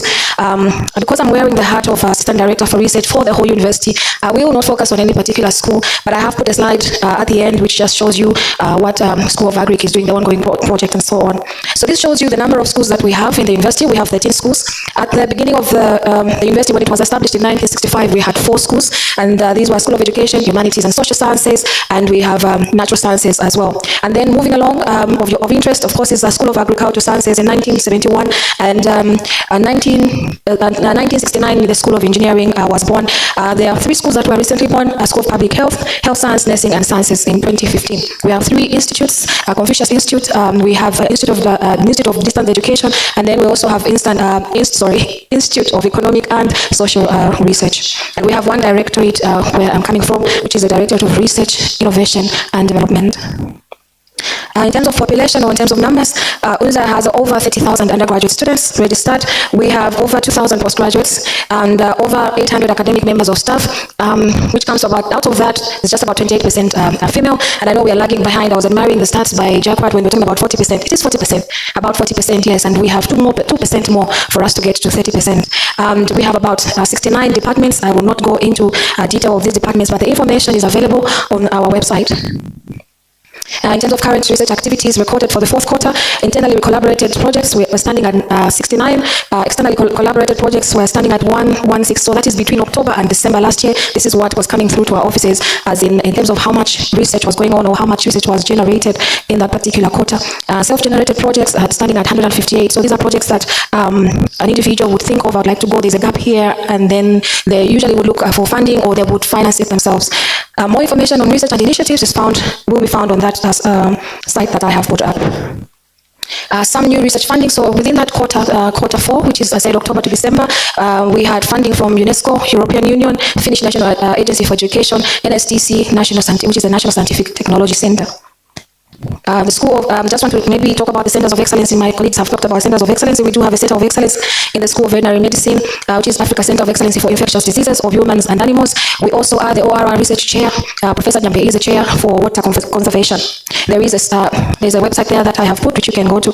We also has well-stocked libraries, but I think I won't focus much. I've seen the moderator standing. And in terms of research initiatives, in the School of Agric, researchers in the school have embarked on new projects for fuel production from sweet sorghum. And on the left there, you see ongoing research activities in the School of Agricultural Sciences, and I would invite you to have a look at our website, and you'll find the whole list of ongoing projects within the University of Zambia in the School of Agricultural Sciences. And I know that your interests are also in engineering, and that information will also be found on the website. I focused on agriculture because I've seen that there is a lot of discussions around agriculture, and so I thought perhaps that is something that you would be interested in. In terms of collaboration and linkages, those are the ones that we have. I think we have about 50 existing academic partnerships all over the world and within our country. To mention some, we have Hokkaido, and I do know that JICA also at one point was a partner, and I think that we are still working on something. Collaborative activities have already been mentioned. Similar, I think, across our universities, the student exchange programs, faculty exchange programs, collaborative research, awarding of joint degree programs, which we are doing with one of the universities in Zimbabwe, currently, Zambia Open University, Zimbabwe Open University, apologies, and then exchange of materials, documents, and equipment, use of research facilities. Under exchange of materials, documents, I was glad to meet, I think, the head of the for mechanical engineering.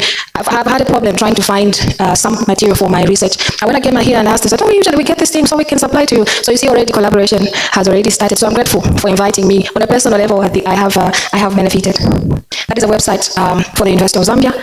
And in terms of challenges, quickly, inadequate infrastructure, inadequate research funding. We have a new IP policy, and we will be looking to learn from yourselves on how you have established a directorate. We are looking to set up a grants office, and it's been a challenge. So perhaps we'll be calling on some of our partners and yourselves to see how that you can help us. A lot has been talked about setting up incubation centers. We have struggled. We've been to Makerere. The centers that he's been talking about, I've been there and eaten the bread. Very nice bread indeed. But Egypt, Rwanda, Malawi, they talked about incubation, and I think that those are potential areas of collaboration. And also establishing research teams, which I talked about throughout the university, has been a problem, like Makerere referred to, but that is something that we are willing to learn and see how we push that agenda. Thank you. Thank you so much, Dr. Msusu Kaonda from University of Zambia. A lot again, once again, to learn a lot of lessons and also opportunities of collaboration. I hope Dr. Mutuba, you give her a chance maybe to give a talk to your newly limited material students so that she can inspire them in addition to other areas of collaboration. Also, Professor Sila will tell you that when we visited the shops, you were almost speaking Kiswahili because there is a lot of similarities between people of Zambia, also Zimbabwe, and of course, all African countries, there is a lot of similarities, and that's why you find these challenges in terms of language. And why don't we make Kiswahili an African language? I propose. So let's have a presentation from finally Dr. Eli, Miss Mukora, is it? Fugai. I hope I pronounce it right. Yeah, a nice presentation we'll hear from, possibly because it's the last one, before we go break for lunch. 15 minutes, welcome. All right, thank you. Thank you all for listening this afternoon. My name is Fungai Mukora. I'm from the University of Zimbabwe, and I'm here with Dr. JKUAT, also from the University of Zimbabwe. We're coming from two different faculties. Mine is Computer Engineering, Informatics and Communications, and he represents the Agriculture, Environment and Food Systems faculty. We are here to give a brief introduction about the University of Zimbabwe. I'll just give you a brief of the university profile. We were established in 1955. We are located in Mount Pleasant in Harare, the capital city, and we are considered the founding university in Zimbabwe. Most of the other state universities have come from our mentorship. So when we talk about the National University of Science and Technology, Dr. Msusu just mentioned the Zimbabwe Open University. We've got so many universities. They've all been nurtured under the University of Zimbabwe. Currently, the university has 11 faculties. I'm going to speak about them in the next few slides. And in those 11 faculties, we have about 85 departments, and these include centers, institutes, and we have one business school. So we have 405 accredited degree programs. These are undergraduate, postgraduate, and research programs. This happened in 2020, where the university went through a whole transformation. Yes, we had programs previously, but those were running under what was known as Education 3.0. But come 2020, we were challenged by His Excellency and Chancellor to say, what exactly are the universities doing to provide for our people? What do our people want? What do our people need? And from there, the Ministry of Higher and Tertiary Education, Innovation, Science and Technology Development then came up with what is now known as the Heritage-Based Education 5.0, where aside from looking at the teaching, learning, the research and the community outreach, they added two new pillars to our education, that of innovation and industrialization, where we're saying we actually want to see products, goods, and services coming from the academia and not just us churning out graduates year in, year out. Our findings, mainly government, and our student population as at last semester is about 26,000. Of course, our mission, vision, values, and motto, our values really, I can speak to those, are integrity, knowledge, innovativeness, and professionalism. And motto currently is, we want to educate to change lives. The whole point of our education is, you shouldn't be the same person you were before you came in through our gates. Your community should not be the same before you came through our gates. Our executive, we're led by Professor Dr. Paul Mafumo, and we currently have those members in our executive. I'm sure you know more about them as we go. And now our faculties, as I said, on the faculties that span across all divides of the economy. We've got agriculture, environment, and food systems. We've got business management, economics. We've got humanities, like engineering, informatics, and communications. We've got education, faculty of engineering and the built environment, of course, behavioral science, and a faculty of engineering. And yesterday I heard one of the presenters saying we've got 5 Pan-African universities in Africa, but we just launched the 6th Pan-African university, which is currently, like I said again, under the University of Zimbabwe, coined the UZ College, which is the Pan-African Mineral University of Science and Technology. Now, we speak about research groups, which any student who's doing research of the faculties and the PAMUST college that I've mentioned will fall under whatever project one is doing, regardless of which faculty they're from, which department they're from. The project within what is known as a research group. So we've got several research groups. Here I have listed research groups for the faculties of agriculture, the faculty of computer engineering, faculty of medicine, as well as the built environment, to cater for the audience that is in here, where we've got under the faculty of agriculture, or coordinated in the faculty of agriculture. Because if my research has anything to do with agriculture, regardless of the fact that I come from the computer engineering faculty, I should be able to find space within the research groups that are listed there in the faculty of agriculture. So we've got sustainable seed and cropping systems, sustainable livestock systems, digital agriculture, which clearly would be a collaboration between the faculty of computers and the faculty of agriculture, environment, and value beneficiation, smart settlements and environment, energy and power generation, manufacturing systems, engineering design, engineering management, robotics, automation, and as well as geoinformatics and surveying. Then finally, in our faculty of medicine and health sciences, our main research groups are speaking to vaccinology, ethnomedicine and traditional medicine, forensic sciences, non-communicable diseases, and infectious diseases. Like the other presentations, I don't have any specific projects. For the purposes of I'm not going to speak to any specific projects that any of our scholars are going through, but once we have MOUs and NDAs in place, we will get into the nitty-gritties of the projects. But okay, fine. Here are some pictures of some of the work that is happening within the university, where we've got spiked sorghum breeding to chase away quillia birds. We've got special wheat breeding in collaboration with CIMIT, and sorghum seed multiplication.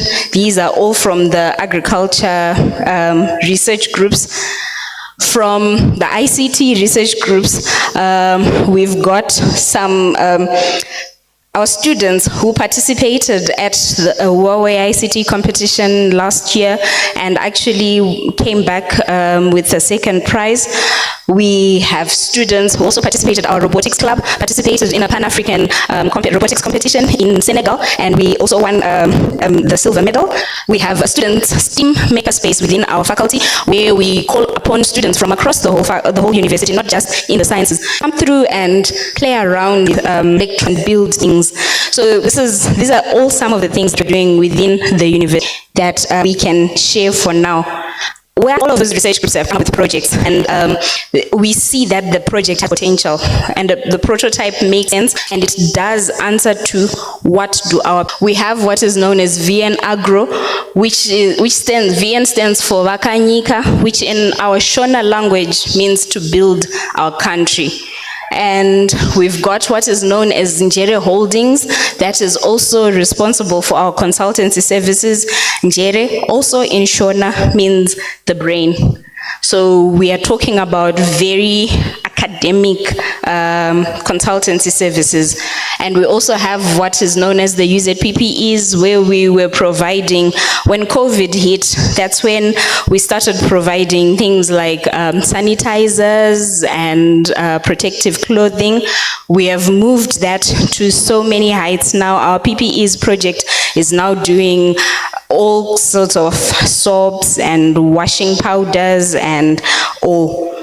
And under these, we also have registered what is known as New Gold, which has agricultural products that have come out of that research. We've got cooking oil, we've got sweet potato bread, which, if I remember, when the JKUAT team came, did you taste some of our bread? Okay. Okay, that's embarrassing, but but we did take them around and they saw the plants that where we are making the agro-industrial plants, where we are making all of these in our agro-industrial park. Once we have these partnerships running, all of you are very welcome to come and see the massive plants that the university has. According to our strategy, we have a number of things that we need to deliver. And because of that, under research, innovation and industrialization, the teaching and learning, the strategic partnerships, the talent identification, internationalization and infrastructure development, we have several areas where we can collaborate with you for us to be able to deliver those. All of these really have been mentioned. I think aside to say, to point out just one, where we also want cultural and language exchanges. As it is right now, the university, for a student to graduate, they need to have learned 2 new languages. Amongst them, we have students who are actually studying Kiswahili at the institution, but we've got a whole variety of languages, and every student from year 1, by the time they finish level 4, they should have learned 2 new languages. And in that, I'm sure us having collaborations with several different countries will also help them to immerse themselves in the culture of the languages that they're learning. Of course, all of the other things have been mentioned in all the other beautiful presentations we've seen, so these are areas of collaboration. And already we do have partnerships, but we would be very interested in creating even more partnerships with yourselves. I thank you. Thank you so much, Ms. Tugai Nkora. Thank you for the presentation. There's a lot that we can learn again from University of Zambia, Zimbabwe, particularly in terms of incubation. This one has come across as common to most of the universities, but particularly there are some universities that we feel it is possible to learn from each other. Again, products, we saw a lot of products that Industry 5.0, Education 5.0 is in practice. We saw that Professor Sira, in which that aspect of innovation came out strongly, and even industrialization. They have a lot of products. He did not want to divulge, but can I say that I saw detergents coming from one of your factories? They have also bread. That is, they are competing. Yeah, they are competing very well with other companies within the university companies. Animal feeds, a lot of oil, I think, from sorghum. And what was unique about the bread is from sweet potato, is it? And we almost missed out in tasting that bread. But very important. There is a lot to learn from all of us. I had the same from Makerere. I have had the same from other universities in Malawi and also Tanzania, and colleagues from UNZA in Botswana. So all these are areas that we can collaborate. Now it's lunchtime. Sorry for delaying us. That means that we take how long? So 1 hour, then we come back for the afternoon session where we interact more now as technical groups. Professor Kwaze, you would want to say something about the time? So in about 1 hour's time, we will be back to continue the afternoon session. Yeah, by about 3 or a few minutes to 3. Somebody will pray for food. Somebody was suggesting Professor Kwaze, but let's nominate Dr. Mutua. Yeah, thank you. Let's pray for what is ahead of us. Thank you, Lord, for this afternoon. We come before thy presence, and thank you for the gift of life. Thank you for the deliberations. We pray that you bless the food before we take it, and nourish our souls. For this, I pray, believing and trusting in your holy name. Amen. Welcome for lunch right outside where we do JKUAT. Thank you. Enjoy your lunch.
the farm.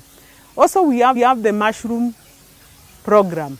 The mushroom program is mainly set to produce spawns, seeds for mushroom. So when Jomo Kenyatta University of Agriculture and Technology invites you to apply for degrees, masters, and PhD programs in the College of Engineering and Technology, JKUAT.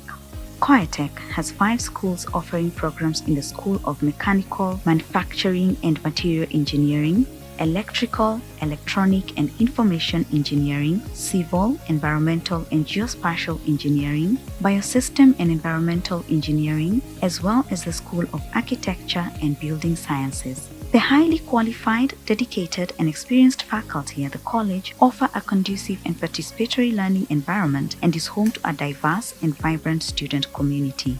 Over the years, the college has continued to produce competent, high quality, and innovative graduates who have made significant contributions to various sectors of our economy. With state-of-the-art teaching and research infrastructure, coupled with a strong culture of innovation, the college stands at the forefront, facilitating the realization of Africa's development aspirations. Great stories begin here. You too can start your journey to making your dreams come true by joining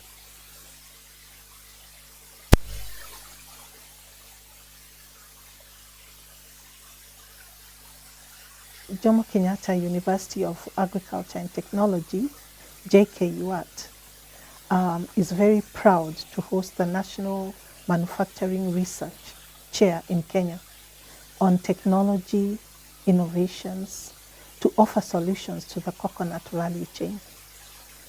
Now, since the launch of the research chair in 2017, JKUAT has benefited from the program in terms of capacity building and training of postgraduate students, acquisition of key research equipment in horticulture, food science, laboratories, and engineering workshops. Under this research chair program, a number of innovations have also been and deployed in Kilifi, Mombasa, and Kwale counties. And these technologies are currently impacting SMEs in the coconut value chain. The research project has enabled JKUAT to establish important linkages and partnerships with key stakeholders, thus repositioning the university as a leading institution in research in this region through research-driven solutions. I'm Bernard Ikua, a professor of mechanical engineering at Jomo Kenyatta University of Agriculture and Technology, and also the holder of the manufacturing research chair, which is a university research chair. Within this research chair, we have several streams. We have a stream that is on tooling and machinery. We also have a research stream on food and beverages, another one of energy and biomass. We also have one on textiles and fabrics, and another also on beauty products and cosmetics. All these have got products that have been have come out and are now being piloted and marketed. Of interest for us is what is contained inside, which is the coconut water and the coconut meat. Of interest in this particular case, the coconut meat is what one of my students is looking at. Have come out and are now being piloted and marketed. Of interest for us is what is contained inside, which is the coconut water and the coconut meat. Of interest in this particular case, the coconut meat is what one of my students is looking at. Have come out and are now being piloted and marketed. Of interest for us is what is contained inside, which is the coconut water and the coconut meat. Of interest in this particular case, the coconut meat is what one of my students is looking at. Have come out and are now being piloted and marketed. Of interest for us. Extract the fiber. There's something, some will call it a dust. Basically, that dust that binds the fiber. When you extract the fiber, you can actually also use that dust, and that is what we call the cocoa peat. So the research that I have done basically that dust by the fiber. Focused on one. When you extract the fiber, you can actually also use that dust, and that is what we call the cocoa peat. So the research that I have done basically that dust by the fiber. I worked on the waste products, that is the fiber, for production of hydrogels for use in agriculture. The manufacturing research chair has been of great impact and has been of much benefit to me as an individual. I've gained hands-on training on equipment, and one of the equipment that has been purchased through the manufacturing research chair is the Fourier transform infrared. This is a very good equipment that is beneficial to both the students in JKUAT and other institutions. And we've managed to analyze samples for students from Moi University. And this Fourier transform infrared, it just uses the infrared radiations that interact with matter, and matter in this case is the samples that we need. Our main aim that we have been doing is doing the extracts, the oil extracts from the plant. Tools for the other streams within the research chair. We have developed a number of equipment, 4 in number. We have developed a decorticator. This is an equipment that is used for separation of fiber with dust. We have also developed a stirrer, very useful for mixing soap ingredients and substances so that we are able to have consistent mixture. We also made dehuskers, very useful for removing husk from the nut. And these dehuskers we have deployed to a number of women groups and youth groups in the coast region. We also developed a briquette making machine, and this briquette making machine is already a technology within JKUAT, so it was a matter of adapting it for use by SMEs. For undergraduate, we have handled 4 students so far. For postgraduates, we have handled 2 masters, 2 PhDs. The manufacturing research has been very beneficial, as I said, first in the knowledge dissemination and also in the acquisition of the materials that I need for the project. I'm currently undertaking a project which involves or rather deals with the drying of cocoa peat, of which cocoa peat is a ligneous material that is normally extracted from the husk of the coconut fruit. I'm developing a composite of a coconut fiber, where I'm using a fiber as a reinforcing agent with the PLA and thermoplastic polyurethane as a matrix. So I want to develop polymeric composites to produce engineering parts. In that way, I believe that we are going to have a value-added engineering products which will, in the long run, improve the earnings by the farmers. We are training the people there on how to add value. We have, for example, conducted some training on marketing of the products, branding of the product, sourcing of finance, how to register business, how to do bookkeeping, and so forth. I acknowledge and we appreciate so much the various managements of the various organizations that are involved. That includes JKUAT management, Moi University, Multimedia University, also the Ministry of Industrialization, and Nuts and Oil Crop Directorate, that's NOCD, which is based in Mombasa, as well as AFA here in Nairobi. They have really been of much support for this research chair. On behalf of JKUAT, I wish to appreciate NACOSTI, IDRC, and other partners for supporting the project and giving us the opportunity to lead this conversation in coconut value chain for the benefit of our country. Thank you very much. Jomo Kenyatta University of Agriculture and Technology invites you to apply for degrees, masters, and PhD programs in the College of Engineering and Technology, JKUAT.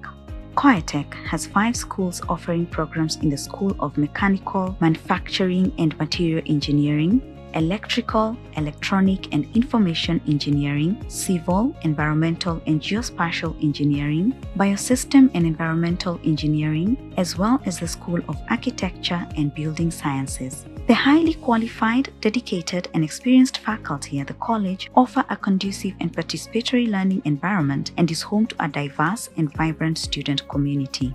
Over the years, the college has continued to produce competent, high quality, and innovative graduates who have made significant contributions to various sectors of our economy. With state-of-the-art teaching and research infrastructure, coupled with a strong culture of innovation, the college stands at the forefront, facilitating the realization of Africa's development aspirations. Great stories begin here. You too can start your journey to making your dreams come true by joining JKUAT. Applications are ongoing. To apply on, put in your bread, put in mandazi, put in porridge, put in anything. You can fry them like omena. You can boil them. You can deep fry them. You can eat them like njugu. You can spice them up like njugu and eat them as you walk on the road. The whatevers are limited. So that is a human aspect. But also animal feed, it is also good for animal feed. We've done studies that actually show there is very good reproduction, productivity in terms of egg production, growth rate, etc. when you feed them on animals. This Nairobi has a lot of people who keep pets, and that is becoming one of the biggest markets. One of our farmers we trained in Machakos is actually so and restricted to hands-on training, practical. Someone comes here at 9, they should be here. They get in, they start work together with the technician here. And the technician knows, and we have a manual that we follow, that you simply take the farmer through the process of setting up a farm. And then what is the day-to-day management in terms of feeding, in terms of cleaning, in terms of watering? What are the things to watch out for? What are the things to be careful about? How do you harvest when they are grown? And then what do you do after you harvest? We are an open policy. They can call us anytime there is an issue, and we give them free extension service on phone. If they need us to go to their farm, then they take care of the transport for the person to go there. Some find it troublesome to set up, so our technician goes to their farm, of course at the cost of the farmer. And once someone is trained here, we add them to our WhatsApp group, Cricket Farmers WhatsApp group. And from there they exchange ideas. It becomes farmer to farmer learning.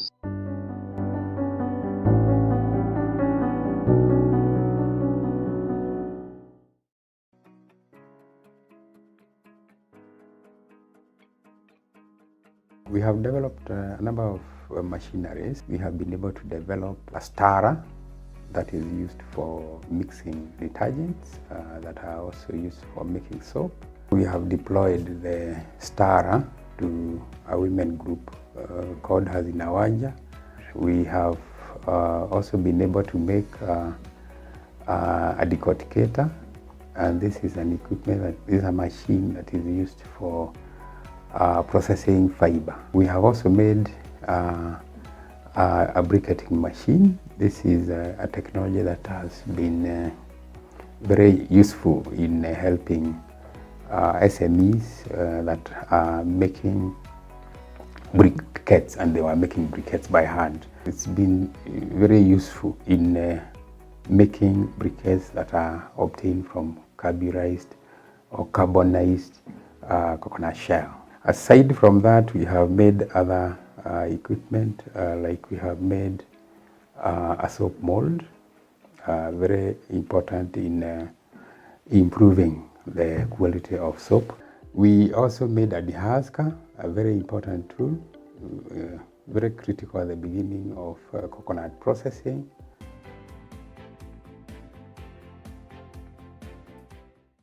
The Jomo Kenyatta University of Agriculture and Technology invites you to apply for degrees, master's and PhD programs in the College of Pure and Applied Sciences, corpus. The college has 3 schools offering programs in the fields of computing and information technology, biological sciences, and the School of Mathematical and Physical Sciences.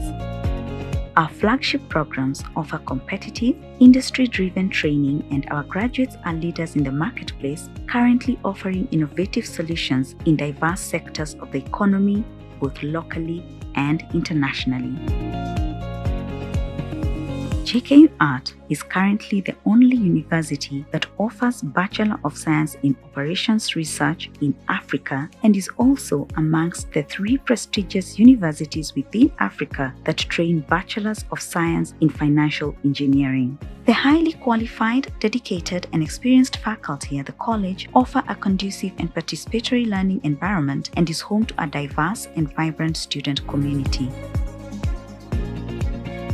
Over the years, the college has continued to produce competent, high-quality, and innovative graduates who have made significant contributions to various sectors of our economy. Great stories begin here. You too can start your journey to making your dreams come true by joining JKUAT. Applications are ongoing. To apply online, visit admission.jkuat.ac.ke.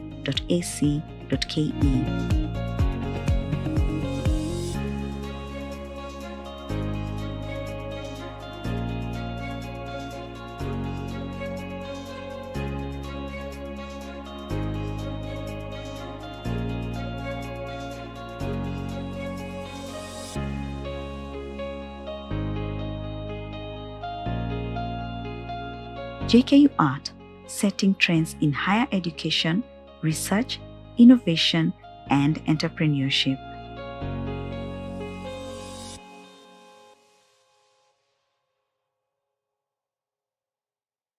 The Jomo Kenyatta University of Agriculture and Technology invites you to apply for degrees, master's, and PhD programs in the College of Health Sciences, COHES. The college offers competitive, industry-driven programs in the School of Medicine, Nursing, Pharmacy, Biomedical Sciences, and Public Health. The School of Nursing has bachelor's programs tailored for upgrading nursing courses, offering part-time mode of study. The college has state-of-the-art teaching and research infrastructure, offering cutting-edge research output and providing solutions to emerging global challenges in the health sector. The college works in collaboration with research institutions and hospitals such as the Kenya Medical Research Institute and Thika Level 5 Hospital respectively, providing students with a wholesome training experience. Through well-structured and strategic partnerships, students in COHES get relevant exposure, training rounds and internships both locally and internationally. The highly qualified, dedicated and experienced faculty at the college offer a conducive and participatory learning environment and is home to a diverse and vibrant student community. Great stories begin here. You too can start your journey to making your dreams come true by joining JKUAT. Applications are ongoing. To apply online, visit admission.jkuat.ac.ke.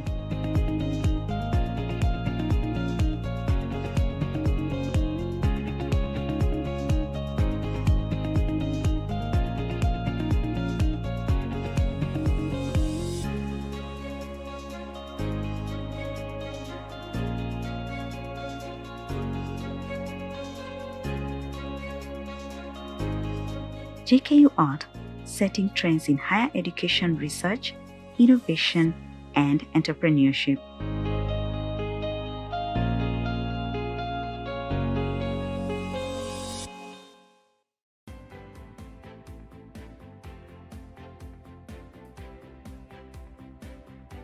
For us, we have to remove the outer part, which is this, which is covering the nut. Of interest for us is what is contained inside, which is the coconut water and the coconut meat. Of interest in this particular case, the coconut meat is what one of my students is looking at in terms of its application in coconut-based products. In terms of oil, we extract from the meat, which is also after flaking this. This is comminuted to create increased surface area. And then using this unit here, we are able to extract. So we reflux and then by running organic solvent, Xen and other organic solvent, we are able to extract oil. Once you extract the oil, we remove the organic solvent and then the oil is now taken to further processing where we process the fatty acid. We have an equipment which has been bought with support of the research chair, which helps us to remove most of the organic solvent. This equipment is called a rotary evaporator, which is this. And this unit, what you do here, you fix your solvent inside like this, and then you rotate. Come here and extract through a rotational system, where through this distillation unit and vacuum, then the solvent comes here and the oil remains here. And this is what we get to the last step of analysis. I managed to do 4 flavors. The first flavor was pure coconut without any addition. The second flavor was strawberry. And from my sensor analysis, where I used the various students to test the product, the one which didn't have any additional flavor, that's the pure coconut, had the highest preference.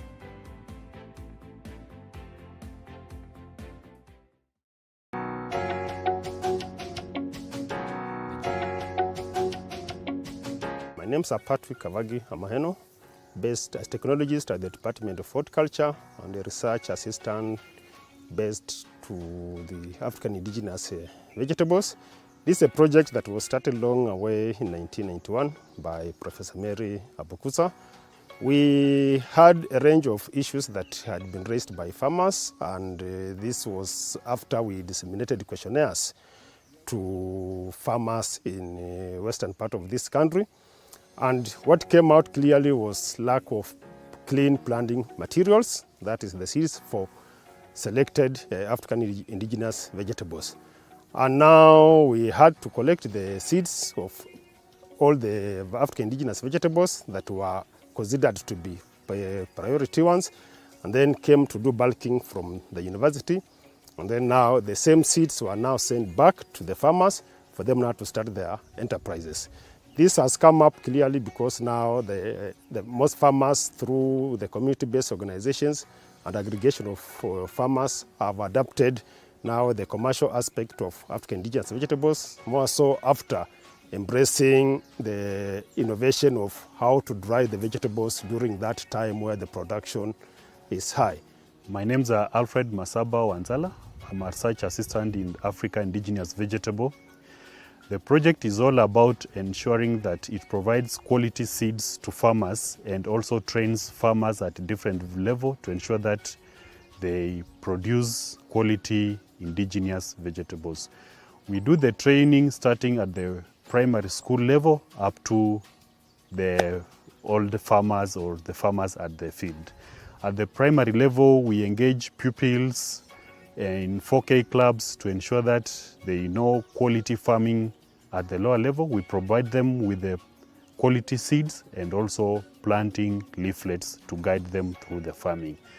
At the farm level, we train farmers also on the spacing and management of indigenous vegetables at the farm, and we also provide the seeds to them.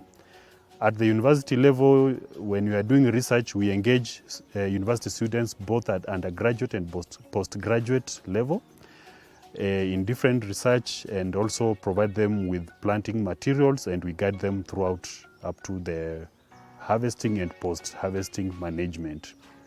The project has managed to train over 10,000 farmers countrywide in different counties, and we keep contact with them to ensure that all their needs is well catered for when it comes to production and management of indigenous vegetables.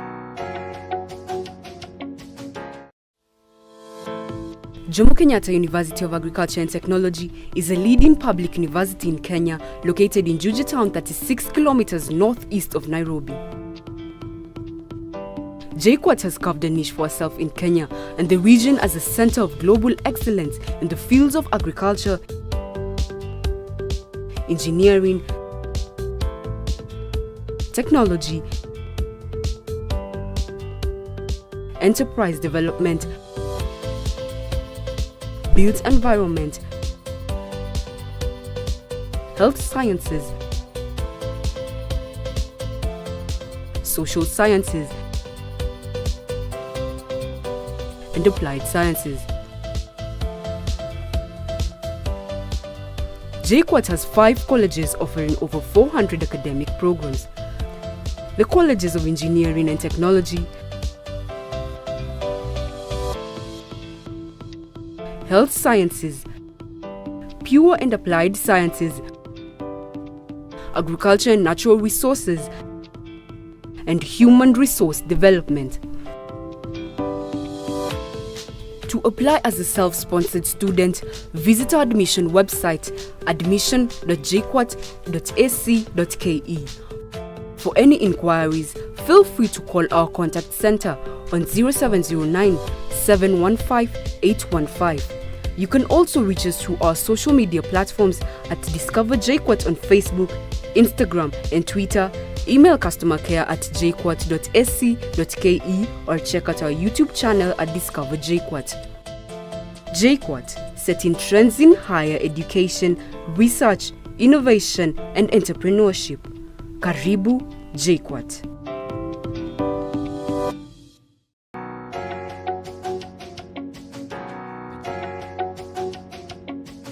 I'm Dr. Cecilia Mweo, a senior research fellow working at the Institute for Biotechnology Research, whereby in the Institute we are doing research on animals, plants, and microorganisms.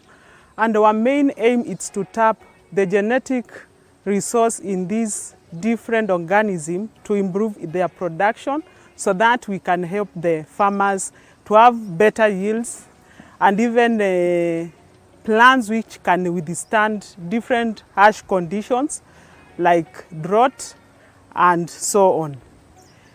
We do have the tissue culture technology, and the tissue culture technology, its main aim is to multiply in mass. Like we have the commercial banana production, whereby we are producing plantlets to farmers. These plantlets have a high figure. They can grow very fast. Within a year, they are ready for harvesting. And also, they are free from diseases, that is from bacterial and fungal. So we give them quality plantlets and in quantity. We also have the coconut, tissue culture coconut project. It's also aimed at producing in mass. We also have the passion fruits. We also have aloe vera. With the coconut, our coconut in cost is diminishing with time. We have some diseases which are clearing the coconut plantations in the coast. So we are also trying to produce coconut plantlets in mass for farmers in the coast region so that they can be able to have enough planting material and be able to continue with their production. When we come to other plants, we have another project on doom palm. Doom palm is a semi-arid plant. It belongs to the coconut family. What we are doing with this plant, we are trying not only to do the mass production, we are trying to screen for genes which can withstand drought and salinity. When we identify these genes, we will be in a position to introduce these genes in other crops like maize and the cereal crops, which are the main food crops for Kenya and also Africa. And then we'll be able to plant these crops in very saline conditions, and also they might need very little water for them to produce. So we are also looking for drought-tolerant varieties. We also have the organic farming. Farmers come here, We train them on how to make organic manure, organic biopesticide from the farm. Also, we have the mushroom program. The mushroom program is mainly set to produce spawns, seeds for mushroom. So when farmers come here, we take them through the process of mushroom farming until to the market stage. So how they can plant, how to set the house, because there are some conditions for the house where the mushroom should be grown.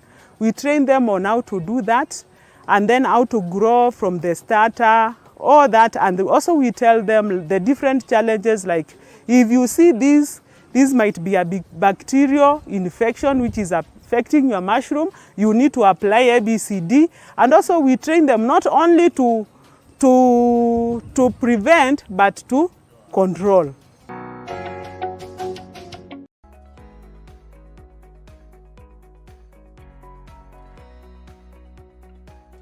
In the biomass and energy stream, our main focus is actually utilization of biomass. Coconut biomass mainly includes or entails the coconut husk, the products that come from the coconut husk, and that is mainly the fiber and the cocoa peat.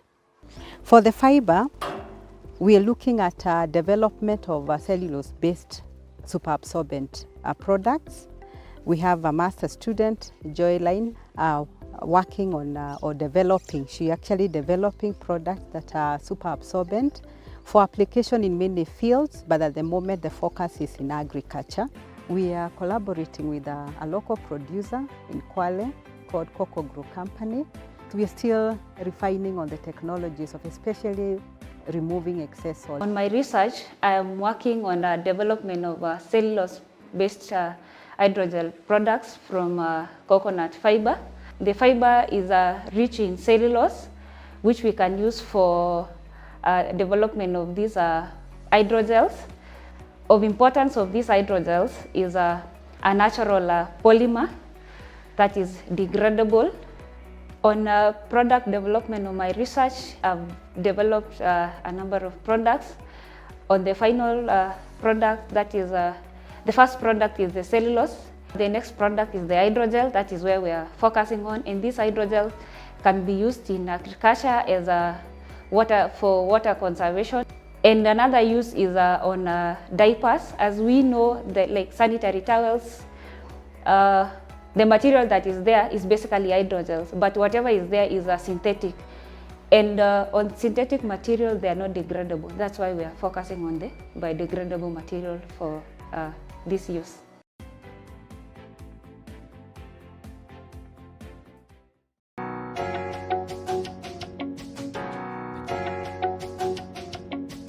My name is Patrick Kavagi Amaheno, based as technologist at the Department of Horticulture and a research assistant based to the African indigenous vegetables.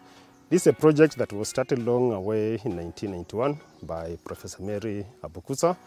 We had a range of issues that had been raised by farmers, and this was after we disseminated questionnaires to farmers in the western part of this country. And what came out clearly was lack of clean planting materials, that is the seeds for selected African indigenous vegetables. And now we had to collect the seeds of all the African indigenous vegetables that were considered to be priority ones, and then came to do bulking from the university. And then now the same seeds were now sent back to the farmers for them now to start their enterprises. This has come up clearly because now the most farmers, through the community-based organizations and aggregation of farmers, have adopted now the commercial aspect of African indigenous vegetables, more so after embracing the innovation of how to dry the vegetables during that time where the production is high. My name's Alfred Masaba Wanzala. I'm a research assistant in Africa Indigenous Vegetable. The project is all about ensuring that it provides quality seeds to farmers and also trains farmers at a different level to ensure that they produce quality indigenous vegetables. We do the training starting at the primary school level up to the old farmers or the farmers at the field. At the primary level, we engage pupils in 4K clubs to ensure that they know quality farming. At the lower level, we provide them with the quality seeds and also planting leaflets to guide them through the farming. At the farm level, we train farmers also on the spacing and management of indigenous vegetables at the farm, and we also provide the seeds to them. At the university level, when we are doing research, we engage university students both at undergraduate and postgraduate level in different research, and also provide them with planting materials, and we guide them throughout up to the harvesting and post-harvesting management. The project has managed to train over 10,000 farmers countrywide in different counties, and we keep contact with them to ensure that all their needs is well catered for when it comes to production and management of indigenous vegetables. Jomo Kenyatta University of Agriculture and Technology is a leading public university in Kenya located in Juja town, 36 kilometers northeast of Nairobi. JKUAT has carved a niche for herself in Kenya and the region as a center of global excellence in the fields of agriculture, engineering, technology,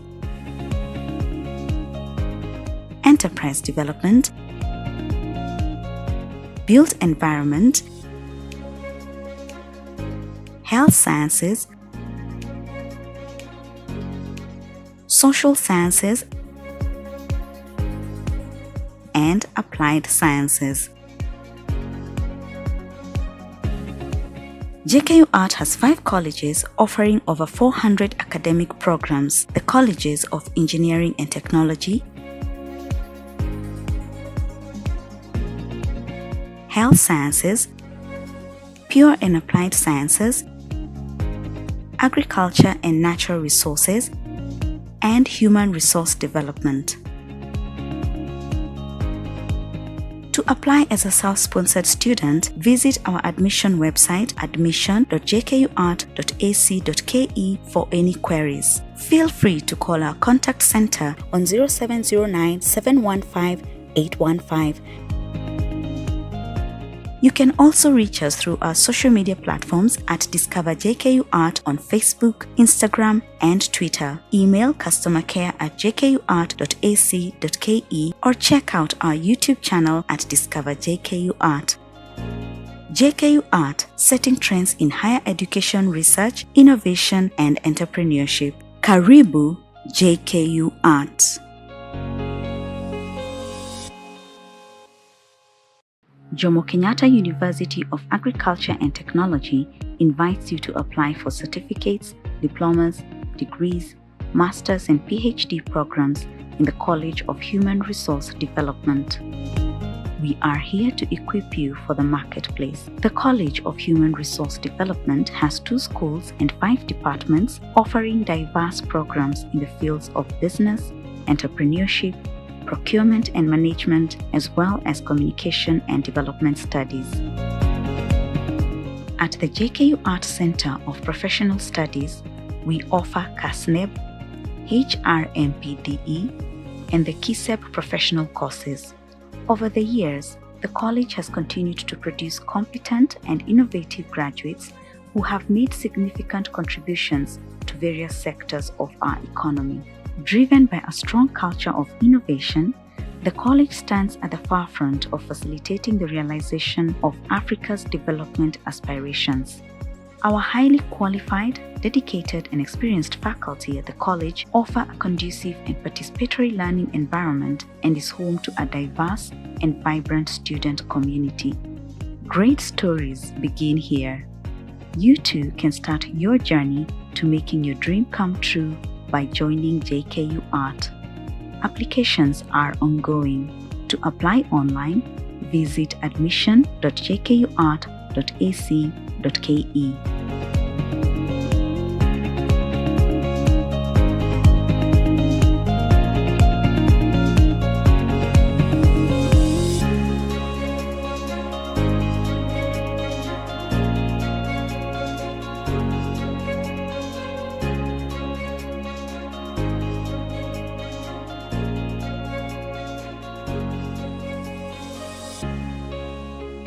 JKUAT, setting trends in higher education research, innovation, and entrepreneurship.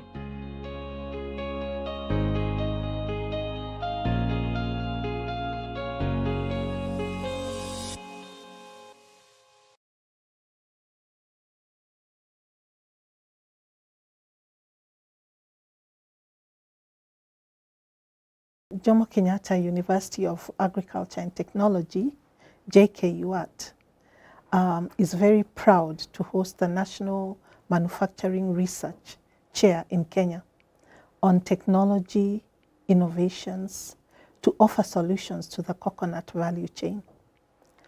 Now, since the launch of the research chair in 2017, JKUAT has benefited from the program in terms of capacity building and training of postgraduate students, acquisition of key research equipment in horticulture, food science, laboratories, and engineering workshops.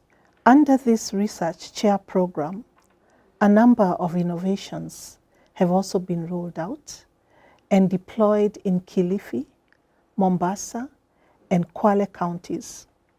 And these technologies are currently impacting SMEs in the coconut value chain.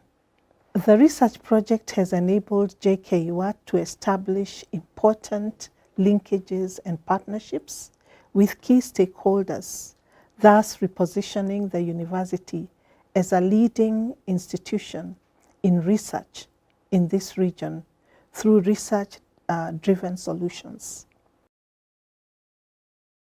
I'm Bernard Ikua, a professor of mechanical engineering at Jomo Kenyatta University of Agriculture and Technology, and also the holder of the manufacturing research chair, which is a university research chair. Within this research chair, we have several streams. We have a stream that is on tooling and machinery. We also have a research stream on food and beverages, another one of energy and biomass. We also have one on textiles and fabrics, and another also on beauty products and cosmetics. All these have got products that have been have come out and are now being piloted and marketed. Of interest for us is what is contained inside, which is the coconut water and the coconut meat. Of interest in this particular case, the coconut meat is what one of my students is looking at in terms of its application in coconut-based products. My title with this was broadening usage of coconut through the addition of coconut meat, and that we've shown the white coconut or the white component of the meat. I did various objectives to achieve the aim of my study, value-added the product by producing the coconut ice cream. We have an equipment which has been bought with support of the research chair, which helps us to remove most of the organic solvent. This equipment is called a rotary evaporator, which is this. And this unit, what you do here, you fix your solvent inside like this, and then you rotate. Come here and extract through a rotational system where through this distillation unit and vacuum, then the solvent comes here and the oil remains here. And this is what we get to the last step of analysis.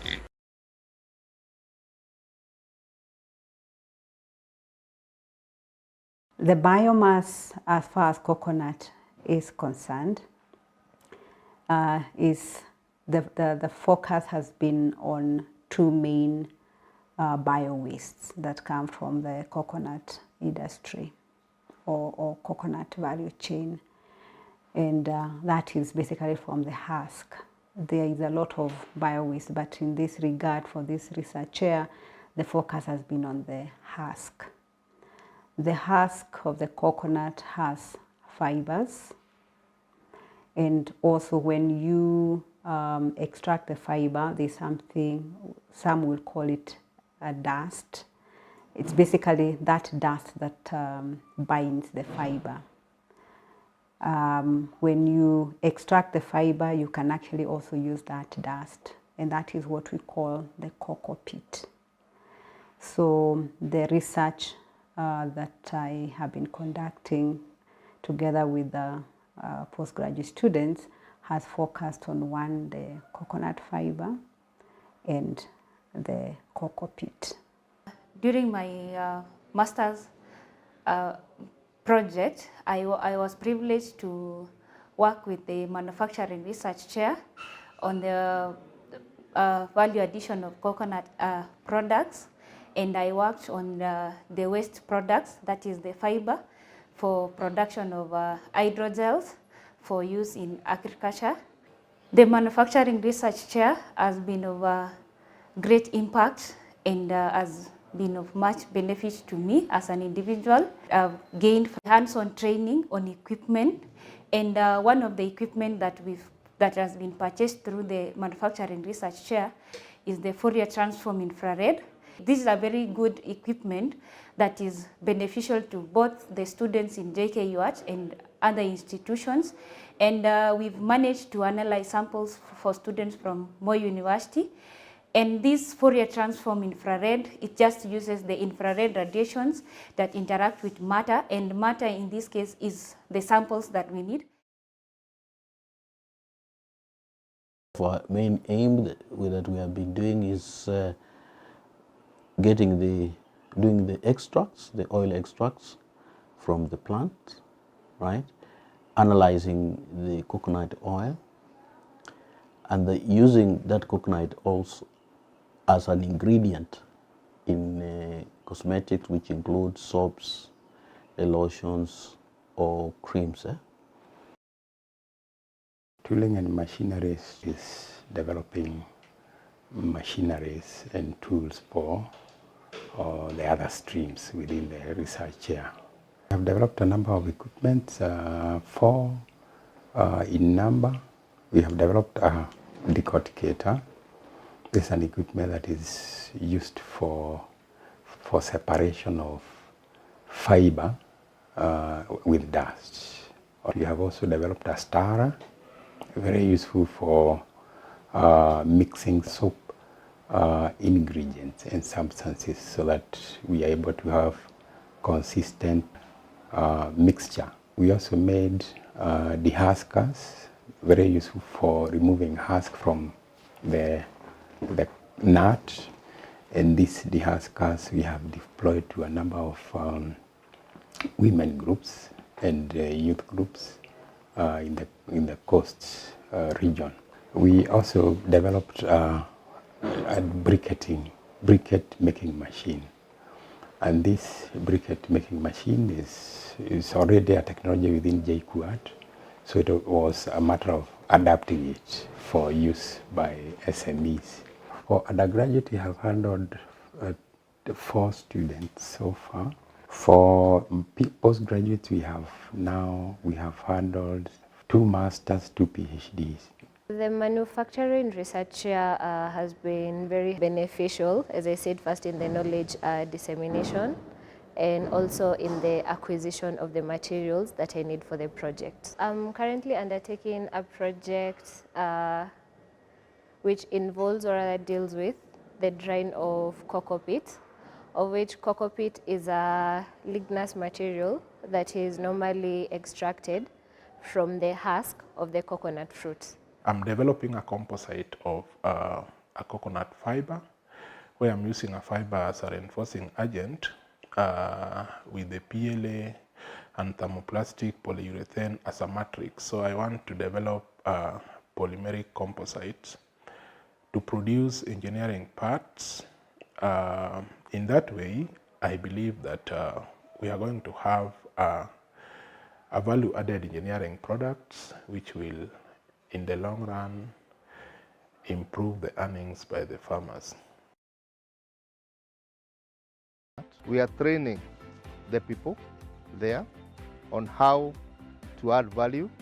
We have, for example, conducted some training on marketing of the products, branding of the products, sourcing of finance, how to register business, how to do bookkeeping, and so forth.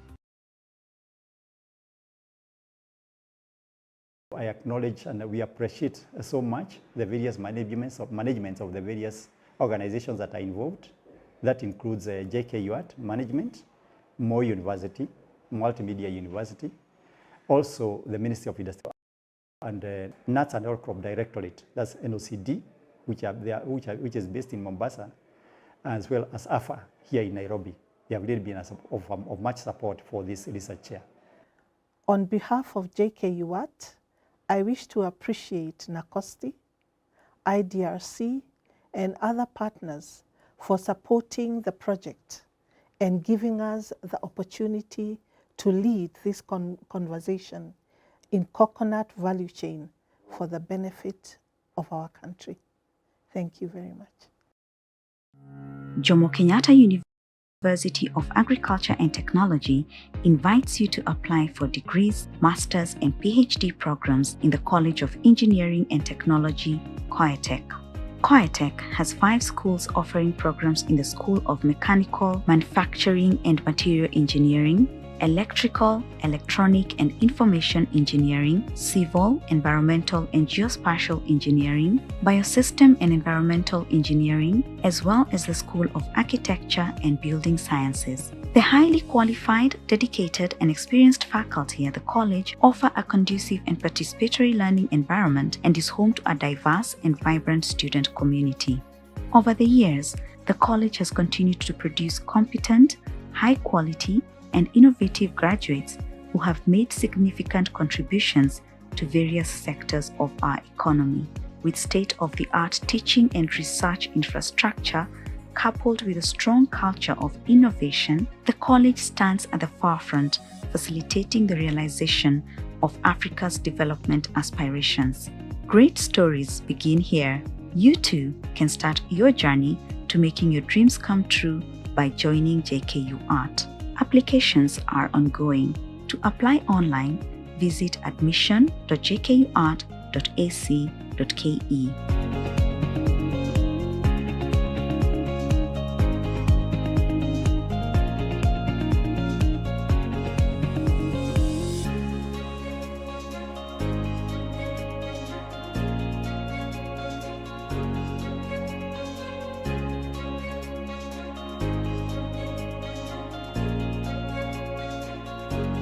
JKUAT, setting trends in higher education, research, innovation, and entrepreneurship.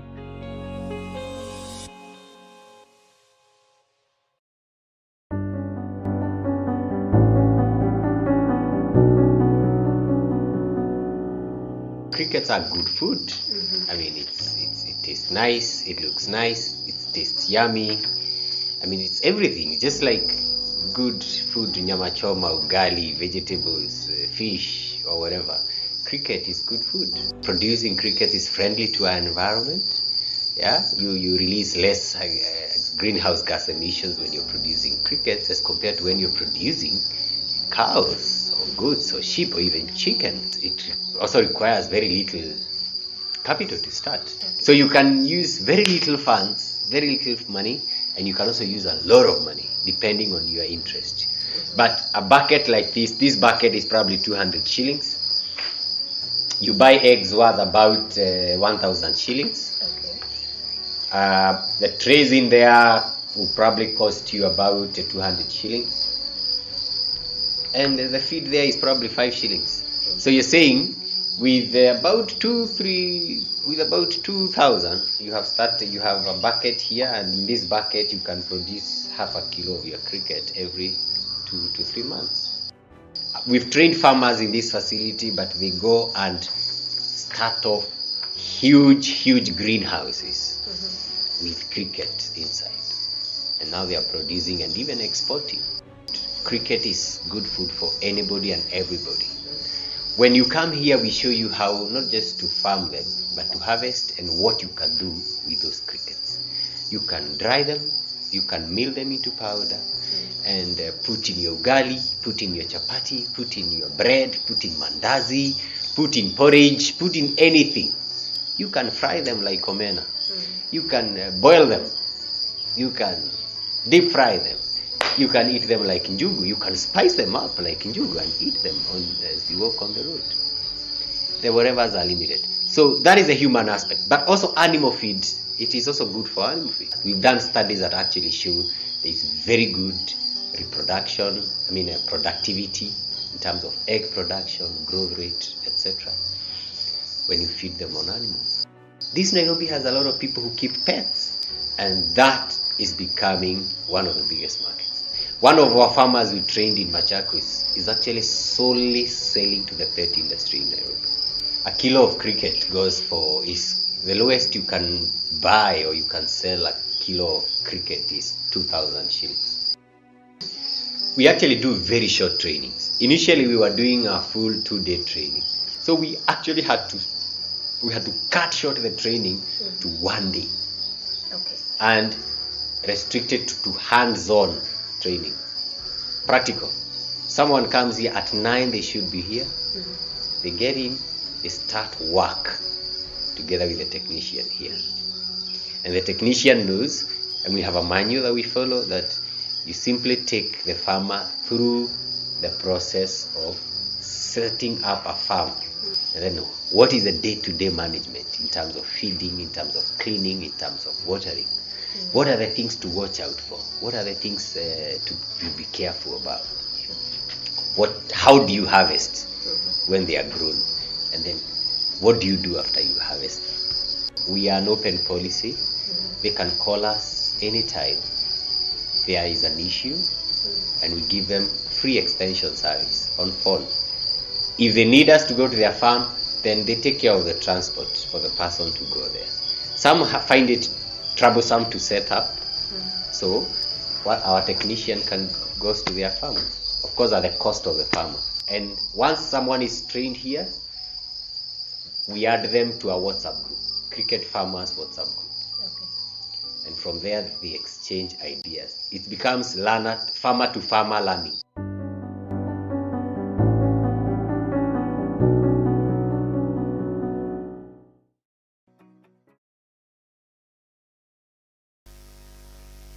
Kindly, I beg you give me your ears for a moment. So I think the afternoon session is supposed to have 2 technical sessions, technical session 1 and technical session 2. But in the interest of time, I'm thinking that we combine the 2. This way we will have a more purposeful interaction and we will be able to complete the 2 sessions by 5 p.m. So I'm requesting, and the proposal was that we split into 2 groups. Group 1 on agriculture, life sciences, plus those interested in ICT, in agriculture and life sciences. Group 2 on engineering and technology and ICT with applications within the area of engineering. Then the role there initially is to look at what research and national development policies we have probably in common. So here probably what I would suggest is look at SDG and look at the most relevant SDG in line or with the 2 perspectives you are dealing with. You can go to the continental policies and pick 1 or 2 that are relevant without spending a lot of time. And then those who are from there who have a specific national policy guideline with respect to agriculture or engineering, you can mention them specifically so that the people can capture that. Beyond that, we've been discussing research in various perspectives. You can identify a number of potential research areas that you feel are relevant and important for our continent and to your, as a group now, that you think are critical for both engineering and agriculture and ICT as indicated. And then also very critical is that you get some of the prevailing challenges that you might get into that would deter you from realizing that dream. So based on that, we had indicated that JKUAT does a presentation. So you can use that moment before identifying the potential research areas, so that you get also a quick insight from JKUAT what they think are potential research areas based on what was presented yesterday, based on their listening today, and then you agree. And then finally you agree on potential way forward. Action, which you think is important, whether generic or very specific for engineering and ICT agriculture and life sciences plus ICT. Is the task clear? So merging the two, but rather than discussing the two in separate, you look at potential policies, SDG, nation, the African or Agenda 2063, and you come to another continental perspectives. If there are country-specific element policies which you want to outline, you can outline it. Then from there, you look at potential research areas. We have been listening to each other. So I think now we have distilled some of the things that we think are important. But also have a quick presentation from the JKUAT team to indicate, based on the listenings today and based on the interaction, whether you identify focal areas of interest, agree on the way forward, but also identify some challenges. I think it's clear. For 2 hours, this is doable, no? So the proposal is that probably the engineering team and ICT sits here, and the ICT team that are happy to be in engineering also join here. You project here. You need a chair and you need a secretary, because tomorrow we will be reporting on the summaries of the SEM. So you appoint a very good chair who will chair the session. Don't deliberate too much. Know that you have maximum 2 hours, and by 5 o'clock we'll close the session. But allow everybody as a chair also to really say what they think, and don't take too much time in every part. Agriculture, there is a projector there. So we will also convene there and use that as a way of whatever. So the chair should not be too loud, otherwise you will create trouble. Yeah. So we are requesting we split into 2 groups as proposed.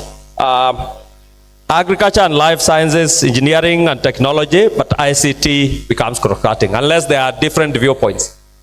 That is the plan we had. Is it okay?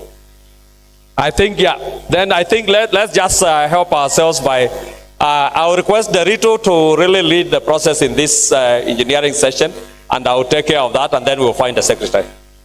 Dr. Derito, I think, take charge.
Jomo Kenyatta University of Agriculture and Technology is guided by a clear vision as a university of global excellence in training, research, innovation, and entrepreneurship for development.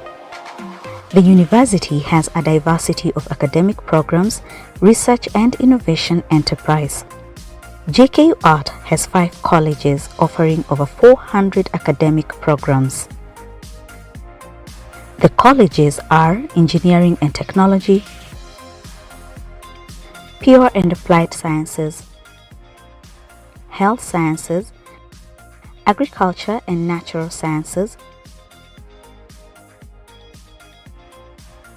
and Human Resource Development. Since its inception, JKUAT has been at the forefront in fostering a culture of research and innovation among faculty and students.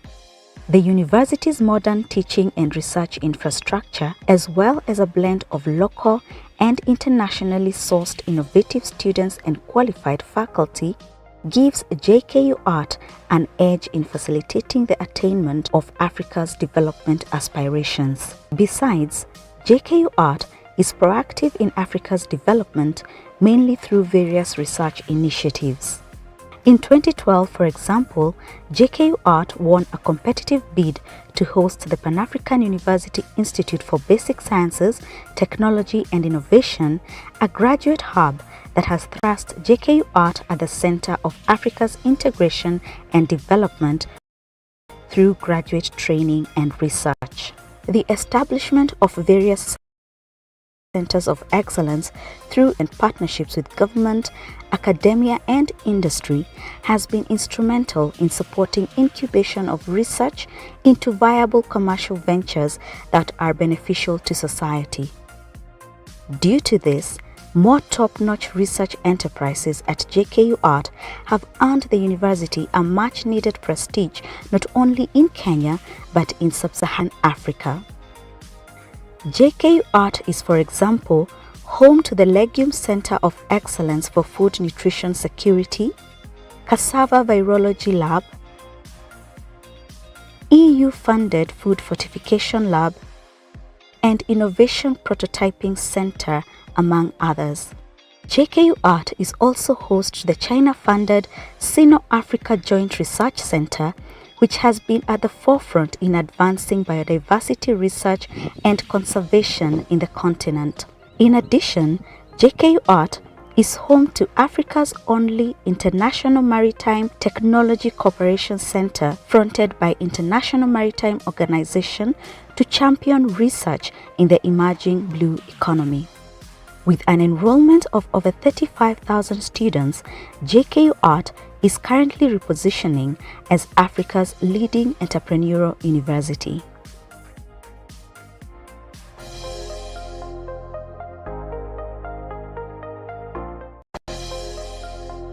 Jomo Kenyatta University of Agriculture and Technology is guided by a clear vision as a university of global excellence in training, research, innovation, and entrepreneurship for development. The university has a diversity of